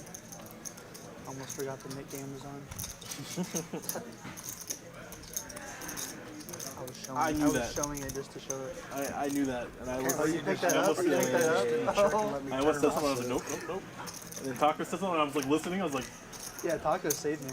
Yeah. It's like, oh, it's a rule hand. Luckily, he wasn't talking about this, but like he was just like not bluffing. Show your hand. But yeah, I was listening. I was like, I was about to call. Zach makes the call on the flop with just a pair of 4s. You don't know what his other card is there, but see if he still goes with that gut. Shouldn't be too worried about a 5 here. Those are tough spots having to call down with bottom pair. It's a lot harder, like. All right, bottom pair still best. Bridge might checks. Looks like Zach improved to top pair. If his card is right, now that it's reading. Like sometimes you have to put your hand up, right? And he's going to turn it over. Yep, Jack 4. We're not playing the Jack 4 yet. The spare, what is it, the spare tire hand before they called it that other name? We won't mention. Yeah, the spare tire. We won't mention that. What is a person's Jack name. 4? What is a Jack We 4? got a game. We got a game. Or a flat tire, yeah. Flat tire. Flat tire turned into a winner right there in the cutoff. As Danny mentioned, we're not playing the Jack 4 game. 7 deuce and nip button. He got rid of his nip button though. Absolutely. Good start here for Zach. Yeah, I ran into Zach earlier as he was trying to come in. Good to see Zach make it. He said something about a bunch of donkeys that he didn't want to miss this game, and he was on his way running. Hell yeah. I heard him say earlier he's going to the Texas TCU game in Fort Worth. Yeah? I'm a big Horned Frog fan. Not sure what kind of chance they have, but it's a rivalry game. You never know who can pull that out. It's in Fort Worth. But I don't know if Zach's a Texas alum or a Horned Frog guy, or if he's just a football guy. Right. That'll be a good environment. For sure. Get a little break away from the poker grind that he normally does. Yeah, it'd be a good game to catch. And, of course, me being a Sooner, any day's a good day to beat Texas. So. Thank you. I mean, when they get like, obviously when they get like. Tough week last week for the Sooners, huh? Stunk it up a few weeks in a row. The last Bedlam. Yeah, last Bedlam stunk it up. Stunk it up the week before in Kansas. So, yeah, they're in a little downswing. Got beat by the Mighty Mullet and the Pokes. A little sore from that, but yeah, that's a rivalry. You never know what's going to happen. Yeah, I mean, OU's dominated that so much. That losing one is not that big a deal. Just, I'm sure it's irking a lot of fans. Oh yeah, it's the last Big 12. The last Big 12 one. Yeah, I feel bad for all my Oklahomies the week after Bedlam because we literally show how dumb we are on Twitter the week after, no matter who wins. Oh, like Israel? Oh. So, like, the chat was like, yeah. Have you read the chat that night? Yeah. It's like really, they were, Sanctuary, good night. That guy's got it made, though. It's always a regular in the chat here. Thanks for hanging in there with us. How often does he play? Indeed. RJ, did you get on the stream yet and like it on your phone? I have not got to today. I usually do, but I've not done it yet today. What are we up to? We're having a self-promote here, but we're trying to get those likes up. See if we can't get up to 100. All right, JD. Don't think these are accurate readings either. We got it. JD will call. Harvey's all in. Ace King for JD. Queen Queen. Queen Queen. Yeah, not a Queen 3. Harvey's not shipping it for 8.4K with that hand. And wow. No heart. No backdoor heart. This is top Harvey. 2 for JD. No, Jack 10. And a queen only. Ooh, no. So they're going to run this twice, I believe. The first board will be for the knit button, so JD gets to get rid of his knit button there.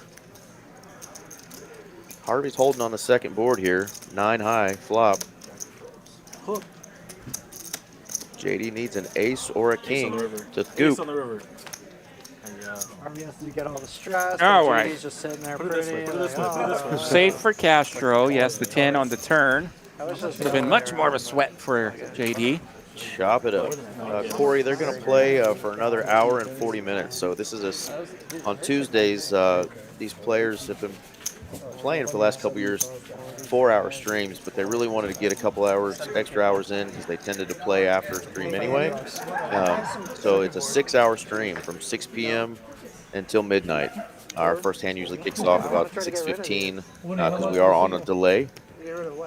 But we're with you here live, watching it with you on the 15-minute delay.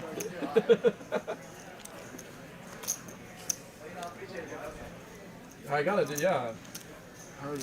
Down the home stretch here, so the maybe the Stucks will start getting after it and see what happens here. Just a couple hours left.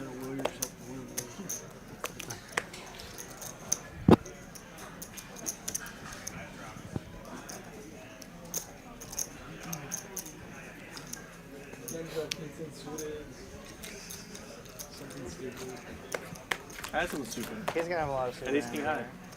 Fucking stupid hand. Yeah, that's a good hand. I'm against a tournament kid. I know you think it's a good hand. Fucking tournament kids. That's the one bad part about winning a tournament. JD not a tournament player, he's a cash player, and he's throwing a little needle out there to the guys on the table with the tournament success. Yeah, those cash guys love to do that. He's calling them the tournament kids. 7th, I don't know. A little high. Man, you guys both are on the freaking wall. The banner. That's sick. Yeah. Brian's We should have next. pointed at each other. That'd be funny. Yeah, I know. That would have been great. Let's hold up a picture of each other. They were talking about Slick Rick earlier, the gargantuan that he won I really don't before he made this final table or whatever it was he made in the main at Choctaw. He was playing against his roommate. Heads up. Oh my gosh. And he won the gargantuan. So Nice. I wonder what sort of a deal or little side betting between each other they had for paying bills or paying groceries for the next few months. If you're still hanging in there, Slick Rick, let us know if you made any side deals with your roommate, or since you won, are you picking up any of the bills? Yeah, that's a cool story to have for sure. Well, I'm sure they both got a nice prize, so either way, they're I hope happy you do with with Harvey and then he screws me. any deals they made. But You screw him. Just be like, what? No, I want pretty cool, my money. bringing all that bacon home. Would not screw anybody. People do that shit, man. 75 people. I'm really liking this blue felt, man. I play just because It's really nice. I like it. it's way better. Like the cards look better on it. All right, a raise and a re-raise before we get to the cutoff. That's Absolutely. my kind of style. Another two days out there. He flashed a face card. That's all I know. Carlos going to make the I call. think it was black. I'm not sure. I did have a black face card. We've got almost, what was that the show? King of Spades?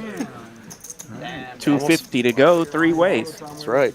Almost $800 in this pot for a flop. Hey. Everyone wants a piece of the kid. Do people do that like on what they do? D-swap or what? It didn't point really.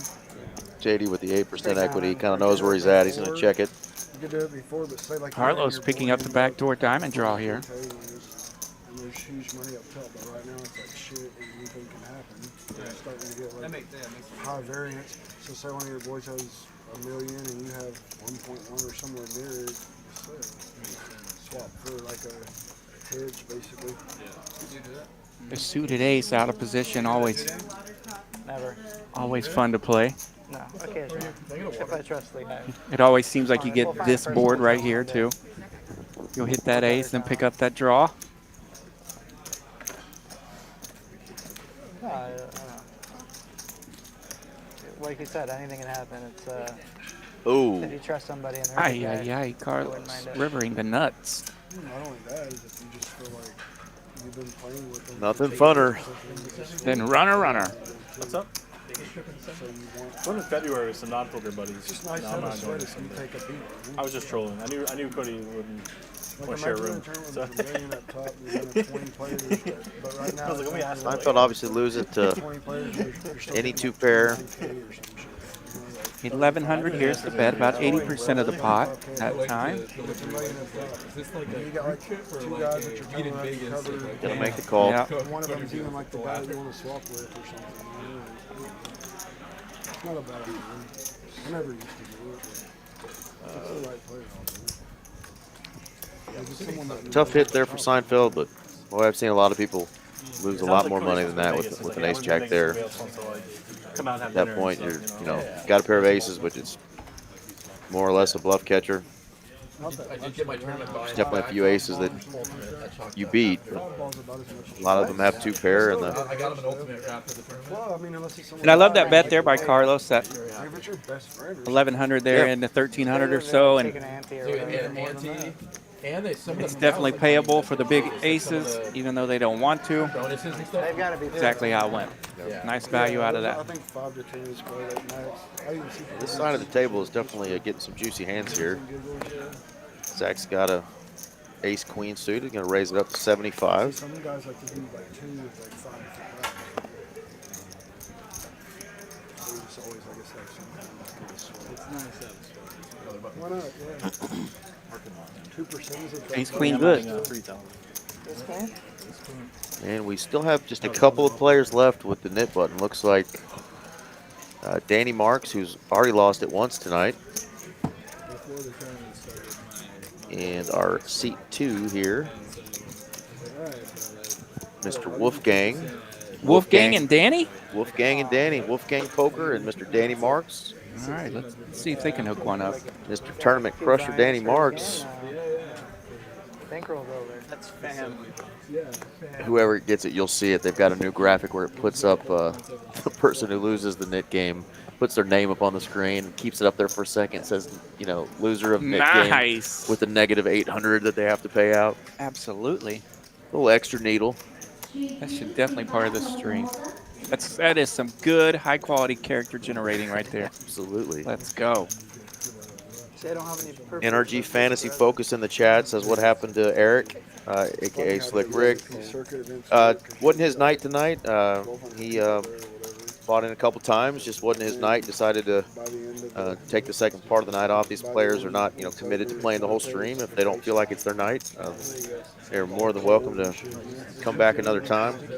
He was grinding at the Choctaw events all week long and took a couple of big cashes down there and gave it hell tonight and picked a couple bad spots to bluff into some big hands. But I was really surprised to see a lot of the guys that played so many hours over the weekend in Choctaw to be here tonight, because man, that tournament life can be fun, but that's grinding now. Yeah, that's exactly They've what definitely had to put in a lot of hours. That's exactly what Slicker was saying. He's like, he was so tired, exhausted. He didn't want to miss the stream. These are his buddies. These are guys he plays with regularly.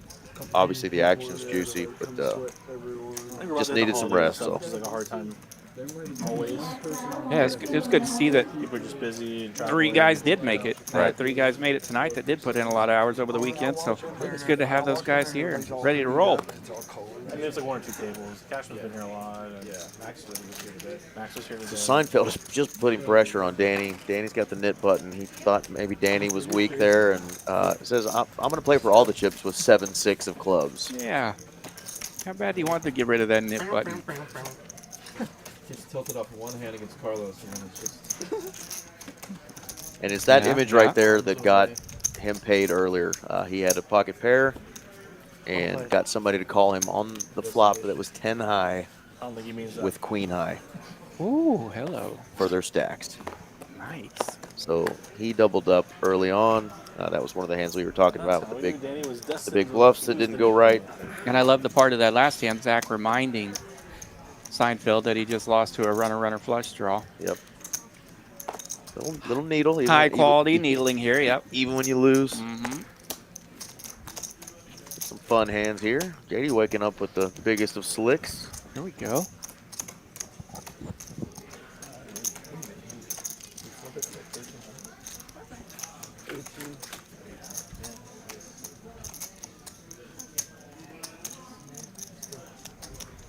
Fairly dry board for our holdings. Pocket 8 still has the best of it. No spade draws.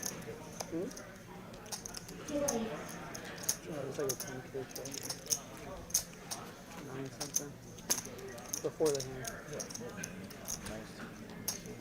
75, 9, 11, yeah. Turn pairing the board.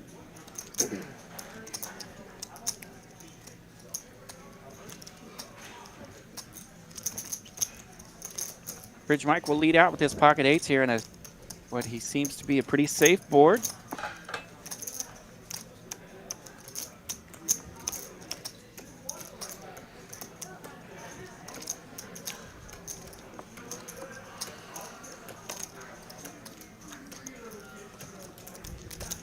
Next time I'm going to raise you in black chips. Actually, maybe even green chips. JD wanted to see a river with his ace-king. And I'll go all in with black chips. That was the only mistake I made in the hand.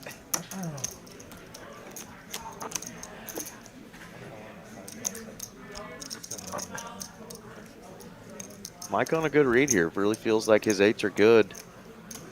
Putting JD on exactly what he's got. Some overcards that missed. Always forgetting who NSAS is. He's going to show. He's proud of it. Well done, Mike. Mike's another one that just run into some bad luck tonight. You've seen these streams, those last couple hours. Somebody can go from down heaps to up mountains. So it does not take long to spin it up.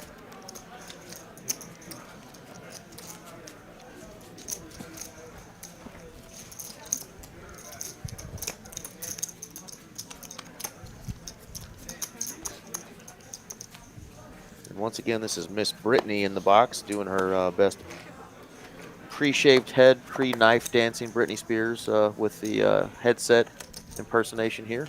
Oh, yeah. She's definitely a favorite in the room. Trying to get him back to me. All right, I trust you. I'm on. Just not with me, because when she deals to me, she just says, Eric, go take a 30-minute break, because I just don't run good. Yeah, she's one of my absolute favorites, but I just know that I'm going to lose a minimum of $200 in the 30 minutes that she's there. God bless her. The beautiful Brittany. I think she's usually treated me pretty well. Yeah. Never the dealer's fault. Just one of those things, you know. Play here as much as we do, and you have those dealers that you just know you run like a god when they deal, and others you don't. You should have called. 2 knit buttons left. Still the battle of Wolfgang and Danny. Yeah, that's what I meant. That's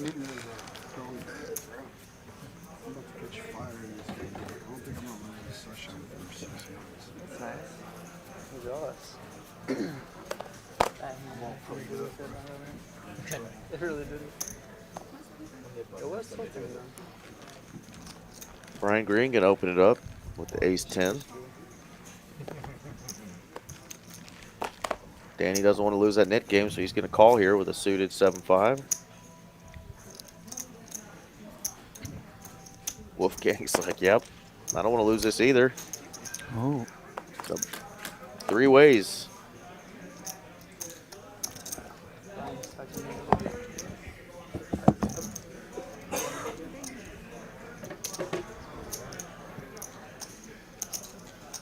Yeah, so Wolfgang flopping top pair, holding on to that knit button, but Brian Green is the one leading out here, 300. He's got a better kicker. Wolfgang's praying to hit 2 pair of backdoor spade draw. Just missed.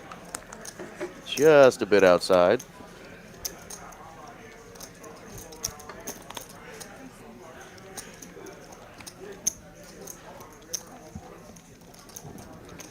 I love how Danny seems to be paying special attention to this hand.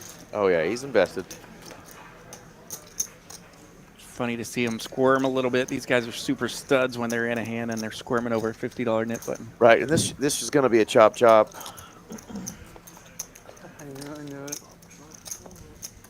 Will Chop rid the nip button? We're about to find out. We haven't had this happen when I've done these streams. Looks like a cowboy Cashman for me. That was Cashman. He got hit in the head. He was wearing his hat forward earlier. Now he's wearing a cowboy. I think the cowboy has the secret to doing well at poker. Are you sure? I don't get rid of it. They're talking about a player that wears a cowboy hat that kind of resembles Chris Cashman. Calling him a cowboy. I know exactly who they're talking about. Y'all don't mess with my boy Chris. I do feel bad for these guys. It's a poker room though. Even though he's a youngster, Chris Cashman, he knows. He's got thick skin. He'll sit at the table and chop it up with the best of them, and then take their money. For sure. And then take their Cashman's got money. some of the thickest skin. Positive that wasn't him. I know Harvey can recognize He's that. great. That cowboy guy looked like Cashman. He'd be disappointed if Harvey was he'd so be disappointed if passive. these Nah, guys that was weren't like, picking on him. He didn't look that similar. Get him on the stream, Cowboy Cashman. That's Brokeback Mountain Cash, but he should have been for Halloween.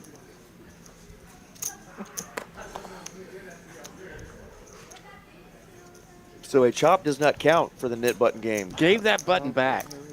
Denied. He tried to throw it in there.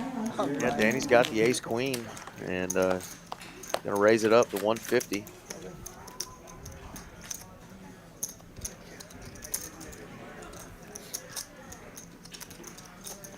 We have a flop.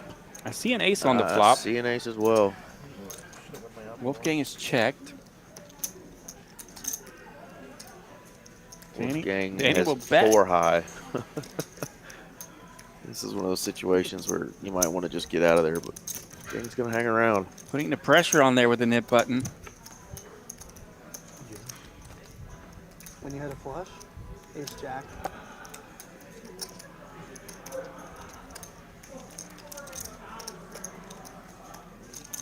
I really thought that was like the only flush you could have, an ace. That was my read.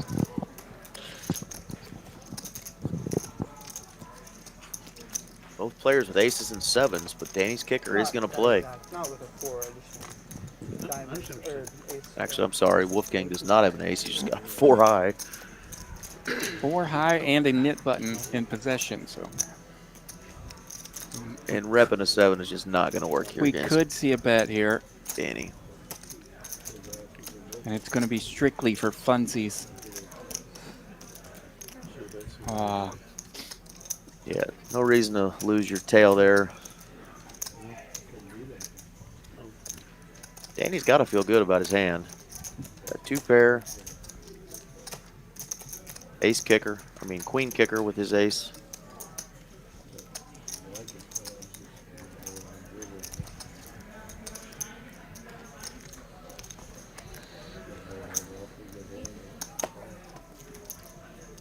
Wolfgang wisely gives up his 4 high. He says, I already spent $250 trying to get rid of this stupid thing.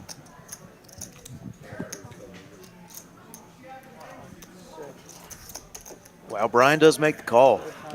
Nit button game can induce some extra action like that. Yeah.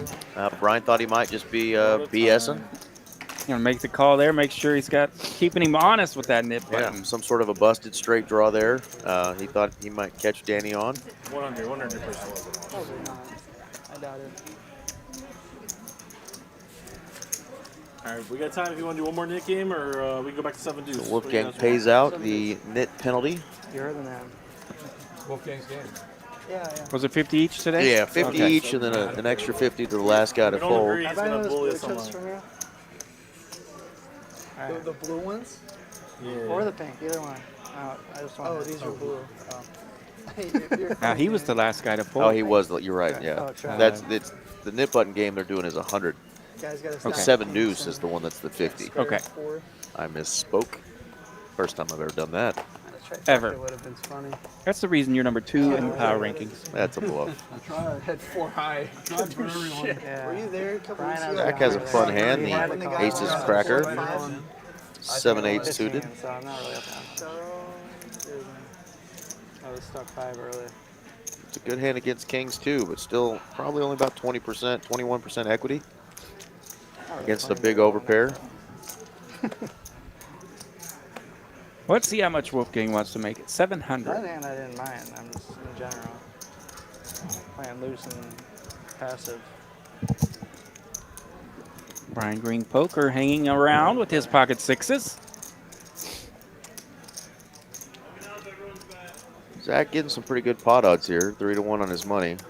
He's still just got the 8 high. Yeah, I think my bluff against C was fine. But those suited connectors are hard to let go. Zach will see some flops once in a while in this spot. He makes the call.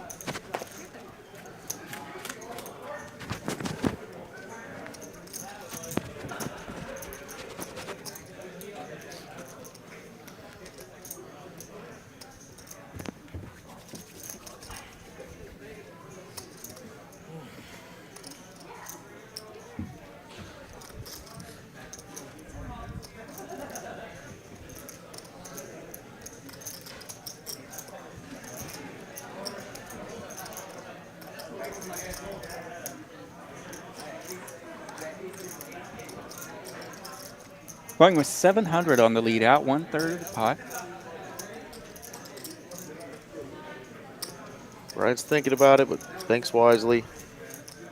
Knows he gets paid if a 6 hits, but just gonna let that one go and go to a new. Another hand. 7 deuce, so I feel like I don't have 7 deuce. Do you block 7 deuce because you have 7 deuce?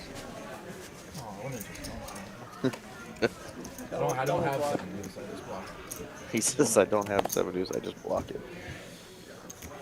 Right, now I'm gonna. Yeah, I'm gonna say, I think he's gonna raise it. Just kings. Standing game lost. JD lost the standing game? He did not. That would be incorrect. It's a cool graphic. It is. That's the one we were talking about. That should say Wolfgang.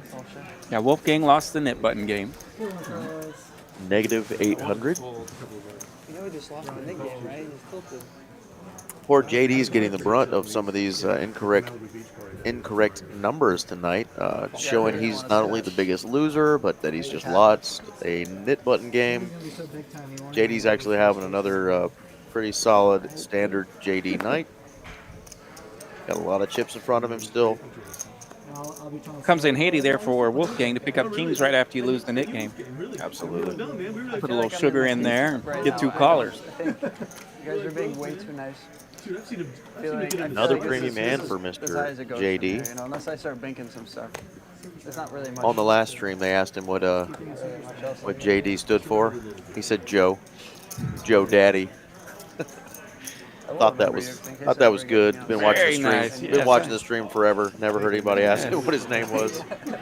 He just said Joe Daddy with a straight face. And from his chilling, stoic character, that'd be pretty cool, yeah.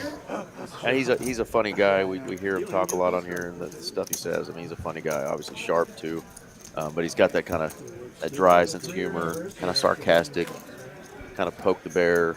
Indeed. Mess with the players kind of guy. So that was he and Zach both will enjoy poking the bear. For sure. I got it like half off. I don't know how I did. Now here they are against each other. Pocket sevens raise, ace queen 3-bet. Half off the $2 chip. We have a little bit of a boring flop. Is that what it is now? 10-5, 4-4. That'd be really hard. Our last boring flop when we had some good pre-flop action was 10-5, 4-5. What? They should. The amount of stuff I wear there. Yeah. Zach's going to go ahead and bet out here. Something a lot of people miss out on, you know. Not betting your hand, letting somebody catch up on a river. Very similar to the hand with Bridge Mike and JD. Yeah, good hand there for Zach. Takes it down. They're funny, guys. Big funny 6-7. 400 on the turn, takes it down.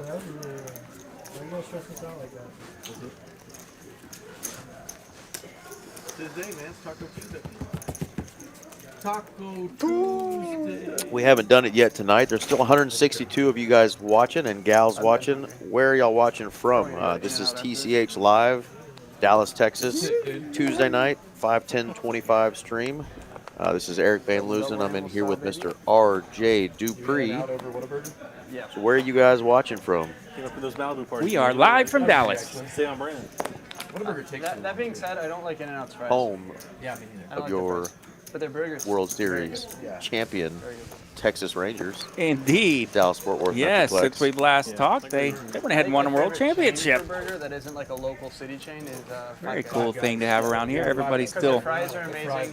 very energized off the world championship win. Burger, bam. Good topping. Never get the peanuts. Maybe I should. I only get it when I sit See, there. they're and I just eat 'em. running this one out for some reason. It's weird that In-N-Out's fries aren't good. You see Ten them, spades. cutting the Some fries, people like, are through the window, devoted to their fries. Yeah, though. we've had People in California, Maryland they already in love here. their We've had fries. Oregon in And here my tonight. girlfriend, if I go there, I have to get a fries. Bill James Speaking of, from Arlington, Texas, home of the World Series champs. Ta-da. Double fried, so like when they're just like super fresh, they're like kind of Yeah. they're a little different than what you're probably used to. She gets it with the sauce though. You get the When In-N-Out I sauce. first and then came here, I didn't think it was as good as when I went to the ones in California. They were like, they're better. they were using, I think they may be still using different, like, I think their exactly the produce same is local. ingredients. It's like to that region. I remember like the line was like an hour and a half long every time for like the first like month and a half. And so I was like, finally got down to like 20 minutes. Like, I'm gonna go try this out. Yeah. I tried it and I was like, why the fuck are people waiting an hour and a half for this? Frank What the coming to you from Massachusetts. In-N-Out. I was like, it's like Doug's over in Murphy. Like, cops were out there for a month directing traffic. The first In-N-Out now. A town I didn't know existed, but was next door to me in Plano, Texas, my whole life. Little Okay. small town of Murphy. There you go. Now we know what Murphy is. Yeah. My mom taught her final year as a Plano ISD school teacher Rochester. in Murphy. No. Massachusetts. Thanks for tuning in, Frank. Just like you eat one and you're like, oh my god. I gotta like lay down for It was the same thing in Tulsa. I was in and out here. Like, it was brand new. Yeah. So it was just packed forever. And then, slowed down. Yeah. A little hot sauce. I can imagine that. Krispy Kreme comes to Tulsa and they're just like, line for a month. Nate. Yeah, exactly. Nate texted me today about, he was like, I just walked into a Chick-fil-A. Guy just threw up in front of me. JD with another ace queen, this time the suited variety. Throwing up Chick-fil-A. Oh, this chicken's bad. Zach with another small pocket pair. I saw a queen nine of hearts fold there. It's a hand that'll get you in trouble, but always fun in the suited variety. And king nine looking good. Yeah, we saw at least one 9 go into the muck, maybe 2 there. Yeah, what a big flop this would have been for a king nine hearts versus JD's ace queen of spades. Harvey, is your And how about a season over? boat for Zach? When is it over? I mean, that would have been nasty. Where are you at, king nine? If we could just get that hand back in here. Then we play Thursday. And that Thursday is like kind of winner goes. Zach wasting no time, going to check raise here. But you're in the playoffs. It's just round robin right now. Whatever they call it. Kinda.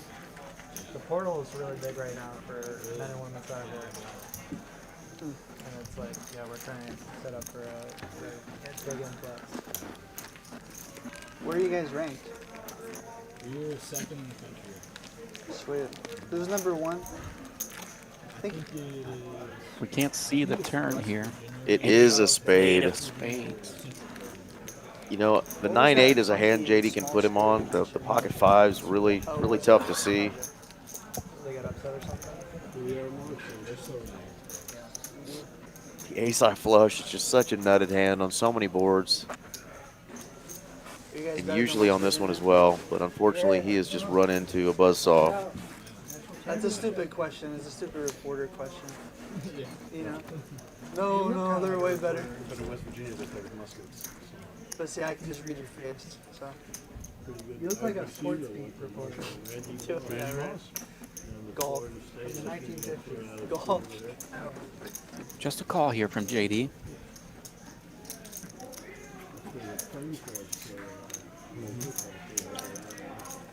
Well, it really does not You had a lot of change the interviews? Or, like, how dynamic many of this have you had? hand at all. We've got a ace-high flush against a flopped full house. And interested to see what Zach decides to put out here. How polarizing does he make it? What makes you more nervous, poker or that?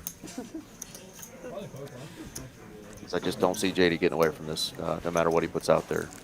It's easier when you're just like, yeah, I just gotta thank my team, It's all the team, God.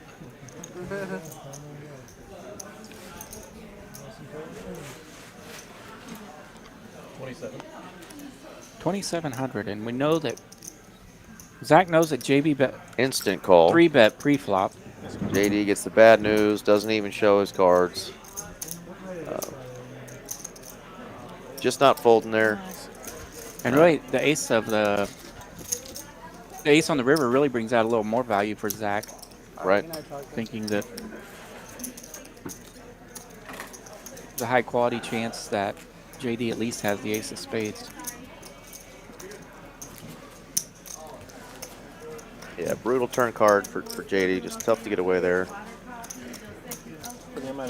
So, boy, I've got a hand today that I witnessed in my 1-2 game. And I will not call out names, but this guy made one of the most insane, and not in a good way, laydowns I've ever seen.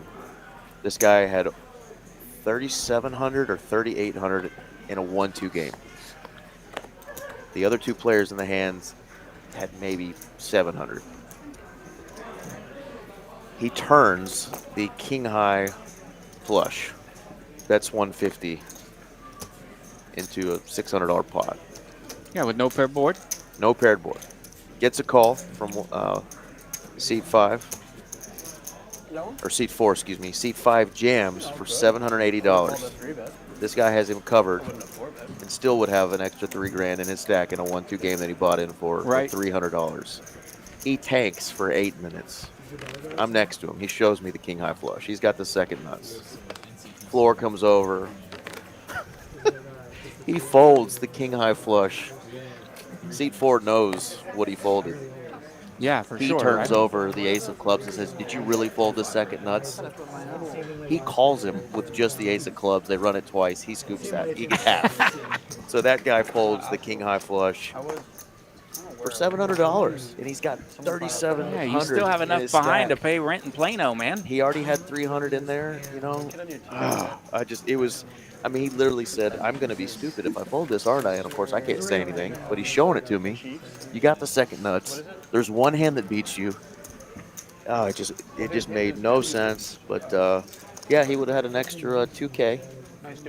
See some wild stuff down here in Texas Hold'em. In a $300 max buy-in game, you're sitting there with $3,700. You turn the king-high flush. So that was LC, I take it? LC.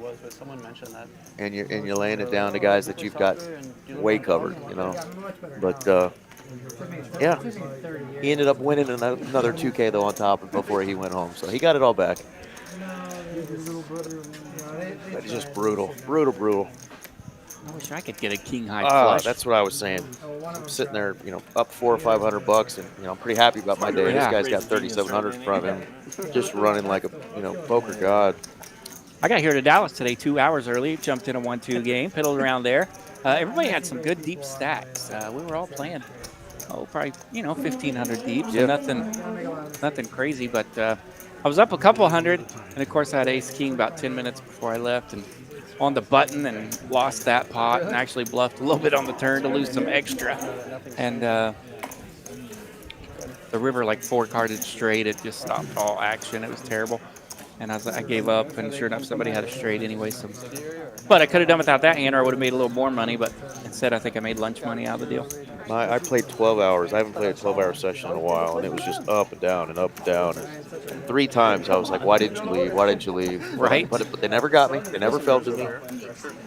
Walked out a winner, which is always a good thing in a card room. But you know, I was telling Mitch I did that badly last week in a PLO game, and just sitting there up free $2,000 all day, and it was a nice smooth first buy-in, no problem, and stayed long enough to go to the baseball game and ended up spewing it off a little bit before the game. I was like, of course you did. It's like, man, I haven't done that in a long time. So yes, even when you think you're over that hump, right, it still happens. Oh yeah, it still happens. Oh hell, I was running good today, but it's hard not to get a little green with envy when you see a player next to you that's just not, I mean, he's hitting flushes. Yeah. Even when he loses or doesn't win a pot, it's a chop. I mean, just running so good. And that is so true here in this room. Sometimes you'll see just chips flying everywhere, and you just want to get in there so badly. Just all around you. Yes. Part of the game, though. Yeah. But yeah, if y'all are listening to us bitch about our sessions, poker in Dallas is alive. It is booming. We have 2 card rooms here, if you've just joined us for the first time, at Texas Card House. This is TCH Dallas, and we have a TCH Social in Las Colinas. We spread PLO games, sometimes there's Congress games, tournaments, 1, 2, 2, 5, 5, 10 games. This is a Tuesday night, 5, 10, 25 game.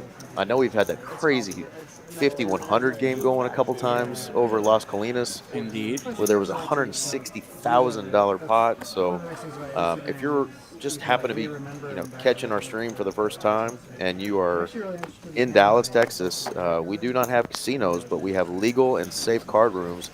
Texas Card House is the place to be. Come join us. Look us up on Poker Atlas or on TexasCardHouse.com. We have several locations in Texas. What we have 2 in Dallas, 1 in Austin, 2 in Houston, and 1 in the Rio Grande Valley. So we have 6 locations currently. This company is doing everything the right way and will continue to grow. So come out and hang out with us. Doug, we second your statements there. Your poker sucks until it doesn't. Indeed, that's why we're here. Yeah. Until you go home, 10x your buy-in, and you got your buy-ins for the next 3 weeks. Go splash around. Not a lot going on here. Brian Green with a 7. Yeah, we've seen a couple of small pots here while we were chilling. They were chilling as well. Yeah, that's normally your 1-2 variety pot there, $115. He does it against certain people, because he knows that's what works. He's really good at it. Nutsu Cow. I think I pronounced that right. Love it. Hard for me to call? Big fan of Wolfgang. He's a big fan of Wolfgang. Wants his autograph. He is here at TCH Dallas. You want to come up and get something signed? Jump in. Yeah. Harvey, I just always call. I'm stuck 5K now, see? But I got you that one time. I got you that one time. So JD does say that he's stuck 5K, which is far from the 11K the screen was showing us. He was stuck earlier. And most of that is from that hand he just played with Zach there. So he's still got plenty of 1K disc in front of him there. So. Yeah, that confirms what we knew. JD was not down for the night.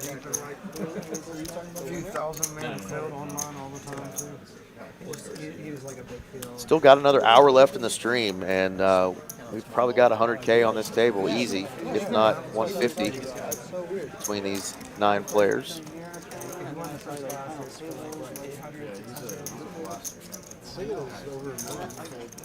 We're on hand 131.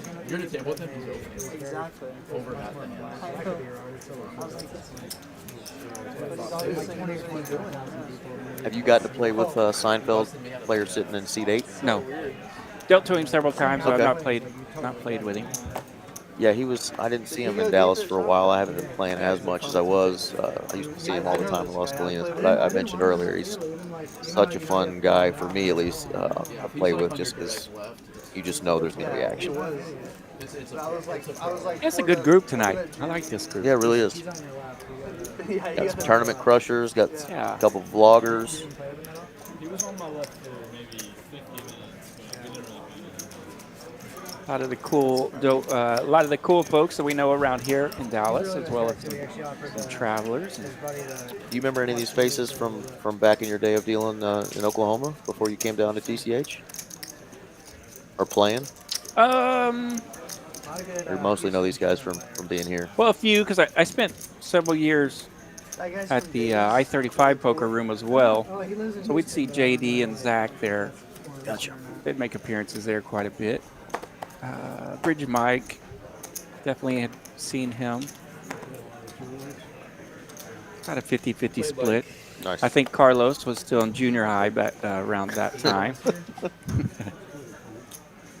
I know you're not talking about seat 5, Carlos. Oh, pardon me, Harvey. Yeah, Carlos was probably eligible. Yeah, Carlos Harvey would have been the one in junior high. How'd you do in that talk, Kevin? WPT? I got 16. Oh, the WSOP? Yeah, the one that just happened. Oh, yeah. 490. The WPT is what got your tournament juices flowing, right? Just takes one. I tried to bluff first orbit. Ended up with 10 high in the river. Got called by 1 pair. Deuce 3. Taking it down. Yeah, 3 pair. Rarely good, but it is here. Battle of the blinds there. Had a couple of those most recent. I was on the button and she was like low jack. So Harvey and Bridge Mike and JD are all down between 3 and 7K there. Danny is up 8K. Brian Green is also up almost 8K. Wolfgang's actually having a great night, as well as Carlos. And Zach, our newest to the stream, he's just been here for maybe an hour. Pretty good hourly rate there. But things can change in this game really quickly. And I am counting on Brittany. When Kyle defended me, she'll bring some fireworks. Yeah, she's going to bring the heat. She's going to hurt people. I do remember getting hurt by her once. You mentioned that earlier. Just like Franco was talking shit. Somebody said something. Ran 9-10 into a boat.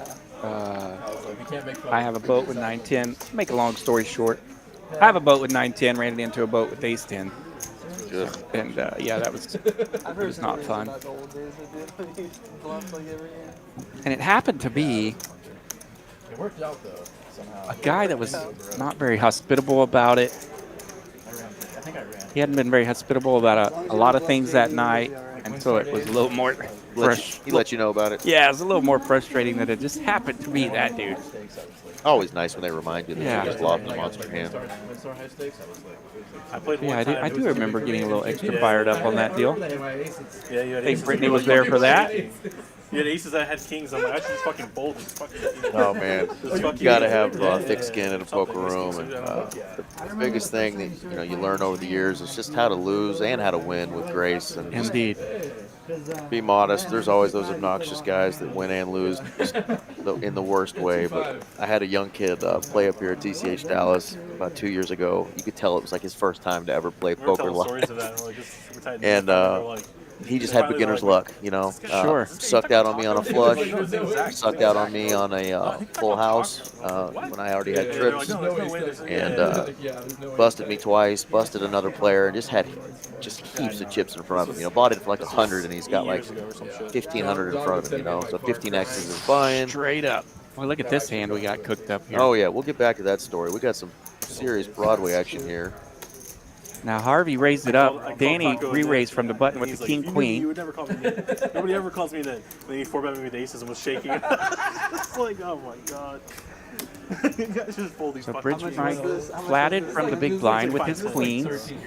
Now it's back to Harvey. It's like a 3K jam. 1,500 already on the pot. I think it was like a 2K cap. I think it was 2K cap, but I think he had Not gonna have to doubled be it up. worried about Carlos, who just flatted the 450. Maybe it was like 5, 10, 20.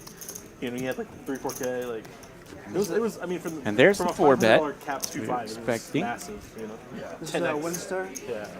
10x from like the normal 2.5 game. So I get it. I got it. Yeah. 1,700 to go now. You were shaking pre-flop with aces. The 2.5 was 500 caps, so you'd like there'd be like all these big stacks. Yeah. And stack and you'd buy back. Oh my gosh. Yeah. Come on. Match the stacks where it's at. Yeah, we used to percentage. Or yeah. Yeah, the 4-bet of 1,700 to go. Usually a bad spot for ace jack in the small blind. Carlos goes away. Wow. Bridge Mike's had a rough night so far. He decides to pick a better spot. Some would argue there's not many better spots than to just get it in there and run it out, but he's going to pick a better spot. I'm going to have to ask Bridge Mike next week if our graphics were right on that. I think they were. Yeah, I could see him going either way there. Yeah, he's definitely pretty patient when it comes to those 4-bet spots. Just didn't feel like flipping with the young buck, who does have a reputation of being a solid player. So that was extra spot. Got out of line with a bluff earlier, but not pretty like that. I feel like the game was just last year.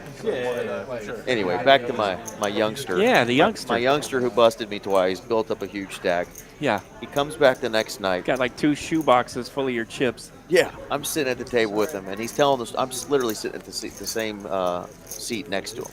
He's telling the other kid next to him about how he had a great night and how he busted somebody. He looks over at me and goes, hey, it was this guy's money. He points at me and says, it was this guy's money. Awesome. And I said, brother. But yeah, I mean, Just going to give you a little poker etiquette 101. Don't ever brag about taking somebody's money the next day. Have a little humility, but he was a young kid. You look like the type of guy that I'd bring it up too. Yeah. I have That's that pretty face. awesome. You know, Zach and JD would bring it up to each other. Oh, 100%. But they do know it. They do know each other very well. He was a young kid. I was just kind of looking out for him. Like, he just like goes to the table and just like reaches in his backpack. Even though we're a classy establishment. It is kind of fun as a dealer. Sometimes you pick up on the rookies or the very newcomer people when they do stuff. You're like, oh. Just, you know, a little. You might not want to do that so much. Everybody's in there. Like, yeah, if you're renting Colin's car, his money I took, just you know. money just like laying around in cup holders on the floor of the car. Yeah, Just, like, Rice says the graphics may have been off on that hand. He's constantly dropping if I was a bet man, I would say you're right, Rice. I hope for Bridge Mike's sake you're right, because I feel like you're stuck. You just got to get it in with Queens. Yeah, I feel like the ride. spot he's in, he's going to go there. Tesla. We'll figure it out for you. Like a used charger that he like left. I was doing a limit game to a young man, and I was trying to help him figure out how to bet, right? So, I mean, he's brand new. He doesn't know how to bet. There for like, you know, raise, re-raise cap, blah, blah, blah. That's this and that. This is where you put your bets. Yeah, he bought a Tesla back then. Yeah, literally, his first hand he gets a straight flush. His second hand he gets quads. And he has like a. He's like, oh, this game is fun. Easy. Game's easy. I'm like, good good luck, son. Yeah. Good luck. Good luck. Just wait. And after a year, he went. If you're in the chat there and you see the link that Streamlabs just put up, says want to play on TCH Live in Dallas on Tuesdays, sign up here. Click on that link. There's a form you can fill out. Let us know what stakes you're interested in. Typically, this Tuesday night stream in Dallas is a 5, 10, 25. Sometimes it can play bigger. But yeah, click on that link there in the chat. And there's also other forms if you want to play at any of the other locations. Austin and Houston both do streams as well. But yeah, if you'd like to take a shot, have your family and friends watch you cut it up on the poker table, that is where you can go to sign up. Carlos here has got the two red ladies. He came to my rep. He came to talk to me. Raised it up. Rich Mike's going to call him. Jack 9. Yeah, they would go to fucking like social house. Social house and just like bet on everything. And then they would just like literally flipping coins in the parking lot. Like the water, throw the water. I just try to get a bunch of hands in it and I like get afterwards. Like what happened? They go play like cornhole for like who can make more. Him and Milk, they would go get like drunk, and then play like 1K a game like darts, 1K a game like cornhole. They were just like flipping on everything, whatever. Man, every time we get a big pocket pair today, that ace comes right on out. Right. Carlos got to be shriveling up a little bit there until the naughty turn. The queen of spades shows up and says she'd like to dance. Like my drunk cornhole, and I'll just like go out to one night and just fucking clean up. Just like, for like, yep. Yo, classic. Let me check my cards again, see if I just fake the set. Play cornhole in the backyard. I'm just gonna go fucking win 20K tonight. Wolfgang's seat over there has had an issue with scanning cards, so we don't know what his other holding is. You know, it's hustle a little. Maybe he's got the 4-3 suited and was thinking about calling there. Maybe the ace 4 of clubs is another possibility. He could be holding here. For sure. That would be my favorite possibility here. Oh, yeah. They were like worse than that. We'll let it go, whatever he had. Oh yeah, I guess he was. Sports. Carlos looks pained.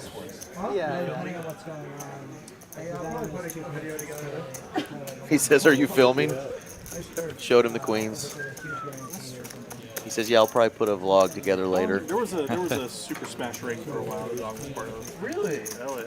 Vlog that one out later. Carlos wants to be on the Wolfgang Poker vlog. Yeah, vlog it out. That sounds hot. I know, exactly. And some of the other guys. What's this game? What's this game?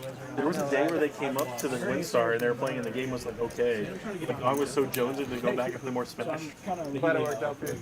Like his wife, the family back home, their family got mad at them about playing so much Smash like all night long, like with each other, like online. So they went. Dong literally left the game on a Friday night.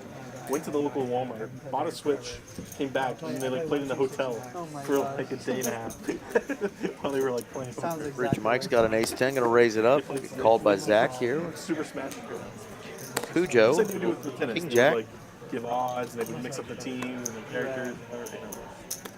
It's probably like a 6. Brian Green with a 7-4 of clubs wants to see a flop. start parlaying smash, like tennis I matches. had no idea his history with Kramer went back to that point. Back to the best jam. Dongs. Brian checks it, but he's actually out-flopped the other two guys. Stupidest thing I've ever done. So a pair of sevens.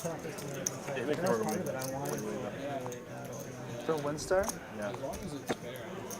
Windstar, but also like their families kind of know each other. They both live in and stuff. So like, they're not like related. Like their families aren't like related. 4-liner to a straight out there. Brian's going to check his sevens again. He's now got a pair of sevens and an open ender. I don't know if they like watch each other's kids or whatever.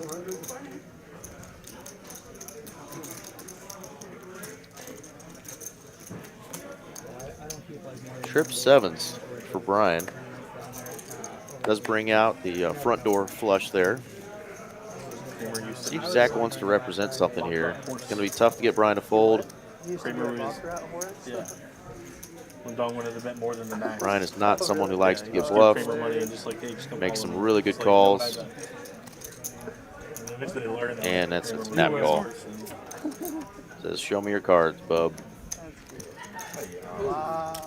Nice hand there for Brian, MF Green Poker. Yeah, if you look up Brian Green on Hendon Mob, you can see he's got tons and tons of tournament caches. I hope to get to meet him and learn a little bit more about his story, but he's kind of a legend around the tournament streets. Somebody who's traveled quite a bit and played quite a bit, you know, known as a gambler and somebody that's been playing poker for a long, long time at a really successful rate. So we love having him on. He's been some crazy action on some of our streams before. Playing really solid tonight and just really solid game tonight. Making some hands and making some good calls. Yeah. Was it 200? I used to be in shape though. Waking up with the sixes here. Yeah. That's surprising to me. He dunked 11-foot goal. They made some golf that were like Kramer and never played golf, like never played. And Don played a lot of the time. And they were like, Don probably like. I don't even know how you set it that like that. So this Don gave him 10 strokes. Pretty safe flop normally for pocket sixes, but Brian's going to check it. Danny's going to check his top pair. So after 1 year, they were going to play. Which allows Brian to bink his six. 10K or something. That's awesome. But 6 months in, Kramer bought out or something.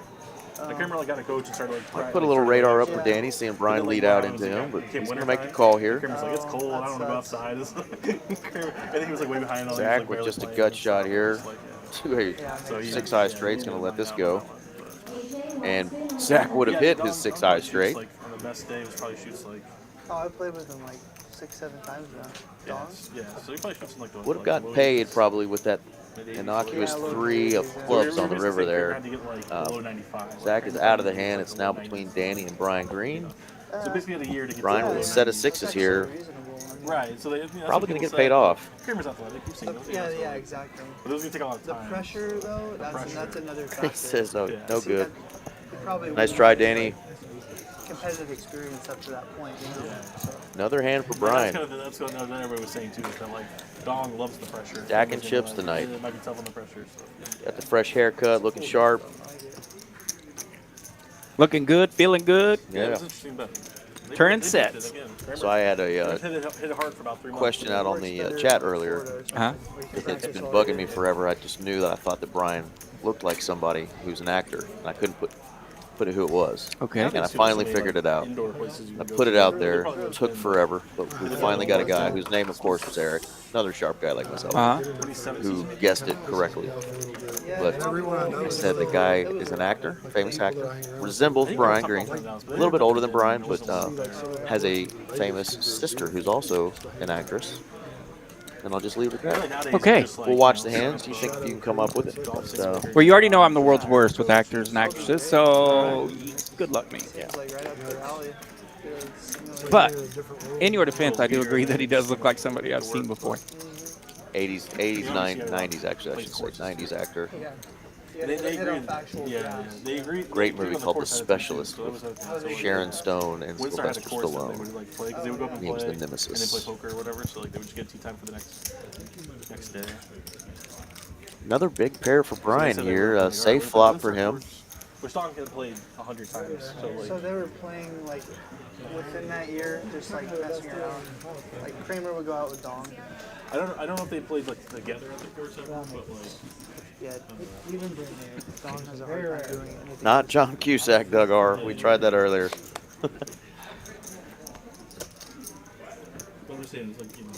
That's going to be a card that Brian likes there after getting called by Carlos. Carlos may now think his fours really are good with the second 10 coming out. Brian's going to continue the aggression here, leading out with his pocket eights. It's like studying for an exam, you know? Like, you're like, oh, I have a whole year. And then you're 2 months away, you're like, oh, crap. Carlos thinks Can't even wisely, make 100. lets it go. Good solid fold there. So the actor, because I know you're not going to get it, Yeah. is Drawn Dead. none other than Julia Roberts' brother, Eric Roberts. Eric Roberts. You're right. I was drawing dead. Of course, when you Google a picture of him now, it's going to show a current picture. He's way more old, gray. Okay. Brian's, probably our age. Back in the day. Yeah, Brian's probably our age, in his 40s. Still looking sharp, looking fit. It helps. I think it can help and hurt, honestly. So looks like Eric Roberts back in his, stud days when he still had it. B Shack, this is TCH Dallas. No. There's a little bit between him and Dong. Yeah, old. I feel like you'd be good at golf, right? I have to look up Glenn Fry. Yeah, I feel like I'm thinking of someone other I than was scratched for many Julia years, Roberts. man. I'm probably like a Well, he doesn't look like Julia Brother. Roberts. Okay. I always thought if I grew up playing, Yeah, B-Shack, we are live from TCH Dallas today, and as you can tell, the new felt. So you'll be able to tell TCH Dallas by the Dallas skyline and the felt. broke 90 within or no, broke 100 within a month. So when you see that blue felt and the skyline of Dallas, that will generally be the Dallas location. I haven't played in forever. I probably wouldn't break 100. What's that? Probably technically like a year, the summer after that I started. Yeah. I was playing all the time though. As I see a picture of Eric Roberts, I would agree. It was easy course. Definitely looks a little bit like that guy. I've heard of a guy being like a five handicap or better within a year. You know? It's ridiculous. That was kind of the thing. That was kind of the thing that we thought of preparing this. Yeah, It's either going to just going to click. Oh, no, I like this. The American musician Glenn Fry, or Frey. Burn down, just give up. A little bit. And the winner can. I can see that. Totally get that. I like playing like Either way, like for me, Brian's a stud. 15 or more. It's too much. 5 hours. It's like a 5 or 6 hour commitment. You know. Maybe Brian's been in movies and he's just throwing us off. 27 was Yeah, brand new felt that they put in a little over a week ago, B-Shack. We had unfortunately, the big Poker Atlas tour from last year's, or earlier in the year. We still had that advertisement on the felt, and we decided it was time to go back to a TCH advertisement and rep our city. Got the Dallas skyline there. It's a great belt. All the chips stand out pretty well on this belt. Yeah, they do. We don't have anything blue that's in purple, obviously, about that my game, though, doesn't he's gonna say a bunch of crap right now. or isn't able to I show up played, like, the worst round versus the ever green. a couple weeks ago. And green and red are obviously hard colors for people who have any sort of color blindness, so that kind of throws people off sometimes. Yeah, so you look at those pile of chips, you can see them clearly, kind of know what they are. One time he's like, yeah, me and Seinfeld versus you guys. Pickleball's in the golf. Fuck. Is it? King on the turn for Carlos, but he's got full house. And he's like, are you kidding me? I can't get paid? Brian's like, what do you want me to do, dude? I had 8 high. Trying to sneak that full house into a bet. What do you want me to do, guy? Tough to do. He folded when I had a set Tough of to do. jacks. Yeah. Then he, yeah. Yeah, there's a little Heath Ledger in there too. I think. I'd like to see the analytics on that when you're checking that big hand. Right. I would think that the analytics are poor. Probably want to bet those and see if you can get some value out of them. For sure. I remember in the old days when you played with some of the crazies, you could get by with that and check and play for heaps, but it's a lot harder to do nowadays for sure. Yeah, when you've got both the 2 9s there and you've got the king, it's really hard for Brian to have anything else there worth calling any sort of bet. But yeah, you want to get a little value if you can out of any pair. I mean, I felt like he had a 9 there actually. Yeah. I had pocket 7s. Like, what am I going to do with that on that board? I wanted to, believe me. Like So we may have had a mystery. Brian said he had pocket 7s there. I think we saw an 8-7 is what it showed. But I just decided to surrender that I was probably I'm glad I didn't straddle. But, every now and then poker players might tell a tall tale or two, so you never know. Indeed. That's why I needed you to have the size. Like, even if it's just a gut shot to the straight flush or I saw a video of the new poker house. I need at least one out, Really? Big turn card there for Harvey. Open ender with the flush draw, queen high variety. What you needed was Zach's picked up what he thinks would be a good straight card possibility with his top pair. Yeah, I think some of them are opening forward. Unfortunately for him, the 8 would be a devastating card.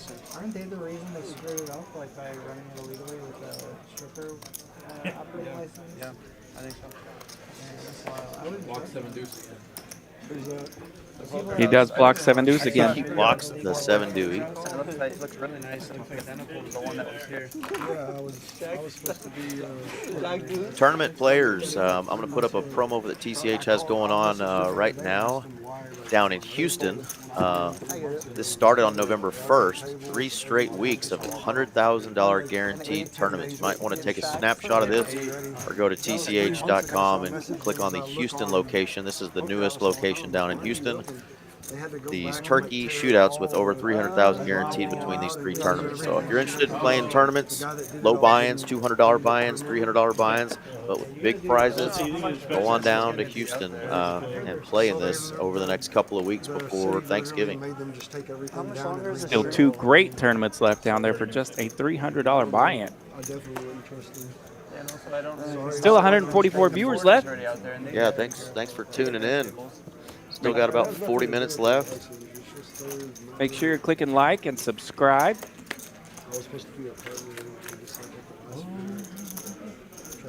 My mom said they were calling me tonight on the stream. He's going to email her yesterday. Seinfeld and Maniac or something? It's taking over 52 social. For good reason. They're calling me Seinfeld and Maniac on the stream. I don't know if I can do it because Seinfeld's just finding out that he's being called a maniac, telling everybody about it, that he's been told. I know, who called Seinfeld a maniac? Everybody that watched him 4-bet with 83 of clubs and got JD to fold. Nice. 7 deuce. JD 3-bet him with 7 deuce, trying to get the 7 dewey game to go, and Seinfeld was having none of it. We just needed this board for that hand. Oh, yeah. Yeah, Seinfeld just hammered him with a 4-bet and then showed it to him. JD didn't tell him he had the 7 deuce in the hand, though. I liked it. He smirked at him. He gangstered it. Very nice. Yeah. You know what he had? The blind versus blind. I opened it. He knows now, though, obviously. Yeah, they're talking about it They're right talking now. about it now. Okay, so we're on a delay. The players are finding out from each other and from other players that have been watching the stream and family members what those hands were. So while the bluff did work, he didn't get JD off a big hand. without saying like exactly what my But JD's smirk was just awesome because he was just like, yeah, you think you got me. I was trying to get you to. And the 8-3 was good. Nice. So that's a good way to open up the stream for sure. Oh, yeah. Oops, sorry. They used to be legit like that for agents back in the day too, like where when they first started out, if you got Bunch of kind of raggedy hands here in this one. Blind versus blind. They don't. It's not like the 1-2 cash games. They don't chop here. They're on live TV. They're playing for heaps of money. Do I really have to 5-bet jam? Tell all your people that these are good Yeah, we've been running 4 blinds here for quite a while, right? They're still doing that, I think. Doing the 3 blinds with straddle. Full show. We also have a tournament here in Dallas, the even bigger one. 8 different flights of this 2-day tournament. $250,000 guarantee, $300 buy-in, you have $30K starting stack. Starts on November 29th, so after Thanksgiving. There's 2 flights Wednesday through Saturday. If you make it to day 2, you'll be playing on Sunday, December 3rd, and we'll have a chance to win up to probably $60 grand for first place. So get you a little bit extra money before Christmas on a $300 buy-in. Great deal. Those tournaments have been great the last few months we've been running those. They chopped the 4 ways. They did an ICM chop 4 ways on the last one, and I think everybody got in the high 30s, down to about the low 30s. There was 100. Can't complain there. Yeah, there was 116,000 to be chopped 4 ways. So. A lot of high quality equity in these $300 buy-ins down here in Texas. Definitely be checking those out. X amount, not that much bigger, you know. So like, do you guys like know, like if you fire a $1,000 tournament, are you making like 2K? Yeah, they're like, consider that pot, if they're on pot, they're on turn. Like, okay, it's an 8K pot. There's a jack on the board, not a 4. Let's see if this it's been both. No, it's been both. Yeah, you're right. Either way, Danny takes it down with a bet with his ace jack of spades. He's going to shuffle up and deal. We also have a fun game going on here in TCH Dallas. This is Miss Rebecca. She does a PLO, bomb pot, and Congress game. It's Rebecca's game. Tuesdays and Sundays. Tuesdays at 1 p.m., Sundays at 3 p.m. If you'd like to get in on this, scan this little code here or go on our website. These games get really big. They have a lot of fun if you're into the mixed games. Rebecca is a great ambassador for our club. Loves to mix it up, so come on out and play in Rebecca's game if that's what you're interested in. Yeah, a lot of fun mixed games with plenty of chips in that game. Oh, for sure. I've not dabbled too much in the Congress games. Played plenty of Omaha high-low, but the 5-card variety I've not dabbled in yet. So Harvey waking up with kings right here. 150 to go. I've dabbled in it. I had a buddy a few years ago that was really good at high-low games, and he tried to get me to understand more of it. And basically, I ended up coming up to the conclusion that I was allergic to low games. Now that I matured a little bit as a player, I should probably holler at him again, maybe give it another go. But Harvey have the king of spades in his hand? He does not. And Broadway on the river? Broadway on the river. Brian also has a straight. The worst end of the straight. That would be the caboose. I love it. The tail end by a mile. A lot of people don't want to get so long. Curious what a check might have done there, but Harvey's going to lead out. Really small bet there. Brian's smirking, like, do I call here ever? There's like a lot of people that literally try. So small. He's got so many chips. The last tournament I played the last 2 times. I played 2 tournaments in 5 He years. needed that queen on the turn. Yeah, it's a fun little moment here for the... He's going to fold it. Good fold. Brian is just on it tonight.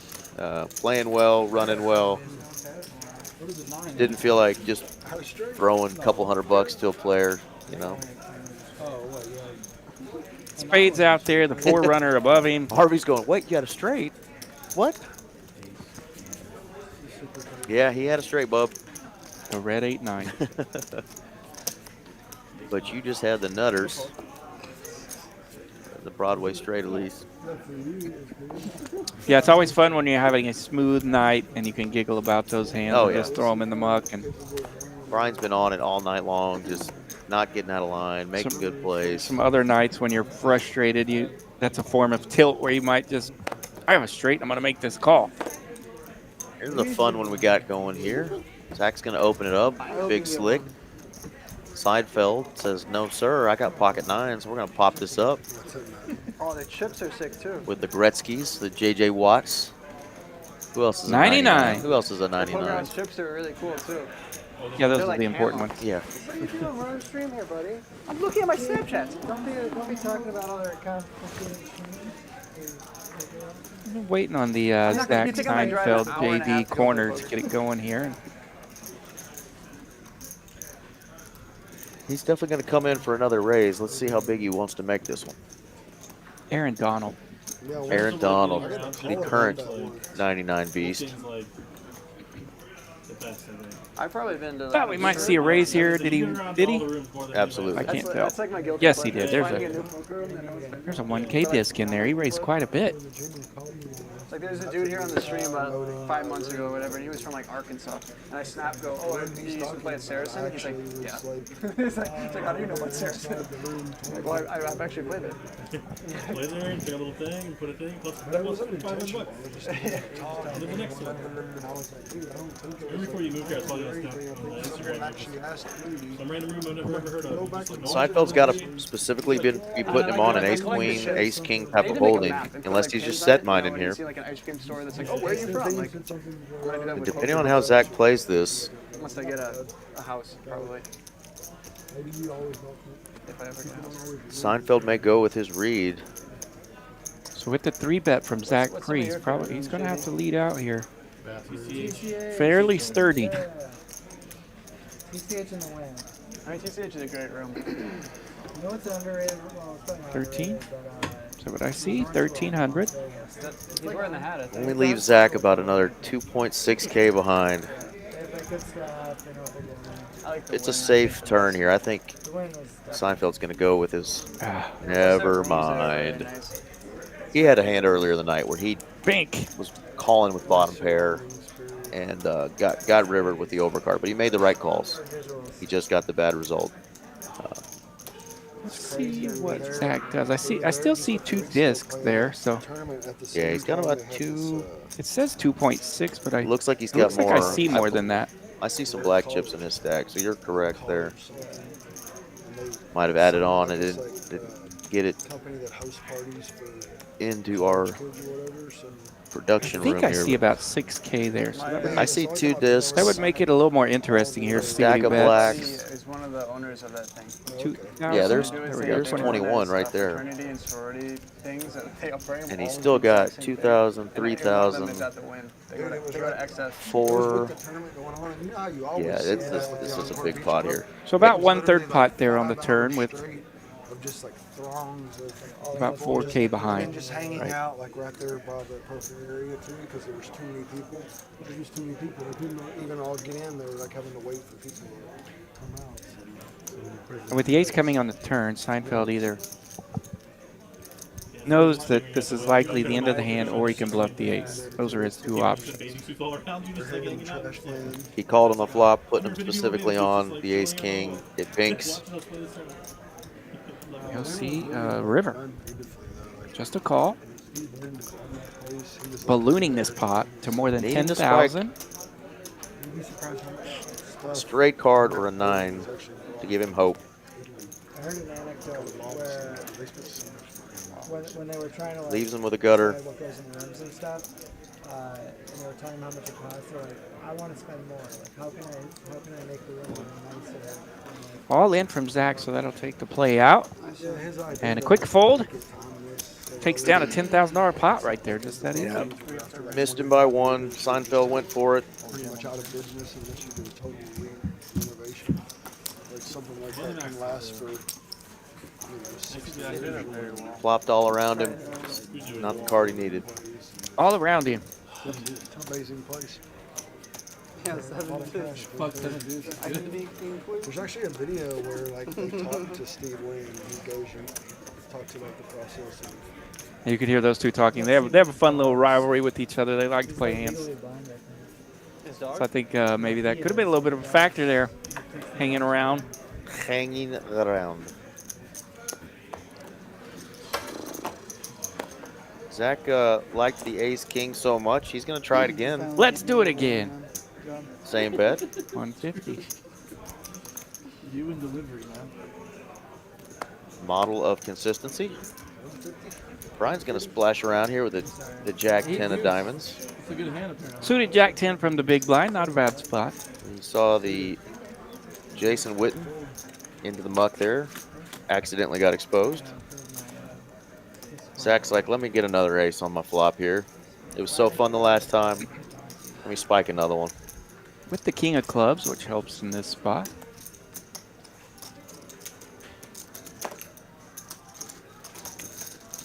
He'll bet and take it down. Not as exciting. Not as exciting as the last one, but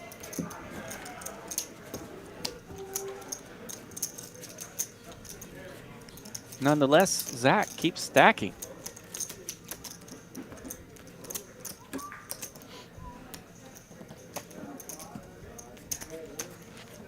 So you had aces, pocket aces.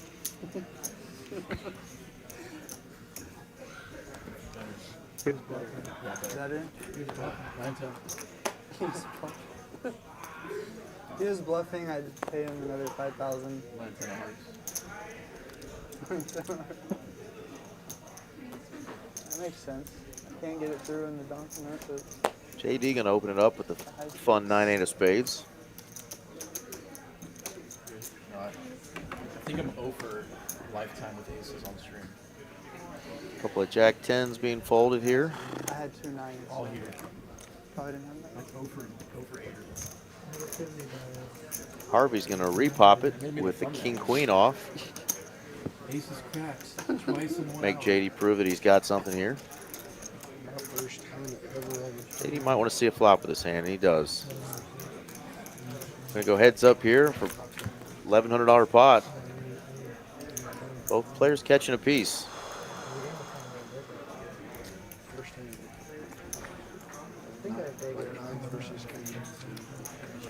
Harvey's got to feel good about his hand against JD's original opening range there. King's no good. Should I just leave it and never come back to this place? Ten's no good. JD just with a 9. 10's no good. No spade on the board, no additional equity, but he may look Harvey up here, and he's going to. I had 9s. For 300. Nice turn for Harvey. Yeah, we saw 2 Jack 10s in the muck, too. Aye. Aye. You don't see that hand folded very often, 2-5 and below for a good 10x big blind. Yeah. I think in the old days when I was really good enough to get it going and get after it in 1-2, I was like, well, 2 hands that you could always be scared of when they were check calling or raise calling or flat calling, flatting, was always ace king or jack 10.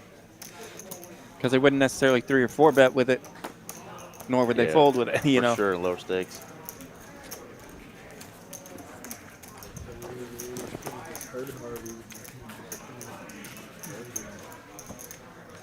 Another pot there for Harvey. Harvey not quite in the positive yet, but he's getting closer. Wolfgang, Carlos, Danny, Zach, Brian Poker. Yeah, how good was your hand in that hand? We have 5 guys that are all up almost 6K plus. 5,600. All the way up to over 10K for Brian Green. So a lot of big winners tonight. Normally we'll have 1 or 2 big winners, a couple that have won a few $100, $1,000, but everybody's up. Almost a double up, 5 of them. Seems like it's been a little bit of a smooth run for the folks that are up. They really just kind of started that direction and then have kept going. Started from the bottom. And of course, Zach getting here late, he's done the same thing. Yep. Got here late, moved up a little bit, and just kept it cruising. Yeah, definitely not normal. Got JD low here at 22% VPIP. Seinfeld, one of our biggest action players. We've been calling him a maniac, but he's only at 23%. Maybe they were in shell shock from their 8-3 versus 7 deuce. You know, yeah, VPIP's an important statistic to look at if it's, you know, the action players, you know, over a long period of time. But just one session doesn't always make it mean that somebody's a nit just because they're not playing a lot of hands. You know, the cards can often dictate, you know, your VPIP. If you're just getting trashed all night long, or you're getting 5-bet every time you open, you know, it's gonna affect you and make you look like you're a really tight player. But JD is not one to not play hands. And obviously, if anybody's gonna 4-bet with 8-3 of clubs, they're not a nit, you know, and that's what we've seen from our seat 8, Mr. Seinfeld.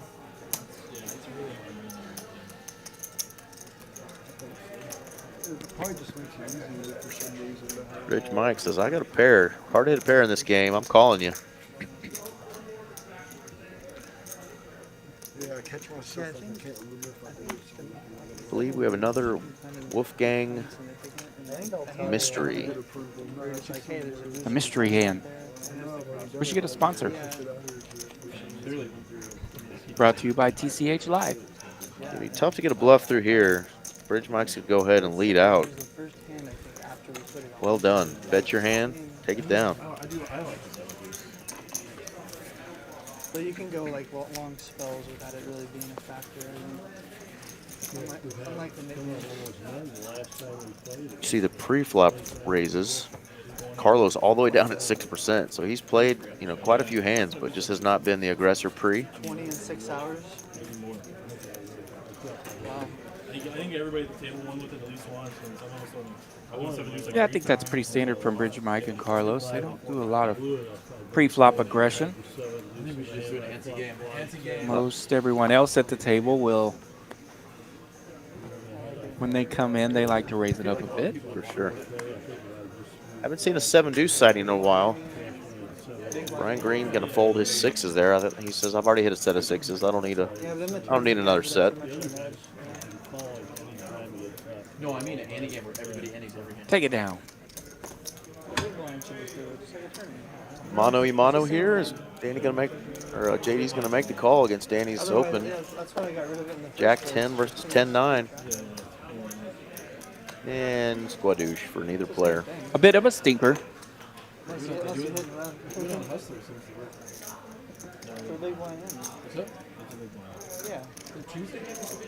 Let's just change it to 200, 400 for an hour. They call it the ante game, but it's. You want 200, 400, 400? No, so let's just play 200, 400 for an hour. The last hour. Not even the last hour, last 20 minutes. Brian's suggesting playing 200, 400 with a round of double straddles. These guys are insane. Too many tournament guys here. I have a feeling if he talks them into it, they could go a little longer than the stream. I do too. All these guys are going sharp when they're like 22 minutes. I might get lucky. Oh, you want to start with the 400? I might get lucky. If I have big blind, I'll put his watch on the King Jack in the middle position. We are up to 200 to go here Still play shove full. on this one. Jam full, that's it. So they are going to play a little, We're doing a round of 200s. Wow, we got rid of a round of 200s here. Is that a straddle? Hopefully we can keep that going here. Oh, I thought it was going to be Got a 400. 10, 5, 10, 25. 50, 100, 200. Let's see. How many big blinds is that? I've never seen like this ever get through JD, especially if someone opens his phone. Seinfeld's got a pair here.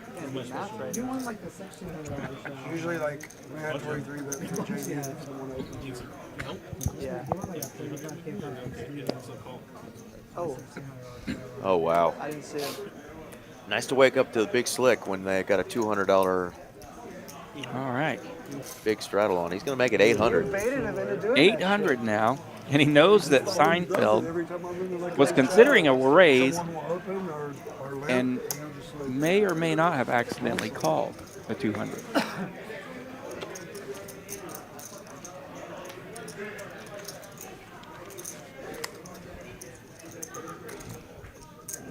It's worth it. The 200 you give away, it's worth it. The 1,000 With aces, yeah. Just like that, we got a 2K pot brewing. Pocket threes versus big slick. Sorry. Thank you. I have had lucky straddles, but not that good. But also, if you win the pot, then what does it matter? So the 5 blind game worked. We've got us a pot. It must be nice. Very similar situation for Seinfeld. He's putting his opponent on an ace-king, ace-queen type of holding. He's got a pair here. What are you doing next Wednesday? On the 15th? He said, if you jam, I fold. I don't know, Thursday I'm going. Interesting line there. Reverse psychology, yeah. maybe? Actually, I'm going. Funny how you got to check back on that one. You're leaving Thursday out of Dallas? I think I would too. Yeah, look at this.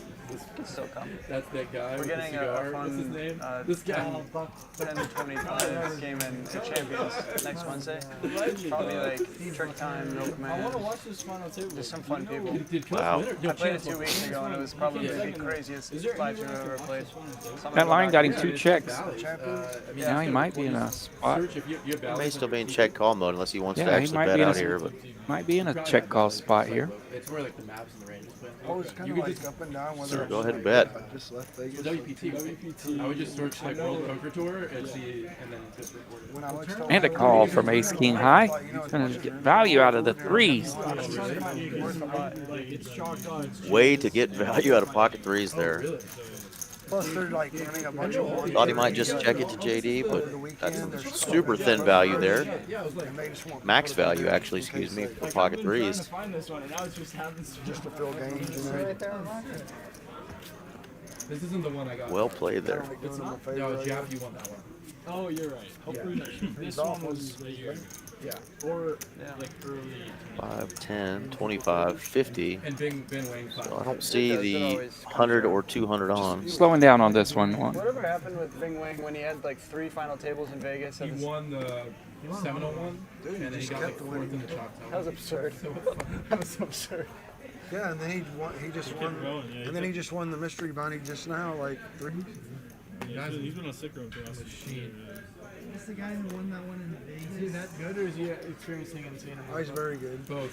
I mean, he's very Probably good. both. Started taking coaching, intense coaching from Corey. Did he win that one at the Win a few months ago? JD going to take down a small pot. $5 million in the last 16 months. Going to put up a little something here while she is dealing. The whole thing.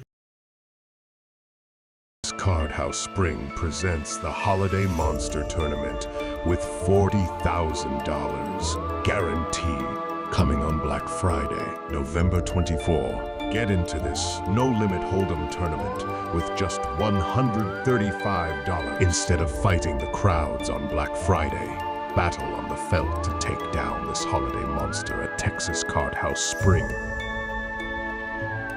Get warmed up for the Holiday Monster Tournament on Wednesday, November 22nd.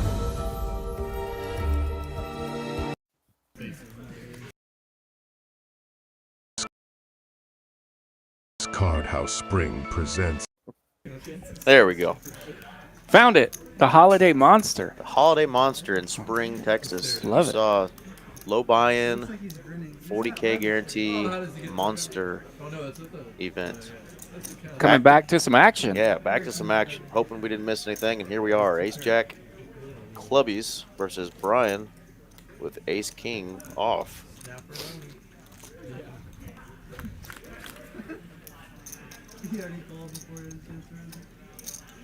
Not a great flop for the Ace-Jack of clubs. No, he hasn't called yet. It's weird because they show like the amount that he hasn't called.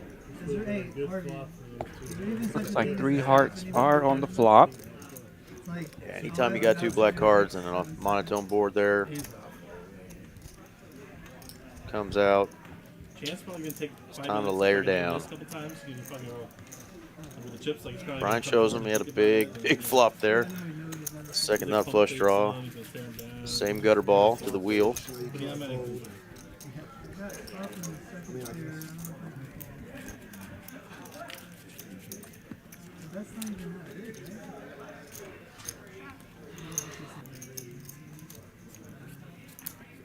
Brittany's still hanging in there, slinging the cards out to the players.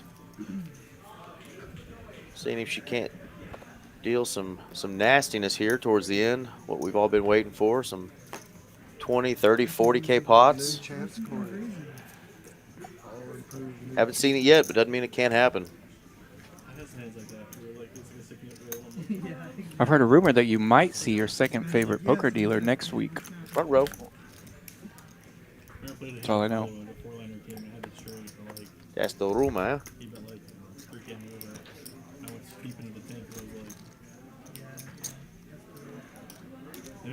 How you feeling when you're in middle position with 6 deuce off and you flop 6, 6 ace? Grip it and rip it. Feeling pretty good, aren't you? Just praying somebody has ace king, ace anything. Nice hand, Yep, Danny. nothing around it. That's the hard part about poker. Your neighbors have to hit something for you to get some value out of it. I believe I heard Brittany say 3 more hands. They have to hit something without whooping you. Yep. So once again, you guys have been hanging in there watching TCH Live here in Dallas. We've had a 5, 10, 25 game going all night long. We've had a knit button game going. We've had the 7 deuce game going. Some big bluffs, chips flying around. Over probably 150K on the table as we speak. So thank you for hanging in there with us. We are almost 6 hours in to this Tuesday night stream. Still 146 viewers this late hour.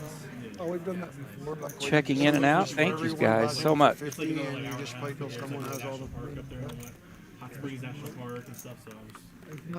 just looking last night. Everyone buys them for 5,000.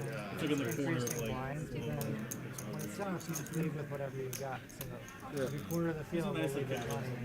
We go with the big group. Every year we have a group. Let's see if we can get some excitement here as we Absolutely. down the stretch near the end zone. Carlos and Bridge Mike, next door neighbors here, both with big hands. And Carlos is going to outflop. No, excuse me. Bridge Mike is going to outflop Carlos here. 2 table, 50K buy-in, winner takes all. I mean, honestly, like, we don't leave the time. Yeah, Bridge Mike didn't come here to fold.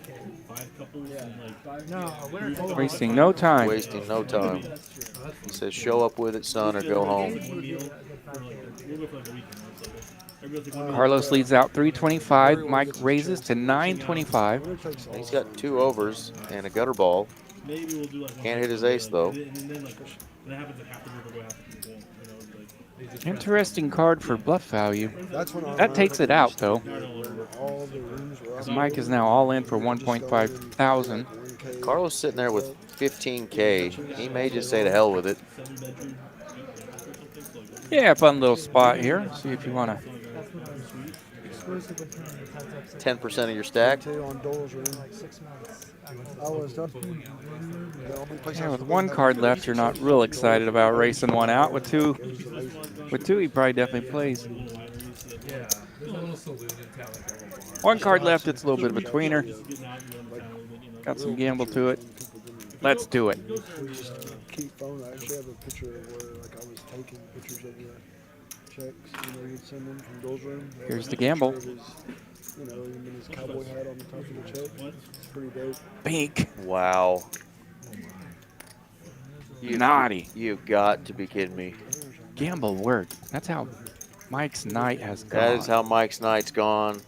Like I said, it was 10% of Carlos's stack there. He just said to hell with it. Thought maybe his ace might be good if it hit. King was good if it hit, but man, he did not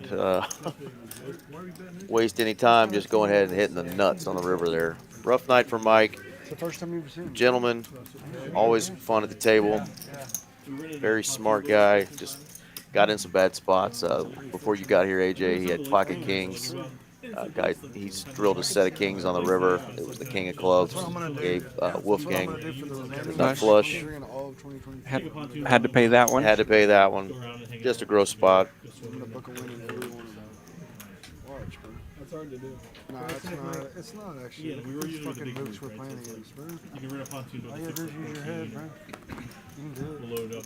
If you wouldn't have tried to fucking bluff, like, if you wouldn't have tried to bluff the only fucking guy you can't bluff at the table, you'd be alright.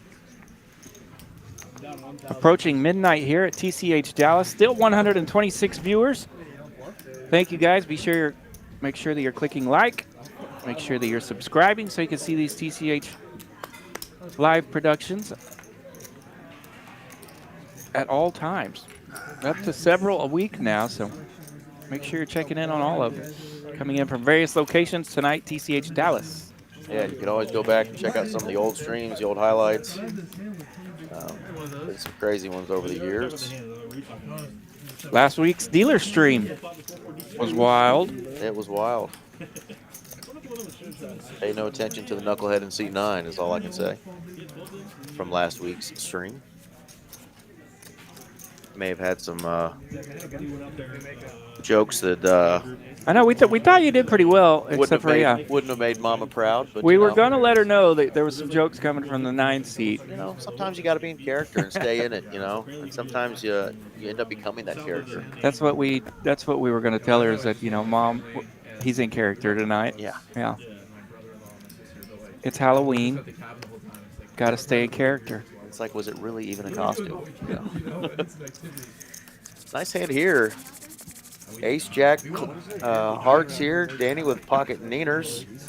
Carlos with my favorite pocket pair. 2 black queens. Whoa. Are you kidding me? We saw jacks and jacks side by side earlier. We've got queens and queens here. I'm saying Danny's hitting a set of 9s here. That's my prediction. He's been quiet, and he got off to that hot start.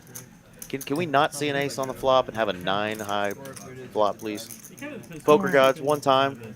Finish off the stream. Let's go. Let's get nasty. Harvey had to fold ace jack at the last hand of a stream a couple weeks ago. It was against kings.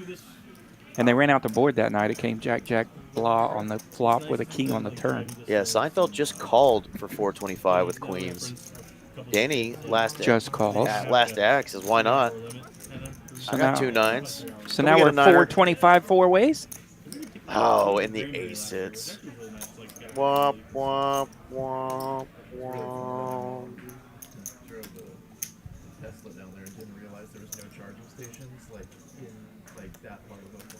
Ace Jack's always a fun spot here. Harvey last act. Loving that nobody let out here. Now he can definitely ask the question of, do I have the only ace? Danny knows the 9s aren't good. He's a pro's pro. Carlos is a lawyer. He's going to suss this out.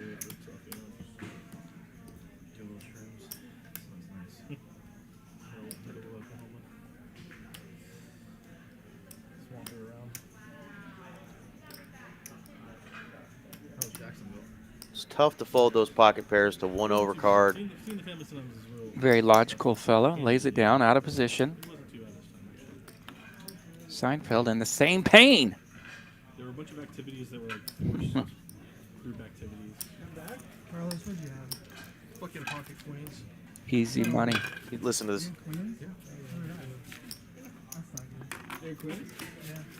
There you go. They mentioned it. They know that they both It's funny had when queens. somebody tries to tell you they had a hand and they tell you the wrong suit. Yeah. But it was red queens versus black queens. At least 200. I know you and that. 300? 300. Going to run one out here. Old $300 flip or something fun. We'll see. 300. 3. They are going to do a $300 PLO flip to end the night, it looks like. So one person's going to finish their night off with a $2,700 pot. 24 of that, excuse me, it's going to be $2,400 pot. 21 of that being profit. Great job by Brittany, dealing out some fun hands to end our stream here. But thank you guys again for tuning in. This is Eric Van Loosen with my boy RJ Dupree here. RJ Dupreezy. I've got a heart on if my Hulu works, okay? You filming this one, Dirty, or you filming it? Yeah, Eric, it's fun to work with you. Yeah, this has been fun. Aaron McAvoy starts us off, and you and I get to crush it here at the end. And I don't mind hanging out for the nightcap. Fun to work with you and bring this to the folks.